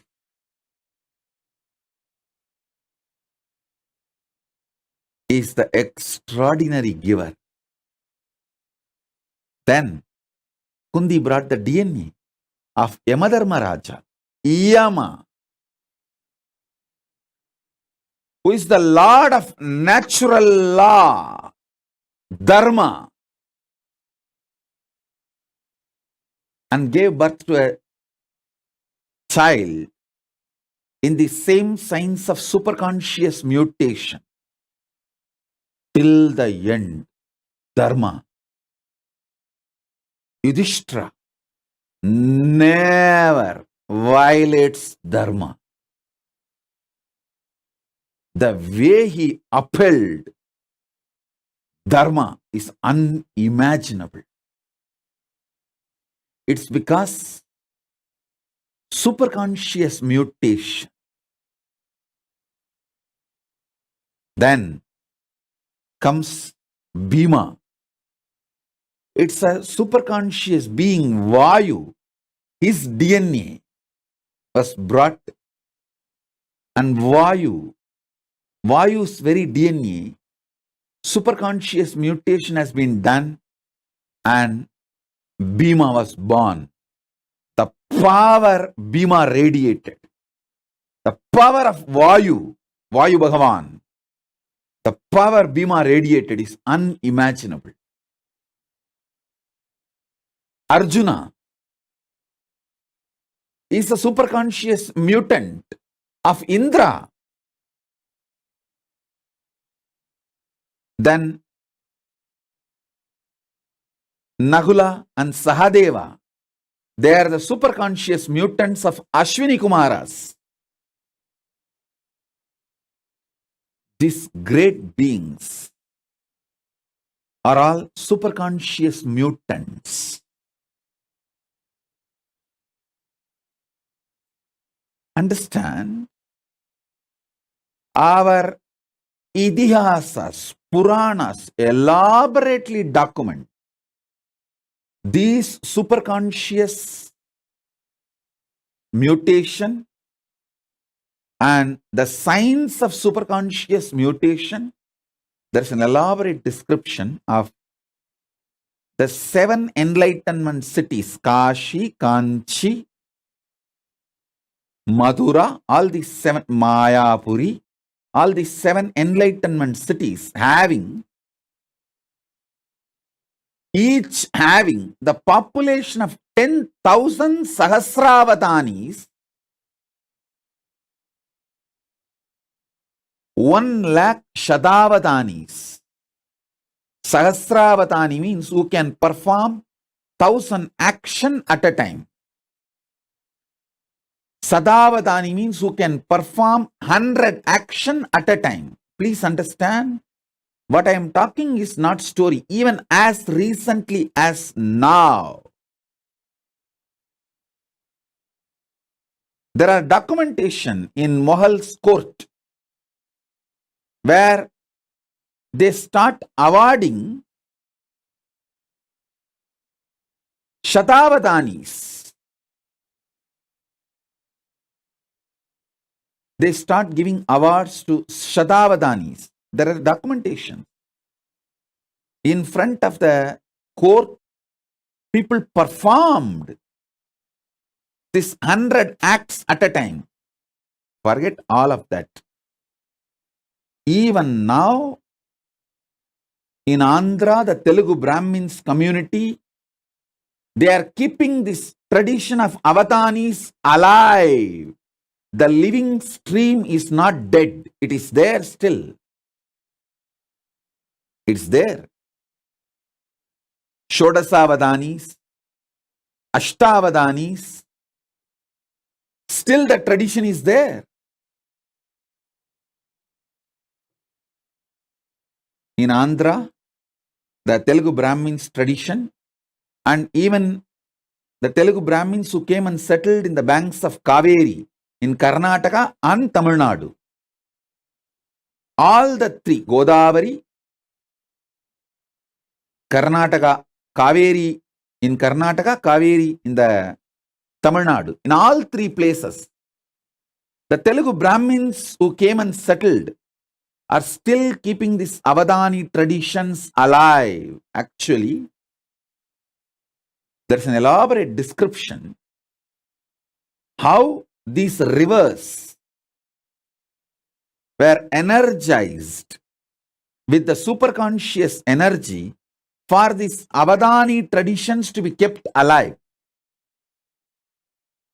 The Ganga was used for Sahasravatana, Sahasravatanis, people who can perform 1,000 acts. They settled in Kashmir and Kashi. Then the next level, people who can perform little less than 1,000, but around 900. They settled in Yamuna. And you need to know, after the Ganga and Yamuna, people who can perform above 500, but less than 900. That group settled near Godavari. That is why when we describe the rivers and worship, Gange cha Yamune chaiva Godavari Saraswati. Saraswati does not come third. Godavari comes third. Then comes Saraswati. Gange cha Yamune chaiva Godavari Saraswati Narmade Sindhu Kaveri. It was different settlement of different Avadanis. There's an elaborate description of how these Avadanis are trained and how this science was kept alive. Avadani's training is one of the aspect of superconscious mutation. More than Avadanis, another important aspect of superconscious mutation is ability to use the astras. Ability to use the different organs, senses. Listen. Ability to use different organs and senses. That superconscious mutation is Avadanis. You will have an extraordinary capacity to smell, think, write poetry, recollect the numbers, names uttered, means the Jnanendriya, Karmendriya, Manas, Chitta, Buddhi, memory, everything will be fully active, alive, intensely, simultaneously, spontaneously, synergetically. That is what is the definition of being an Avatani. all your jnanendriyas and karmendriyas. Jnanendriya means the organs in your system which receives informations and processes. Karmendriya means organs in your system which performs actions. Jnanendriyas and karmendriyas and the internal organs who are responsible for jnanendriyas and karmendriyas to be fully active and alive. Sorry for using too many Sanskrit terms.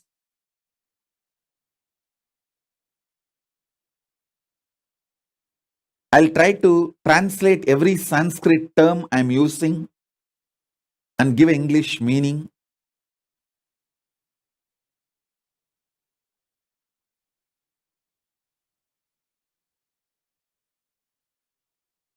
The knowledge receptors and action performers, these two organs, for example, tongue, when it tastes, it is called jnanendriya.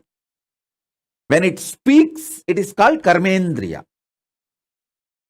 Same tongue, when it performs the action of receiving the taste and processing that information, it's called jnanendriya. The same tongue, when it performs the action of talking, it's called karmendriya. Like that, the jnanendriyas and karmendriyas and the internal organs which are responsible for these jnanendriyas and karmendriyas to be active. For example, liver. Only if your liver is absolutely detoxed and fully active, you will have a deep ability to coordinate all the actions. Please understand, coordination of all the actions needs not just the support of the brain, it needs the support of your liver.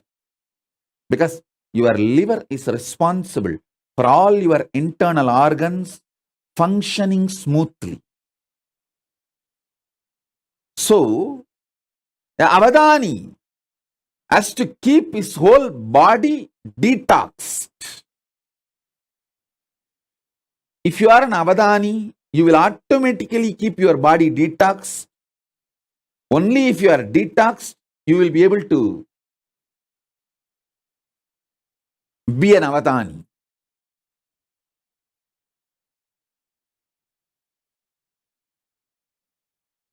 Keeping all your karmendriyas, jnanendriyas and internal organs active, alive, simultaneously, spontaneously, synergetically, in a synced way is called avadana. I myself have seen an avadani who can smell, listen to the music, taste some of the food items, and hear the numbers, flower names, various other names being uttered, and see the scenes in front of him, which is constantly changed, various paintings, mix all this and sing poetry without missing the order. He can see everything, listen everything, and during this whole process, somebody will be touching his back with peacock feather at various points. He will narrate this whole thing in a poetic way without missing the order.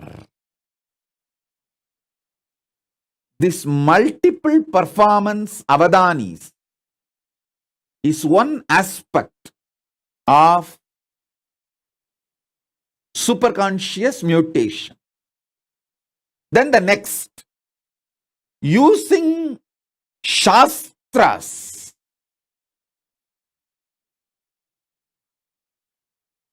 That is what now I am making Suvignana master. See, in Shankara's history, if you see Adi Shankara's history, two of his disciples never studied anything. Totakacharya, Bhatmapada. They just served him. Just by superconscious mutation, he made both of them Shastravadanis. Shastravadanis, like Sahasra Avadanis on Shastra. Sahasra Avadanis means they can perform 1,000 actions at a time. Shastra centered. He made both of them Sarvanyas. What Mandana Mishra did through the self-effort, his whole life, Adi Shankara gave it through superconscious mutation to Todaka and Bhatmapada Acharyas, just like that. Sarvanyatva can be transmitted through the initiation.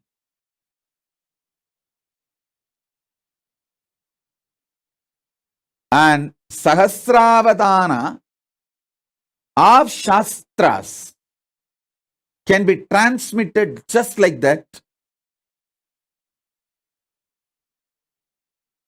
Adi Shankara has demonstrated it. Then Sahasravadanis of Shastras. How do you think Drona could transmit this whole science to all the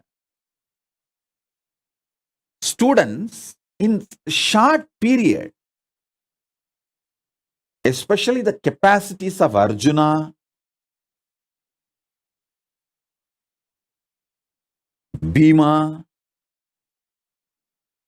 If you see all their capacities, unimaginable capacities cannot come by training. It is only the science of superconscious mutation. Just within 7 years, Karna receives everything including Brahmastram from Parasurama. How? It's impossible by training, but only through the superconscious mutation. Understand, superconscious mutation is a science. There are 25 branches of Sahasravatana, performing 1,000 actions at a time centered on organs. This tradition is kept alive in the Telugu Brahmins community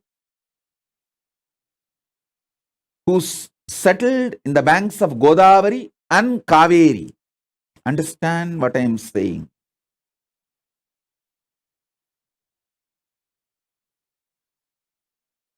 Even now, there is a living stream, at least few people. We have Shodasavadanis, means who can perform 16 actions at a time. I want to tell you, put this on record, how the invaders of India destroyed this Avadani tradition. They understood these Avadanis are the powerful people keeping this Hindu tradition alive. So these invaders started rewarding the Avadanis. Everyone thought, why will award and reward Avadanis? Hindus, Because all these Hindu Avadanis have started coming out openly, publicly to receive the award and reward. They collected everyone and finished them off once for all. That is the way the living stream of the Avadanis were destroyed by the invaders. Understand? But one good news I have for you, all of you, is fortunately, this Avadani, the superconscious mutation, is done in the DNA level. If the Telugu Brahmin DNA is available, Telugu Brahmin kids are available, that is enough. I can reinitiate them, revive the whole Avadani tradition, which is what I am doing through our Gurukul. This is the good news we have. The Gotra of Avadanis, the Telugu Brahmins who carry this Avadanis DNA, if the child is initiated,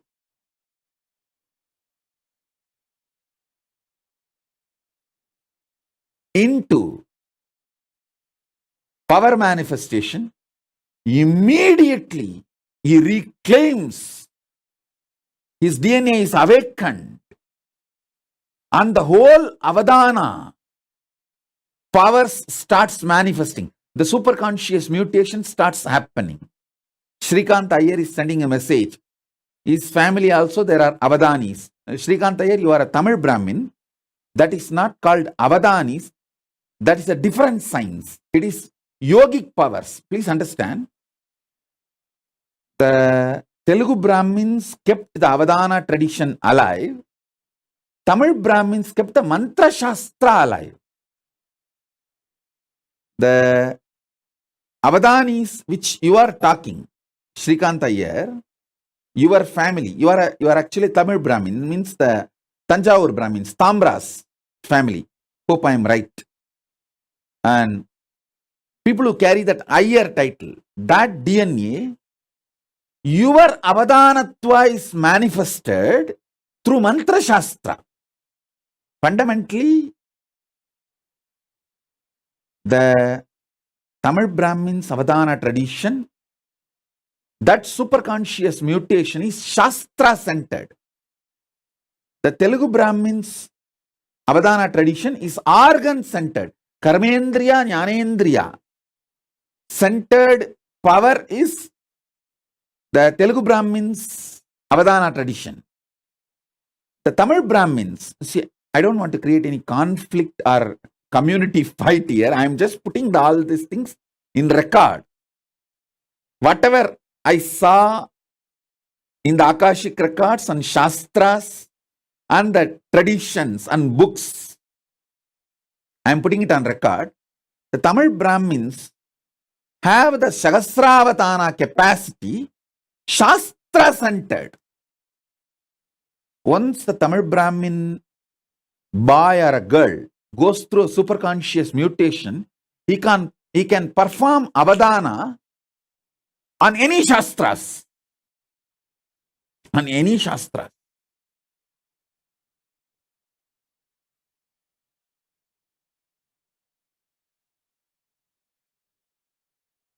The Shastra-centric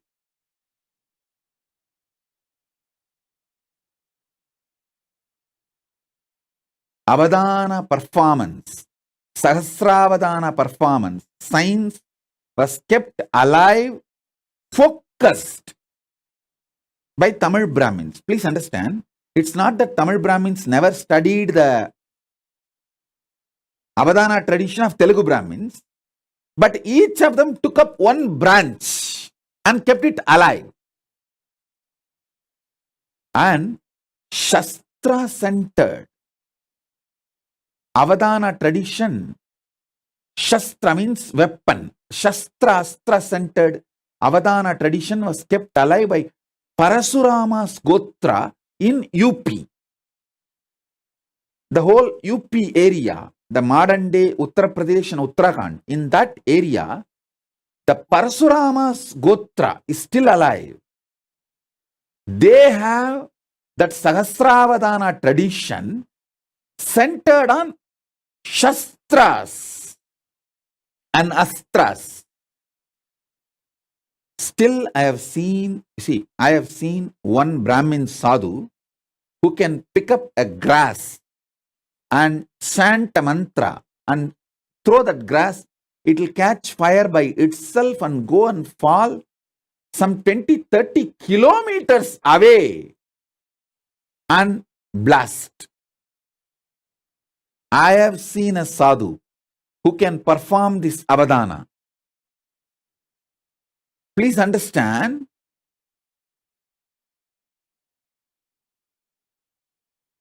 the organ-centric superconscious mutation avadani tradition was kept alive in Telugu Brahmin stream. Shastra-centric, mantra-centric, Sahasravadana tradition was kept alive by Tamil Brahmins, and Astra-Shastra, weapon-centric avadana was kept alive by the Parashurama's Gotra in UP and Uttarakhand, the modern day Uttar Pradesh and UP, the UP, Uttar Pradesh and Uttarakhand. And Ramesh Ramani is sending a message that they are Telugu Brahmins, and one of his great grandmother has written the Ramayana on wall. Oh God. Actually, these are living, what to say, that living documentations.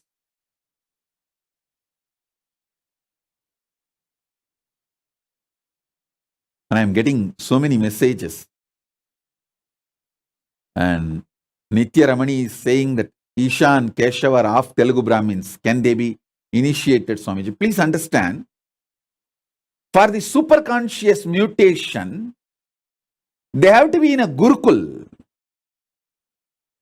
And Nitya Ramani, if you want 2 kids for the family, keep Isha and Keshav.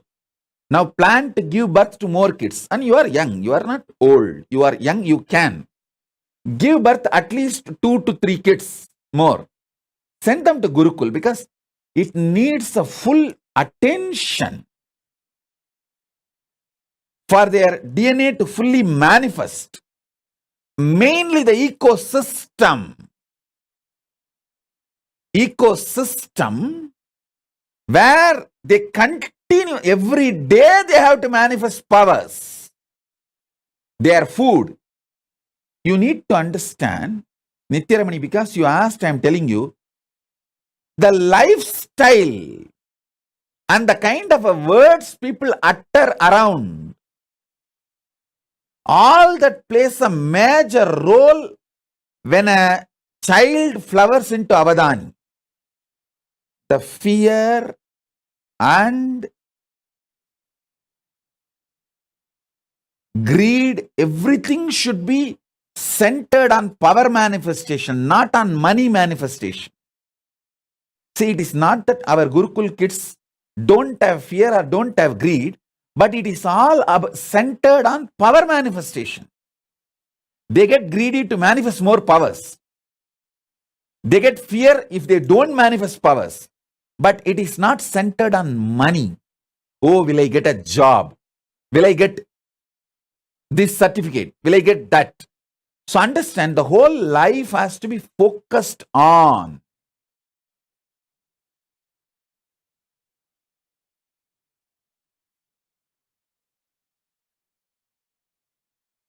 power manifestation and becoming Avadanis.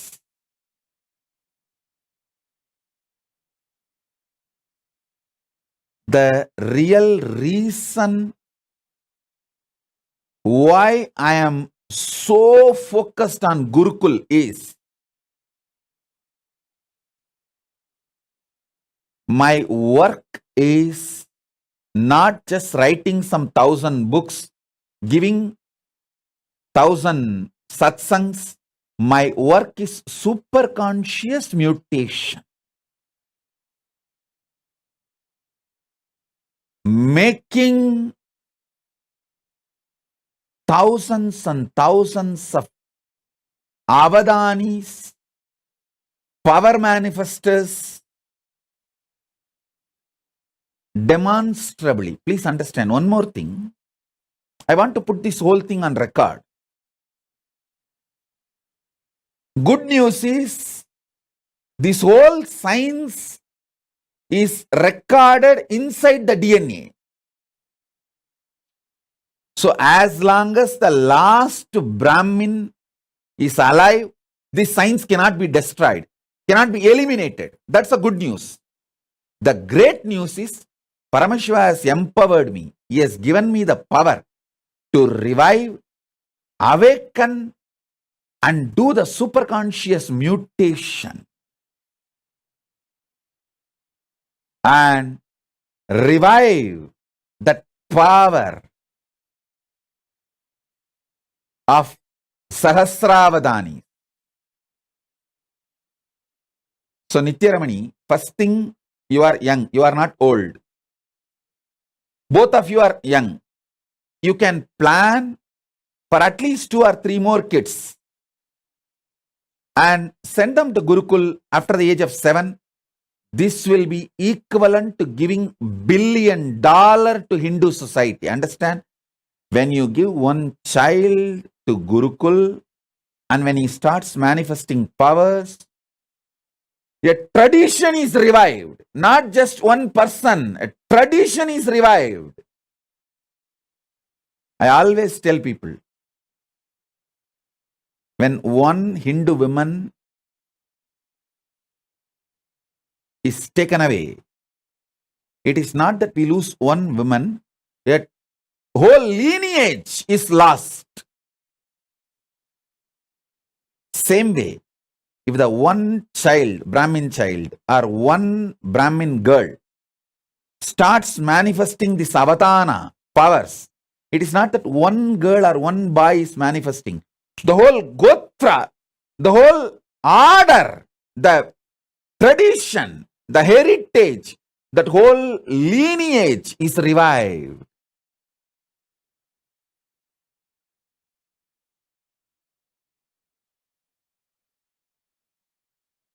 The kids who are staying in their home with parents, I can initiate them, give them few powers.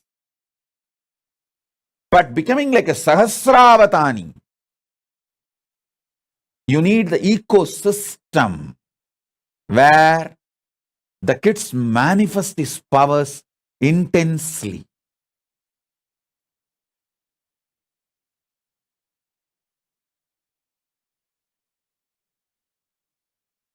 I wanted to tell all of you who put the message now, Ramesh Ramani, Nithya Ramani, Shrikant Iyer, all of you,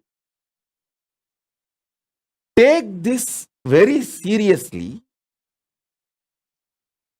One child from the Brahmin tradition, Brahmin DNA, please understand, I am not a casteist person. All of you should know, I myself is not a Brahmin DNA. I am from Adishevalalar community. So you should know that I am not a casteist person, and I talk so much about social justice, and I work for the social justice. Here I am talking about the biology of the superconscious mutation. I am not talking about the social community structure. I am talking about the biology of the superconscious mutation. So understand, if one Brahmin child becomes part of the Gurukul and he starts manifesting powers and sarvanyatva, and he starts manifesting this avadanitva. Not just the one child, the whole lineage is revived. Hindus need to realize last 300 years, heavy persecution, huge effort was put to destroy this Avadani science, the superconscious mutation science, because this is the core of Hinduism. Core of Hinduism is not just in Shastras, not just in temples. All that is great. Keeping it alive, all that is container. Content is this superconscious mutation process. Understand, I am not disrespecting Shastras or the temples. No way. But all I am telling you is Shastras and temples are all containers. See, when invaders invaded India, they burnt libraries, whole thing. Some of our libraries was burning for 2 years. Around 20 million books, manuscripts have been burnt. But the whole thing was rewritten within next 10 years by just 10 Brahmins sitting in a remote forest, because in their DNA the whole thing is programmed and in their memory the whole thing is there. They just sit and go on writing. Patanjali himself says, I took my 1,000-headed Patanjali Adisesha farm and wrote this whole Mahabhashya. It means he became the Sahasravatani, the 1,000 independent, intelligent brain tracts. He activated it, and all the whole 1,000 track revealed all the 1,000 branches of the knowledge. Patanjali is the Tamil Brahmin who is a Sahasravatani, mantra, Shastra-centric Sahasravatani. Is the Tanjore Brahmin. Shastra-centric Sahasravatani. He reveals the whole Mahabhashya. So if you just have one Patanjali, even if 1,000 libraries are burnt, no problem. They will repeat it and rewrite it, pen the whole thing down in next 10 years. That is the way, even though millions of temples are destroyed and the libraries got burned, we immediately came back. We immediately revived the whole thing in next generation, within next generation. Now is the time to revive not just the Avadani science of organ-centric, mantra-centric, Shastra and Shastra-centric, all the 25 branches of Avadani tradition. Sahasravatana in all 25 branches, the mantra, power manifestation. Power manifestation, Shakti Avishkarana is one of the science branches. We can create kids who can perform 1,000 power manifestation at a time. Sahasravatana at a time. I can talk about all these things. With Paramashiva's grace, I have a right to talk about all these things because I already demonstrated many things which I am talking. Understand? The organ-centric Sahasravatana, that is what is this remote vision, ability to read blindfolded, and Shastra-centric Sahasravatana, that is what is that any book without opening the eyes, people can The kids can just tell what is there in which page. Already Nithyananda demonstrated this power multiple times. Sarvanyatva. Not just Nithyananda. Many kids along with Nithyananda demonstrated this power multiple times. And astra-centric. Astra-shastra-centric. Sahasravatana. This comes under this materialization. Many other power manifestations come under this Astra and Shastra centric Sahasravatana. You can receive anything you want and send anything you want. Many of these powers, these Avadana traditions, these sciences I have demonstrated. Now, through a large scale Gurukul, I'll be taking this whole science to the whole world. See, the good news I have for all of you is, with the grace of Paramashiva, we demonstrated it is possible. We already revived the foolproof. The methodology is success, end to end, the quality control passed. That is done. Now we will have to make it available to the whole world by making large numbers, like 10,000 balasans, 10,000 female sannyasinis, 10,000 rudraganyas, manifesting these different Avadana traditions. That is what we have to do, and that is what I am doing. That is what I am focused, and I know what all the dangers and attacks possible, what all the persecution, dangers and attacks possible.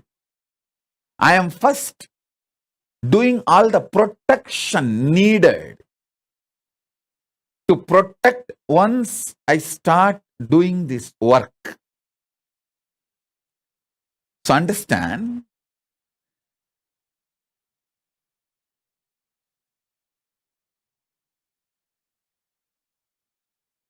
with the grace of Paramashiva, we will do it, and he is doing it. He is really doing it. He is doing great work in large scale. Great work in large scale. I am just creating the infrastructure needed to host these thousands of kids, thousands of Gurukul Balasans, thousands of sannyasis, rudraganyas, apat sannyasis, who will work on the superconscious mutation, start manifesting these powers. I'm just working. So understand,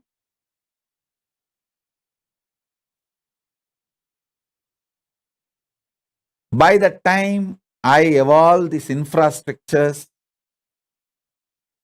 all of you who put the message, Shrikant, Nithyaramani, Ramesh Ramani, all of you, you guys plan for getting more and more Brahmin kids. Your very DNA which you want to revive. Start working. If you feel, oh, it is little late for me, Swamiji, especially Ramesh Ramani may say, I think Swamiji, it is little late for me. But no problem. You have daughters, you have sons and daughters. You tell your daughters to give birth. Let the next generation. See, if possible, you give birth. If not, your sons and your daughters. Ask them.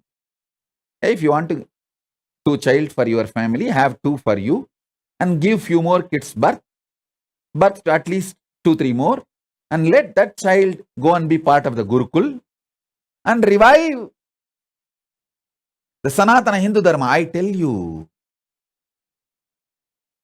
sending a child to the Gurukul will be equivalent to donating $1 billion to Hindu society. Because even if you give $1 billion, what will I do? I have to find a living DNA, kids, who will go through the superconscious mutation process and manifest this to the world.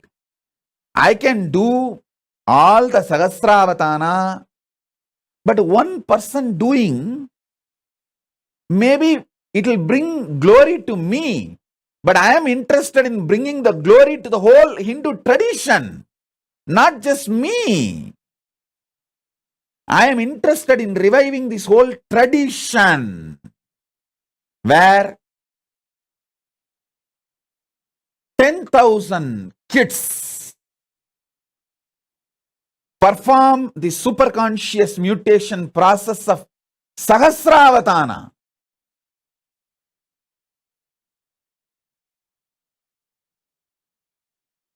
I want all the Brahmins to know, especially if you are from a family where alcohol and non-veg is not a lifestyle, where still you keep the Brahminical traditions alive, you are carrying something extraordinary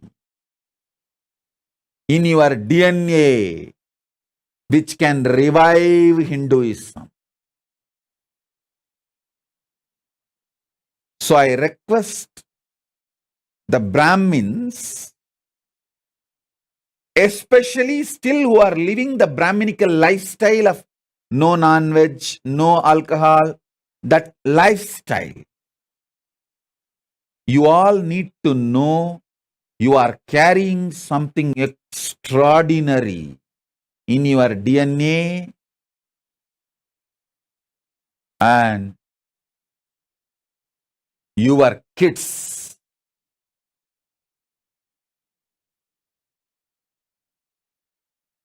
not only can be the greatest gift for reviving Hinduism, they can be greatest gift for the whole humanity. Sonali Gupta is asking, what was the Kashmir Avatani tradition? Kashmir Avatani tradition was power manifestation science. On power manifestation, Shakti Avishkarana. If you see the whole Kashmiri Shaivite tradition, it was all about the power manifestation, Shakti Avishkarana. They were able to manifest 1,000 powers at a time. Sahasravatana on Shakti Avishkarana tradition. See, a university, Hindu university, this is the way it existed. Fortunately, I could get the blueprint of at least 12 universities that existed. Tarukavanam. Tarukavanam is one of the greatest Hindu university where the rewriting of all the Puranas happened. The Tarukavana rishis. And then the Kadambavanam. Kadambavanam is around the Madurai. There was a university.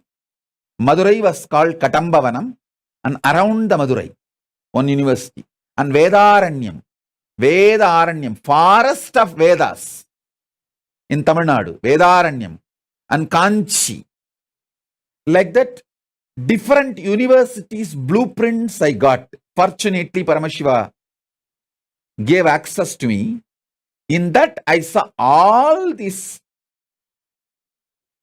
universities had 25 branches of Sahasravatanis. People who can perform 1,000 actions spontaneously, simultaneously, synergetically. Because of the superconscious mutation, either centered on organs, or centered on Shastras, scriptures, or centered on Shakti Avishkarana, power manifestation, or centered on Astra Shastra Vidyas. Like these 25 branches, the metallurgy and arts, the whole Vishwakarma Sampradaya. Understand, we had Vishwakarmas who can perform 1,000 acts at a time on the science of sacred arts. Vishwakarmas are called Vishwakarma Brahmins. You should know that. They are Brahmin DNA. That was one of the branch in the 25 branches of the university. With Paramashiva's grace, we will revive all the 25 branches. Sahasravadanis in each branch, at least few thousand kids, so that it is kept alive forever in the future. I have already demonstrated the grace of Paramashiva, the signs Paramashiva gave to me is working. I have already demonstrated. Now I just needed to scale it up. And I also realized what all the external attacks and internal attacks possible. When I scale it up, based on that, I am creating an infrastructure where once we start doing it, we will not need to waste our time in defending ourselves from the external attacks and internal attacks. We have a complete foolproof system where there is no attacks. We are absolutely safe. With the grace of Paramashiva, he has already given us that kind of a legal, political structure. Now we are just making infrastructure. And this is what is the real revival of enlightened civilization. Conscious civilization.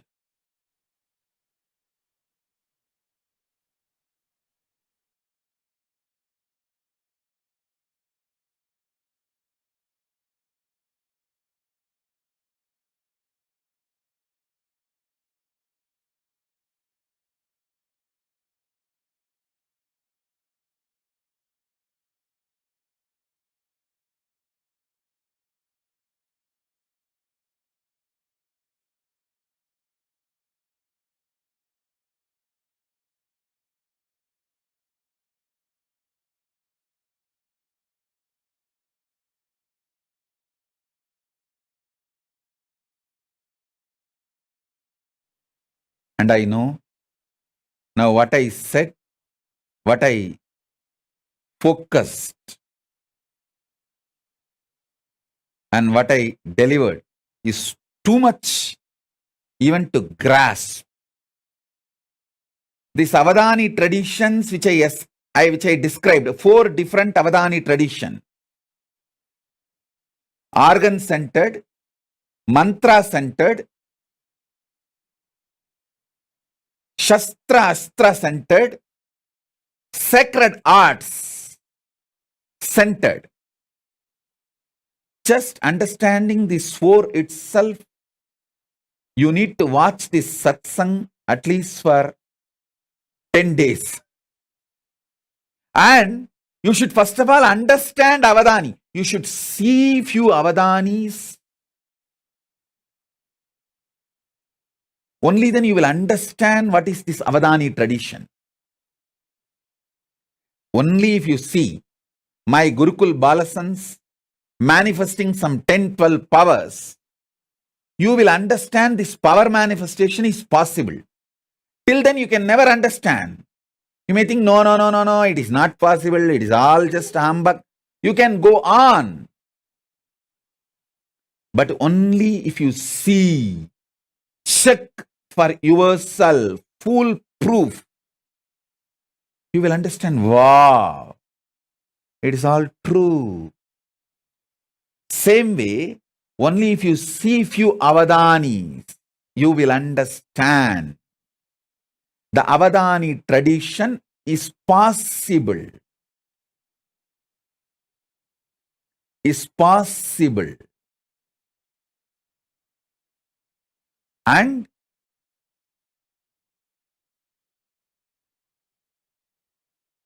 understand all these various Avadani traditions.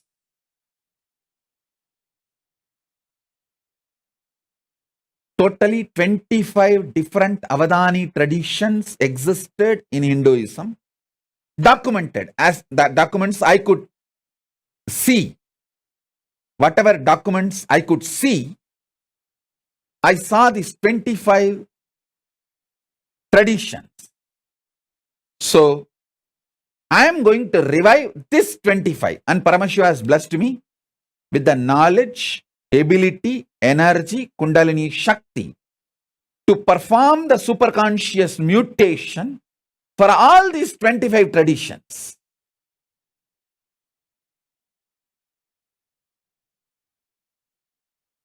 In these 25 traditions, each one represents one face of Paramashiva. One face of Paramashiva represents one Avadani tradition. Avadani is a person who can perform multiple acts simultaneously, spontaneously, synergetically. Because of the superconscious mutation happened in him.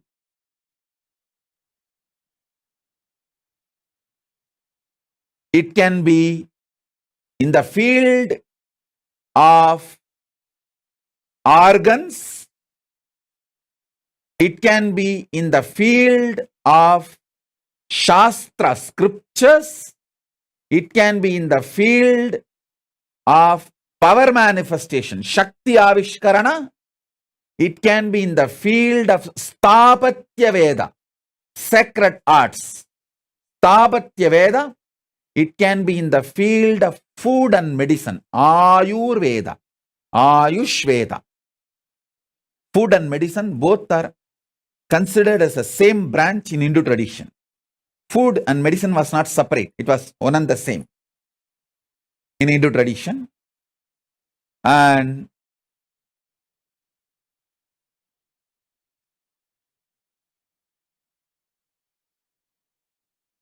all these 25 branches, with the grace of Paramashiva, we will be reviving through the superconscious mutation process. Paramashiva himself is here to do this work, to do this job. All the major Hindu universities we had, Naimisharanya, Tarukavana, Katambavana, Vedaranya, all these were the great universities which had all these 25 traditions, 25 Sarvanya Pitas.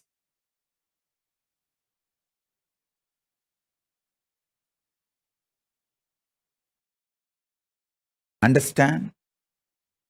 Temples, monasteries, gurukuls, libraries, all of them are containers.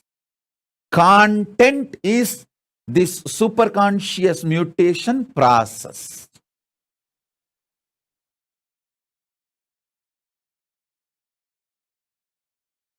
Especially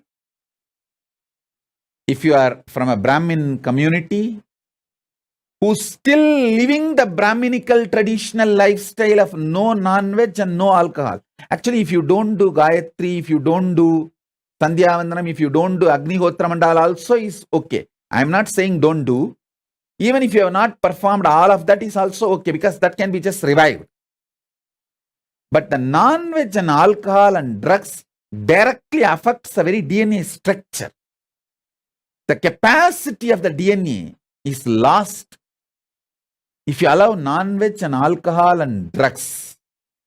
If you have kept non-veg, alcohol, drugs away and lived the Brahminical lifestyle, if you just keep these three away, that Brahminical lifestyle will be more than enough. You are still carrying a powerful DNA which can be a great blessing not only for Hindus, for the whole world. Because if you give one child, for example, Paramesha, Sri Advaita and Mahadvaita gave Paramesha and Tattva to Gurukul, especially Paramesha. The way he started manifesting powers when he was a kid, it is not that now he is only one sannyasi or one kid, one balasant manifesting powers. He is going to revive, inspire a lineage.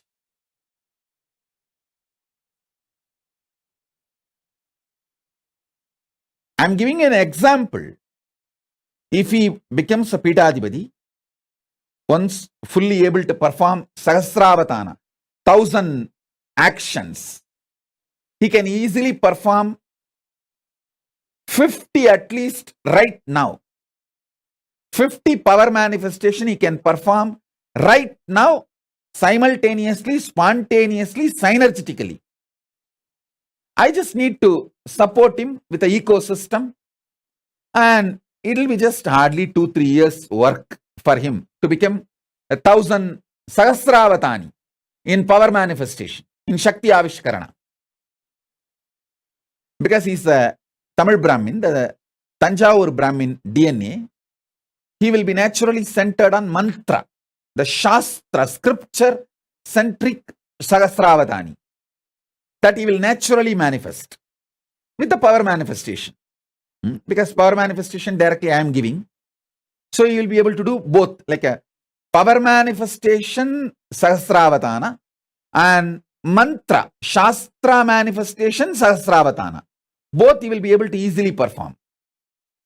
So when he does that, if he becomes a Pidadipati, a sannyasi, he will be inspiring millions of the next generation to become sannyasis and take this science forward. If he decides to become Grihastha, when he grows up and if he decides he wants to get married, at least his whole family and the lineage, that Karuvali Parambarai, will start carrying the same awakened superconscious mutation DNA. Anyway, he will be blessing for the world. If he takes up Grihastha, he will be making few kids manifesting. If he becomes sannyasi, he will be making few thousand kids manifesting this Sahasravatana. That's all. Understand? What I am talking is a clear Paramashiva's blueprint.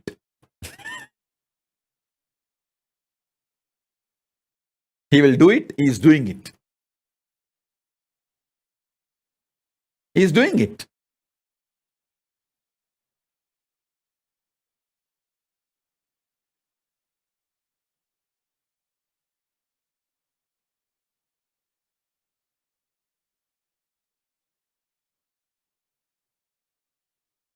I tell you,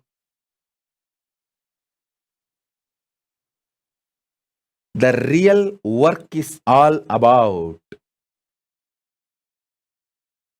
super conscious mutation.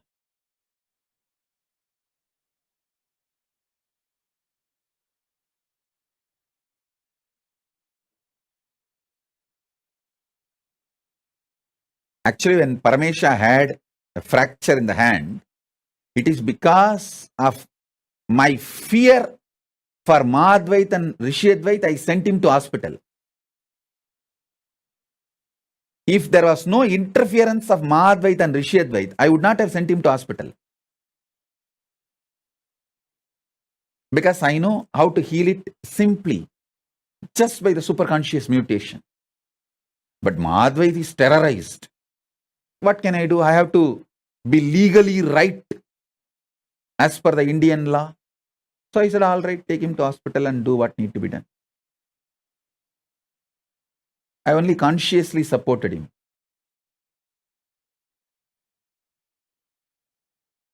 If I did not have Mahadvait, Rishiyadvait's interference, all it would have taken for me is 10 minutes to remove the pain next 10 minutes to make the bones set. And after half an hour, I'll tell them, hey, now take the X-ray and show that it's all clear. The X-ray will prove he's all right, it's all clear. That's it. No question of any other things needed. Because this Avadana tradition, when the superconscious mutation starts happening inside a child, he gets the power to manifest the body as he wants.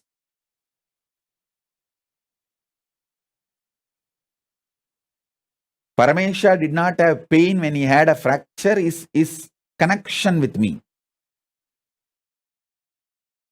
But he has to be sent to hospital for medical attention is because of Mahadvaita and Rishi Advait's fears. Middle class Hindus, what to do? For last 5-6 generations, even they do not know that this kind of avadana is possible, and even they have not seen their parents or great-grandparents manifesting these powers. At least 3-4 generations it is gone. So they are all jittery, shaky, middle-class Hindus. Always they want to have a plan B, that fallback. And it is not their mistake. That is the way now, because for so many generations you did not see all this is possible.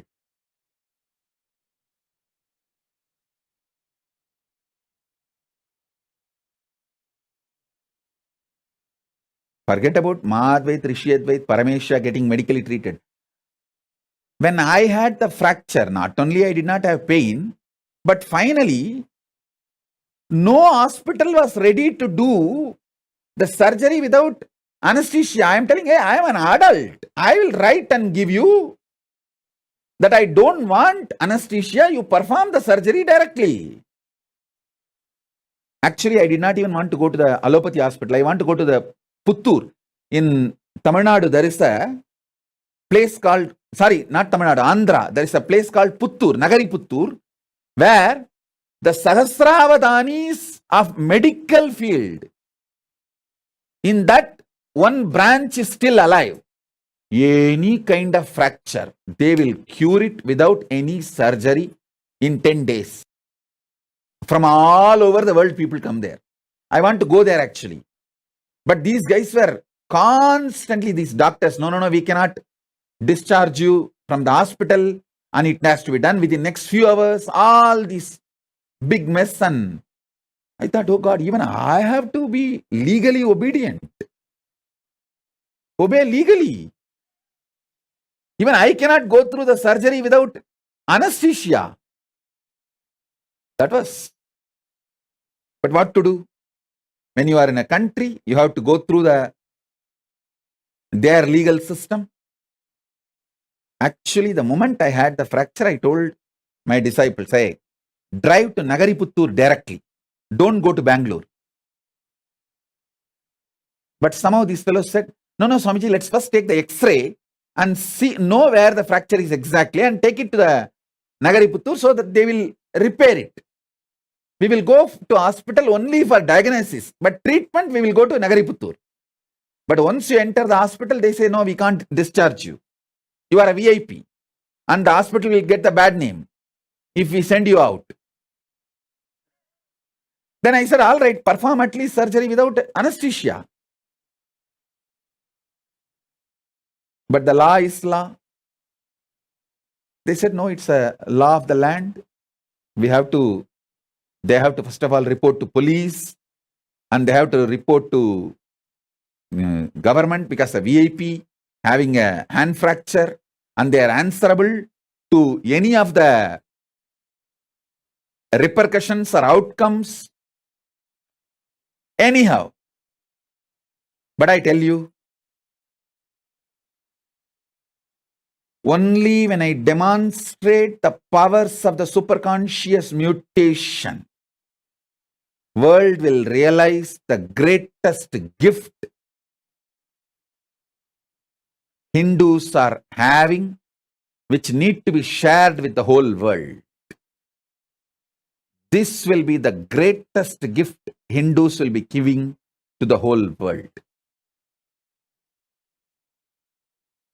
I'll continue with my initiations into superconscious mutation in the further sessions. Today I wanted to reveal the blueprint, Paramashiva's blueprint. In the further satsangs, I'll give detailed initiations. So, with this, I bless you all. Let's all radiate with integrity, authenticity, responsibility, enriching, causing, living Shuddhatvaita Saivam, Paramadvaitam, the state, space, powers, being, superconsciousness, and Kailasa of Paramashiva, Paramashivoham, Om Nithyananda Paramashivoham, the eternal bliss, Maha Kailasa of Paramashiva, Paramashivoham, Om Nithyananda Paramashivoham, the eternal bliss, Nithyananda. Thank you. Be blissful.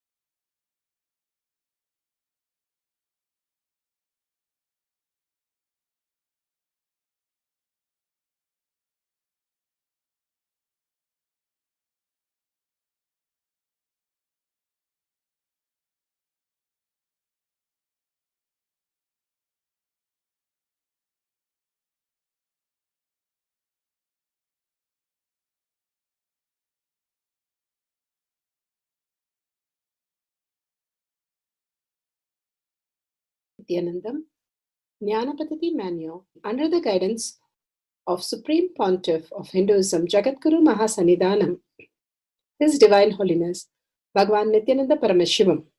Let's start with the Sadguru Vandanam. Nithyanandam Paramasukadam Kevalam Jnanamurtim Dvandvatitam Gaganasadusham Tattvamasyaadilakshya Ekam Nityam Vimalamachalam Sarvadi Sakshi Bhutam Bhavatitam Trigunarahitam Sadgurum Tam Namami. Let's go through the disclaimers.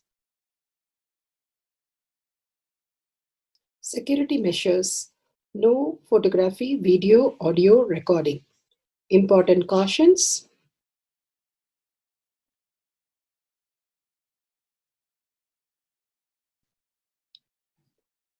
Please be aware of the important cautions.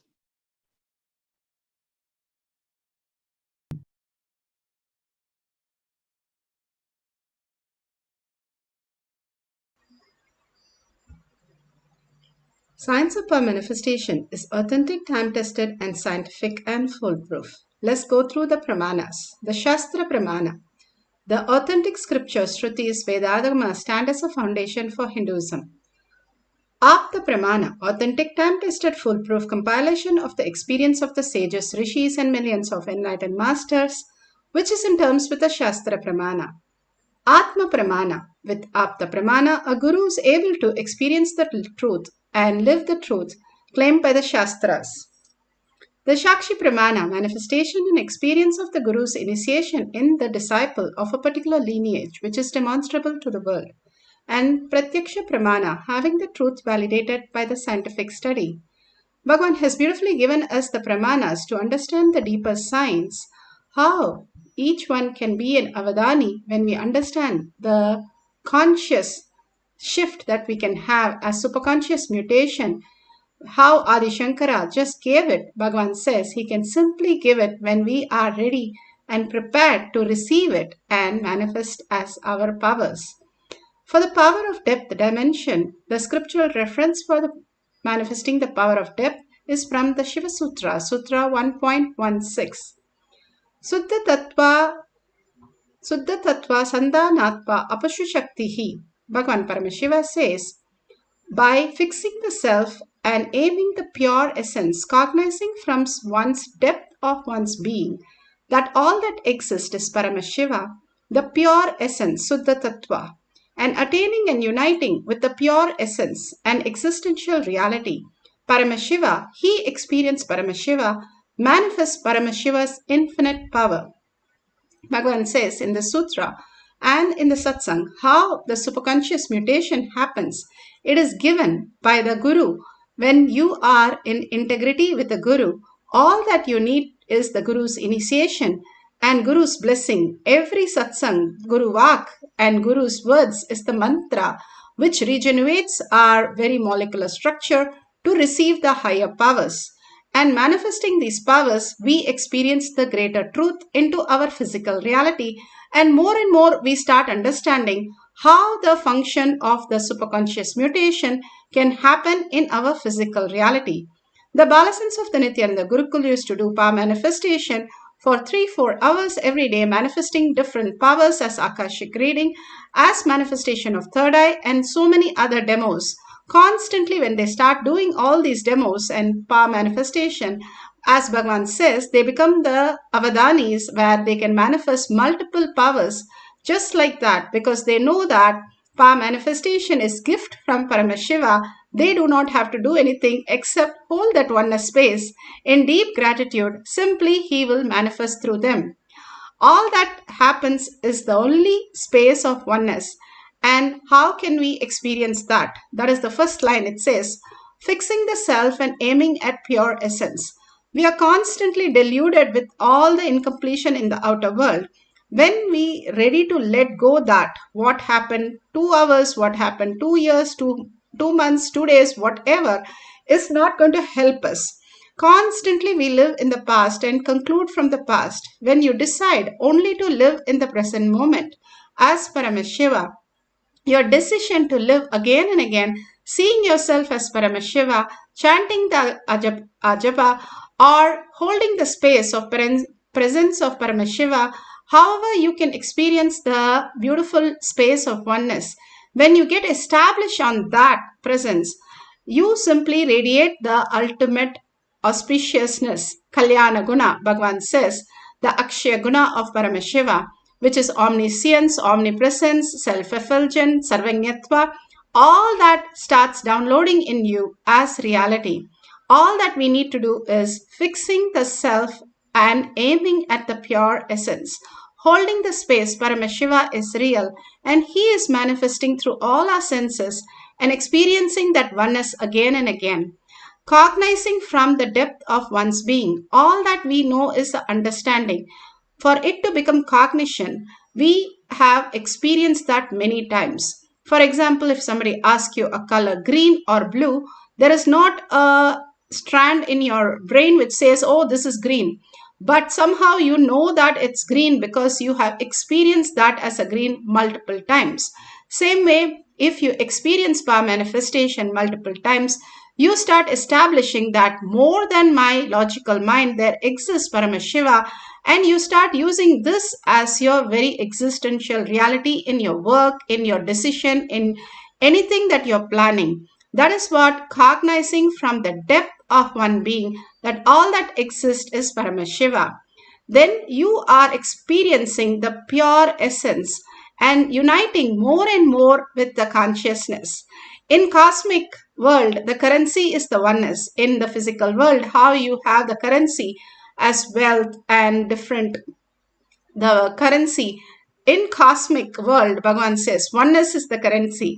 Every time you hold your Atmalinga, you hold your oneness space and just chant the Mahavakya, you know that you are going to get that whatever you ask, whether right or wrong doesn't matter.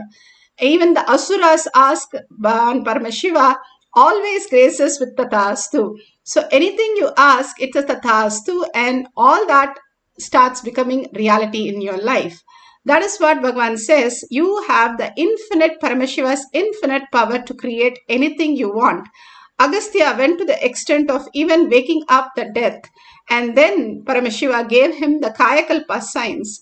So anything is a possibility when you are in oneness with Paramashiva. Here Parandama, In Srimad Bhagavatam, it clearly says how Krishna lifted the whole mountain, Govardhana mountain, in his small finger. Same way we know that Hanuman lifted a huge mountain. Everything was a possibility because they know that it is not the mountain which is huge, but Paramashiva's space is more powerful than any other force. If they chant the Paramashiva space and reside in that space, they can move mountains, not only in the physical mountain, but in the mental world. Anybody stuck in anywhere gets also liberated from that. Bhagavan Paramashiva beautifully says how each thought and how he has created us from his sea and how we exist as in the existential reality versus what we perceive in the perceptional reality. We think object and us are completely different. But Bhagavan says when you see yourself as Paramashiva, you merge into the oneness on the sea of Paramashiva and you experience the ultimate reality. Bhagavan beautifully gives the powerful cognition here. Understand, many Western traditions say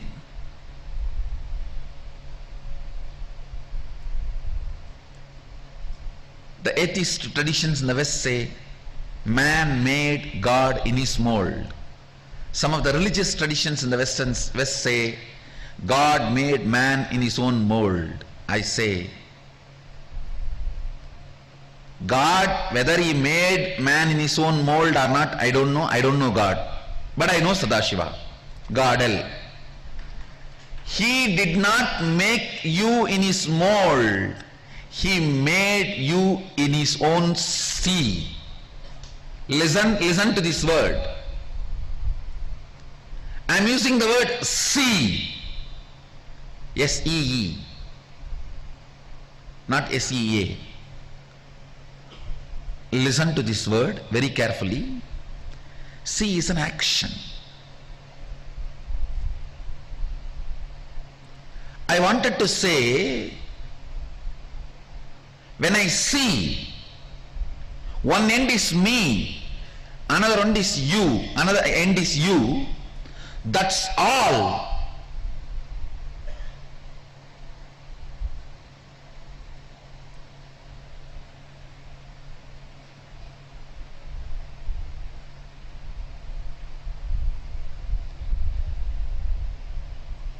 Because you are seeing with two eyes, what you are seeing, you can't absorb that into you.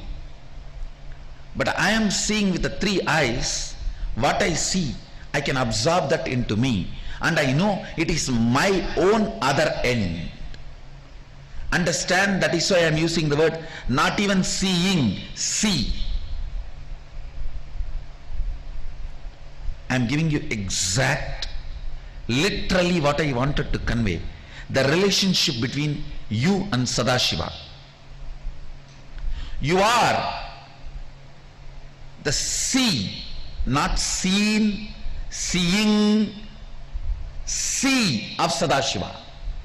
Listen, just now I made a statement.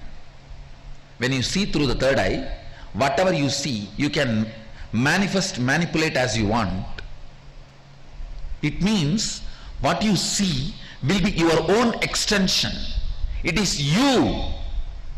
See, if I can make my right hand bend, do whatever I want, I can do, means this is me. What you understand as me is what I convey through the word see. In you, the me is only materially which is connected to you. In me, me is what is connected to me even by see. Listen.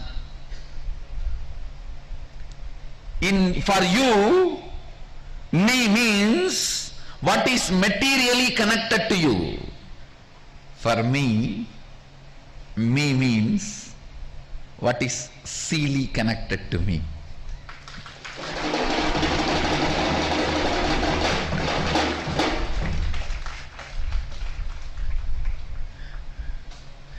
I don't know how much you catch it.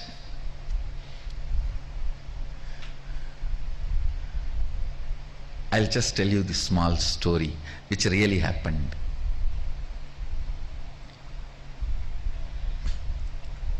Arunagiri Vishwara was trying to explain Advaita to me.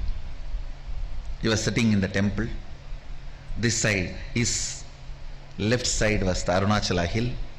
Right side was the Garbha Mandir of the Arunachala temple. The front I was sitting.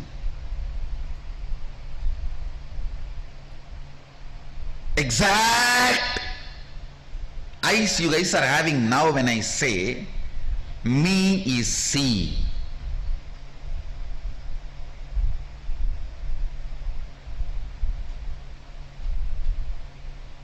How you are? That is exactly the way I was looking at him.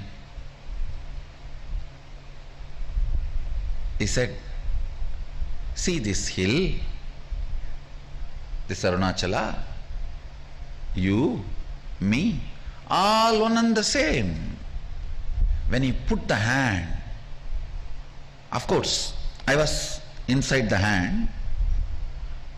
Literally I saw the hill just moving, the Garbha Mandir moving, me moving and disappearing. He, me, hill, Garbha Mandir, all disappearing into him. When experientially I saw whatever he was seeing, he is able to Photoshop it. He can just pick it up, put it, and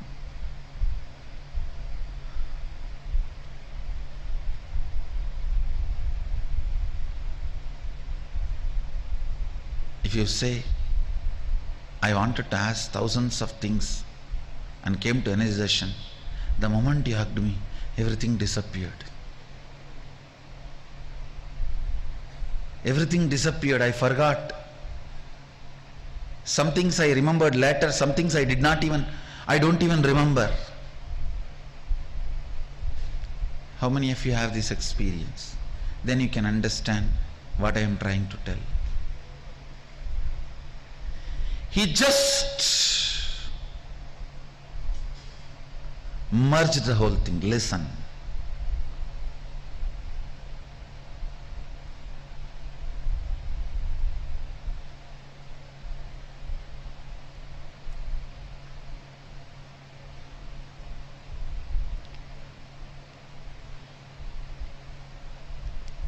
Sadashiva made all of us in his sea.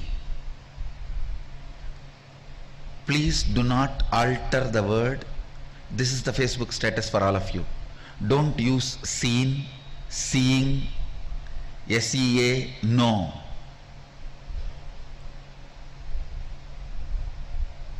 Sadashiva made all of us in his sea. Let the statement be understood as it is. Because you need to understand this concept that can be understood only by this grammatically wrong statement. Understand? It's called Arsha Prayoga in Vedic tradition, where the masters do not follow the grammar to explain certain intrinsic deep concept. Sadashiva made all of us in his sea. Not seen, not seeing, not SCENE, not SEA, no. When you see how it is simple extension of you, same way when Sadashiva sees, he feels all of us are simple extension, that is our existential reality. Everything else you believe is the manipulation of the matrix. Contemplate on this. This is the essence of Sadashivoham.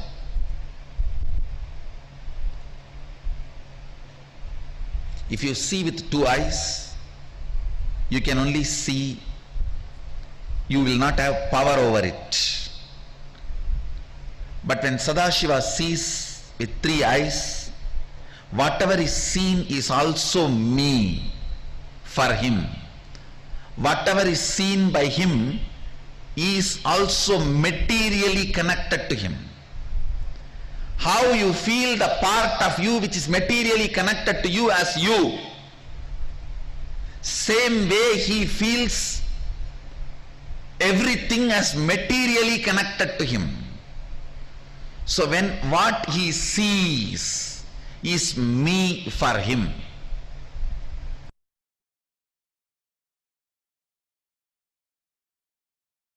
Beautifully, Bhagavan explained how whatever we see is him itself, and that is the existential reality.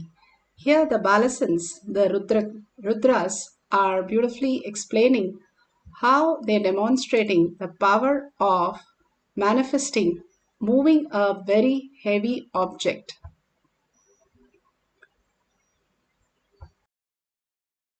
You can see the measurement of the kalasha we are having. So now you can see that it is exactly 9.4 kgs. And now we'll be placing that the kalasha, which is 9.4 kgs, on Jason's hand. Before that, we will be actually taping his hand to the Kristashila here, as it might hurt his hands as it is heavy. And it is also how we are able to move any matter just by humming the Mahavakya and connecting back to Swamiji and the space of oneness. The same way, any problem even in your life, just by seeing the power manifesting, the Shakti Avishkarana here, you will be able to move any experience which is there inside you, or anywhere the matter which is stuck inside you. That same matter, when we move the matter outside, the same matter which is stuck inside you will move instantly.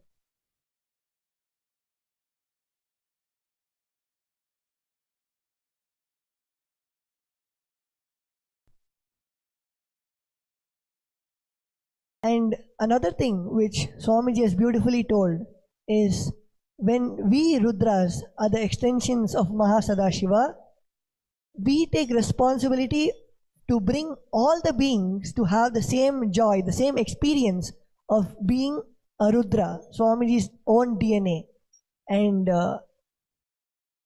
now you will see that Jason's hand is completely flat, and we are taping it such that it will not be easy to move, and also his hand can be comfortable holding the heavy kalasha so that it doesn't move and the power can manifest extraordinarily.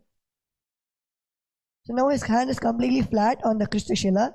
The Kristashila is nothing but a granite slab, which is also a facilitator to manifest the Shaktis and helps us to connect with the experience of his own DNA.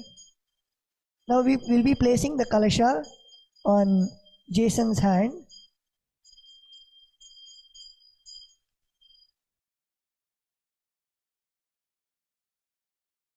And as now we have taped his hand and put his hand flat on the Kristashila, it is stable and it is not moving. So now Sukada Maharaj, you can start humming the Mahavakya. The Mahavakya is Om Nithyananda Paramashivam. It is a beautiful mantra, and which Swamiji, the Mahavakya which Swamiji has initiated us in, and that is a very powerful mantra which we use to just immediately get back to the space of oneness and start manifesting the powers of Mahasadashiva. So now Sukada Maharaj will be humming the Mahavakya, and all of you actually can join. And the same experience, like I already said, whatever matter is physically in front of you, when you're able to move that and even you witness the Shakti being expressed, in your life, if any matter is there inside you which is not moving, which you are not able to have a breakthrough with, the same Mahavakya can be chanted and the same breakthrough can happen even in your lives.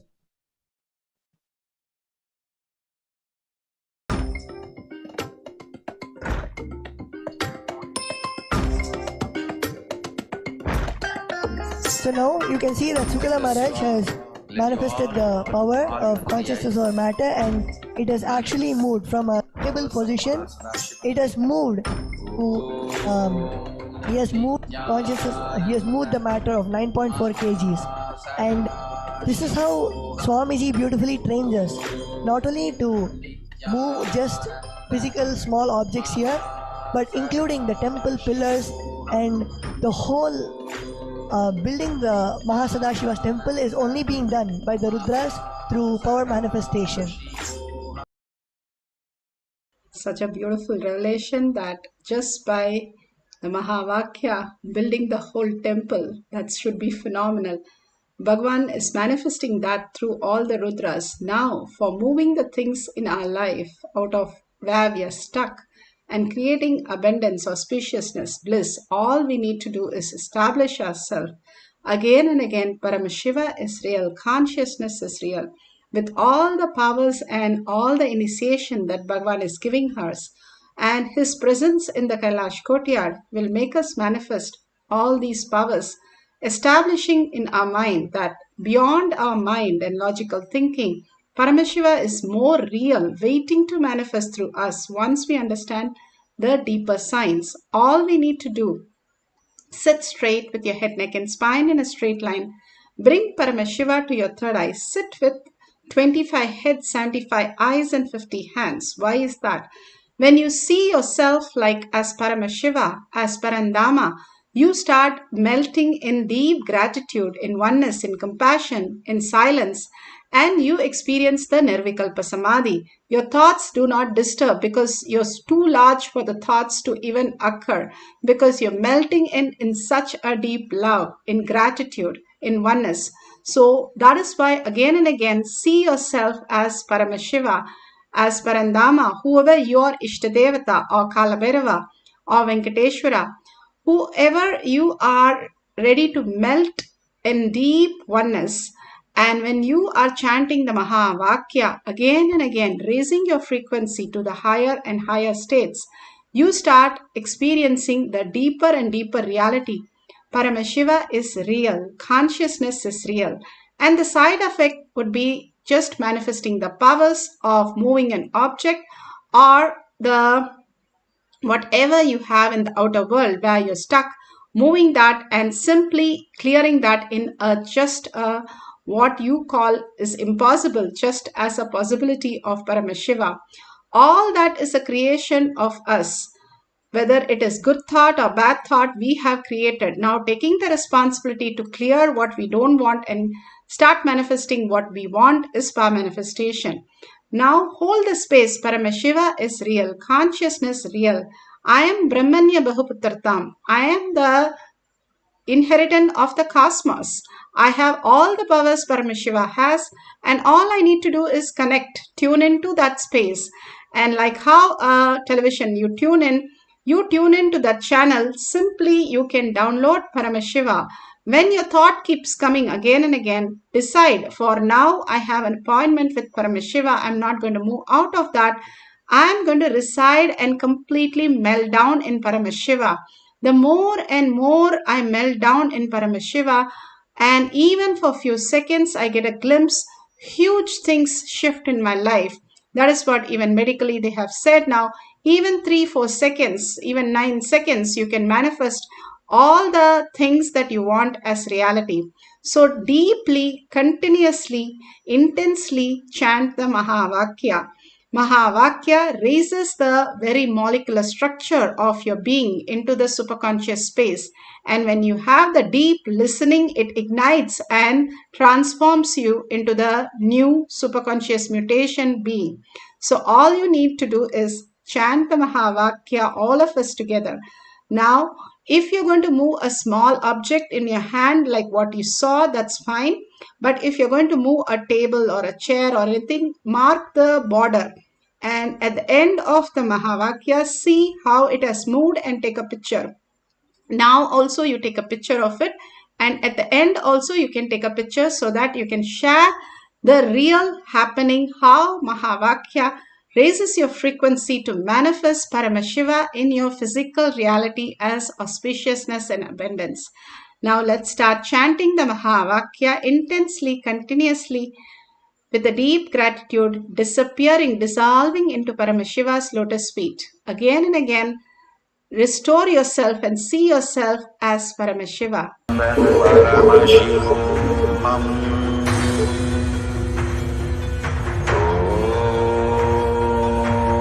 Nithyananda Paramashivoham.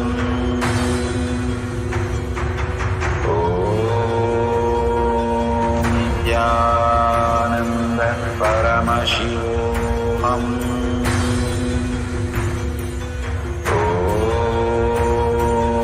Nithyananda Paramashivoham.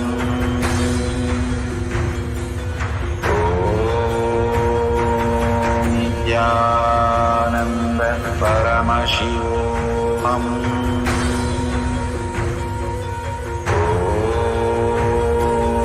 Nithyananda Paramashivoham.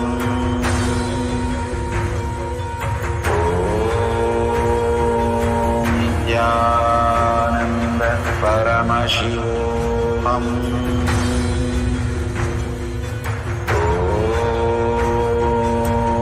Nithyananda Paramashivoham.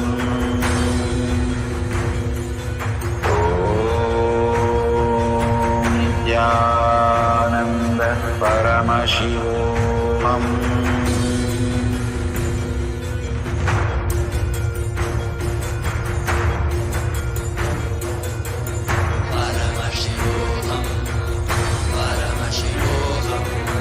Let Paramashiva's third eye manifest in all our third eyes.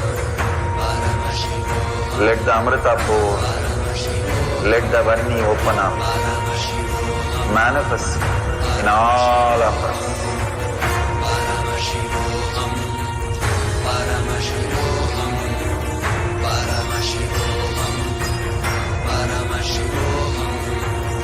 Let Paramashiva overflow, manifest the powers in all our third eyes.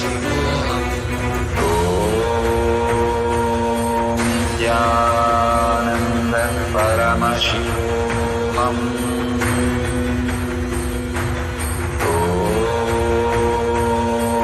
Nithyananda Paramashivoham.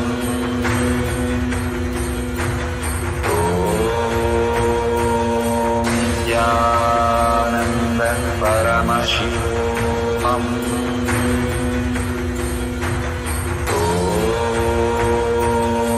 Nithyananda Paramashivoham.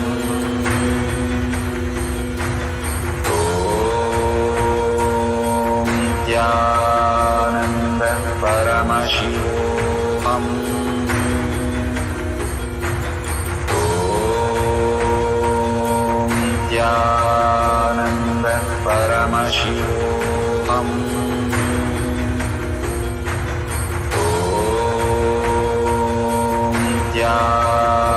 Nithyananda Paramashivoham.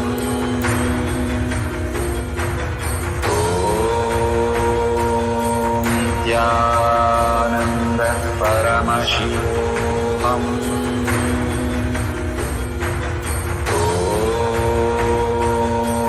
Nithyananda Paramashivoham.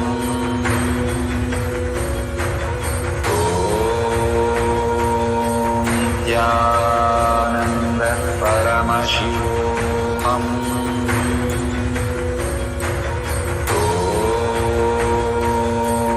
Nithyananda Paramashivoham.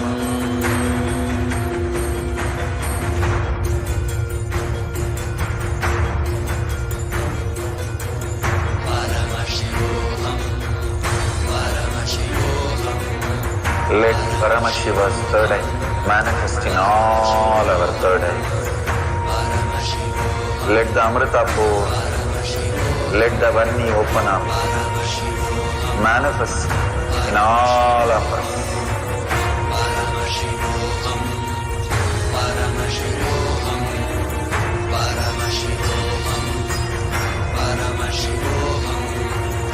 Let Paramashiva overflow, manifest the powers in all our third eyes. Om Nithyananda Paramashivam. Om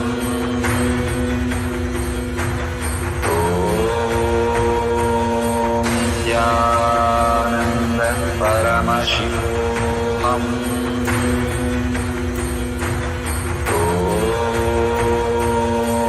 Nithyananda Paramashivam. Om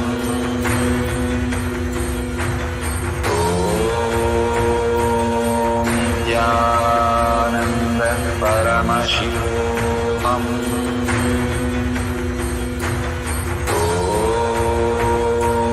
Nithyananda Paramashivam. Nithyananda Paramashivoham. Om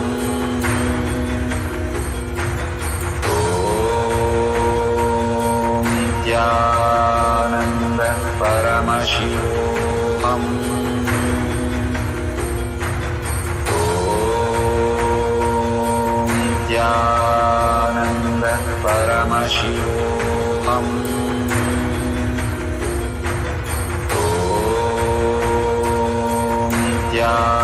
Nithyananda Paramashivoham.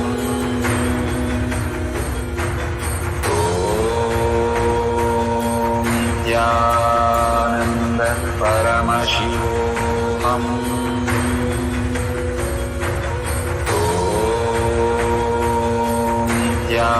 Nithyananda Paramashivoham. Om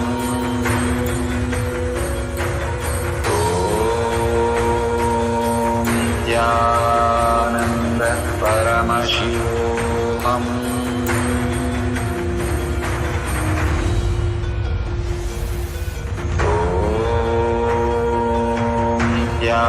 Nithyananda Paramashivoham.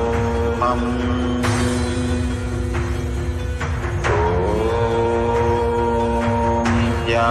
Nithyananda Paramashivoham. Om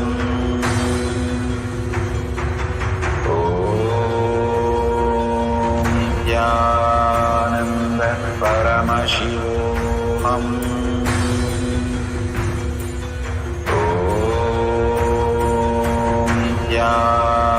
Nithyananda Paramashivoham. Om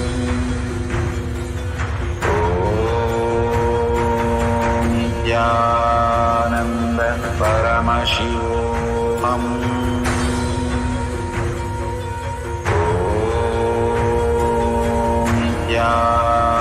Nithyananda Paramashivoham.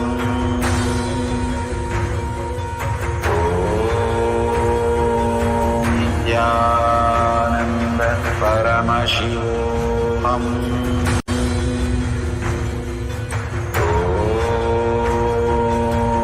Nithyananda Paramashivoham. Om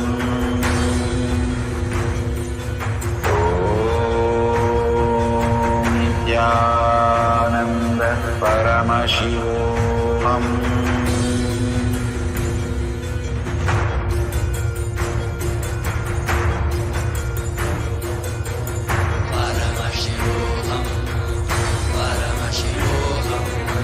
Let Paramashiva's third eye manifest in all our third eyes.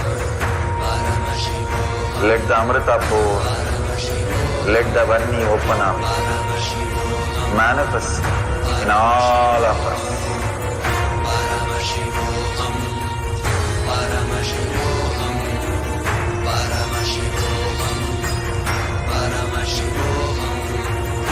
Let Paramashiva overflow, manifest the powers in all our third eyes. Om Nithyananda Paramashivam. Paramashivoham. Om Nithyananda Paramashivoham. Om Nithyananda Paramashivoham. Slowly, very slowly, open your eyes. Whatever Paramashiva has shown, please take a picture of that. If it has fallen from your hand, you can take the picture of that also. And all these beautiful signs, Bhagavan is again and again showing his presence here. He is more present than all of us, manifesting through each one of us as our physical reality. It is not just what you see in the power manifestation session, but also throughout the day, you're going to experience the greater reality. It's like you are tuning into the right signals. You start experiencing that whole channel in your life. More and more established throughout the day, Paramashiva is real for you to experience the deeper and deeper oneness. Go ahead, share with your family and friends the deeper signs, what happens, your very molecular structure, raising to the highest frequency, how you manifest the whole day into more auspiciousness, more productivity, more fulfilling and more joy. Experience that bliss, experience that you have, healing that you have. Share all that experience again and again in tinyurl.com/powermanifestation or in your social media. Tag it to your friends and families. Life is for others when you declare, and you will start living in the current moment and manifesting more and more reality.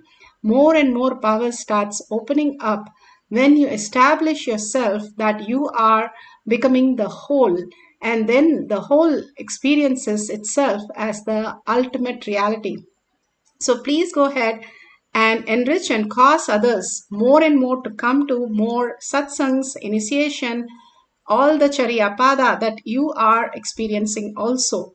And let's surrender all this powerful cognition, power manifestation at Bhagavan's lotus feet in deep gratitude, thanking Bhagavan for all the gifts from KAILASA, every day initiating us and making us manifest all the powers of Paramashiva and manifesting our life into the superconscious mutation. And thanking all of you to stay back here and manifest the powers of Paramashiva, simple integrity, simple obedience to the Guru.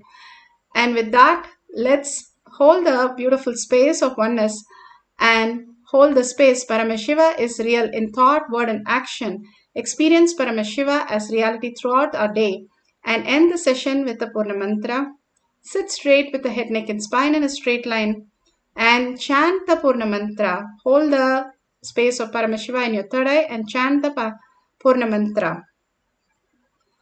Om Purnamada Purnamidam Purna Purnamudashyate Purnasya Purnamataya Purnameva Vashishyate. Om Shanti Shanti Shanti Hari Om Tat Sat Sarvam Bhagavate Sri Nithyananda Paramashivam Padukarpanamastu. Om Nithyanandam. Thank you so much. The next session will be at 6 p.m. IST and you can join in through eKailasha. Thank you, Nithyanandam.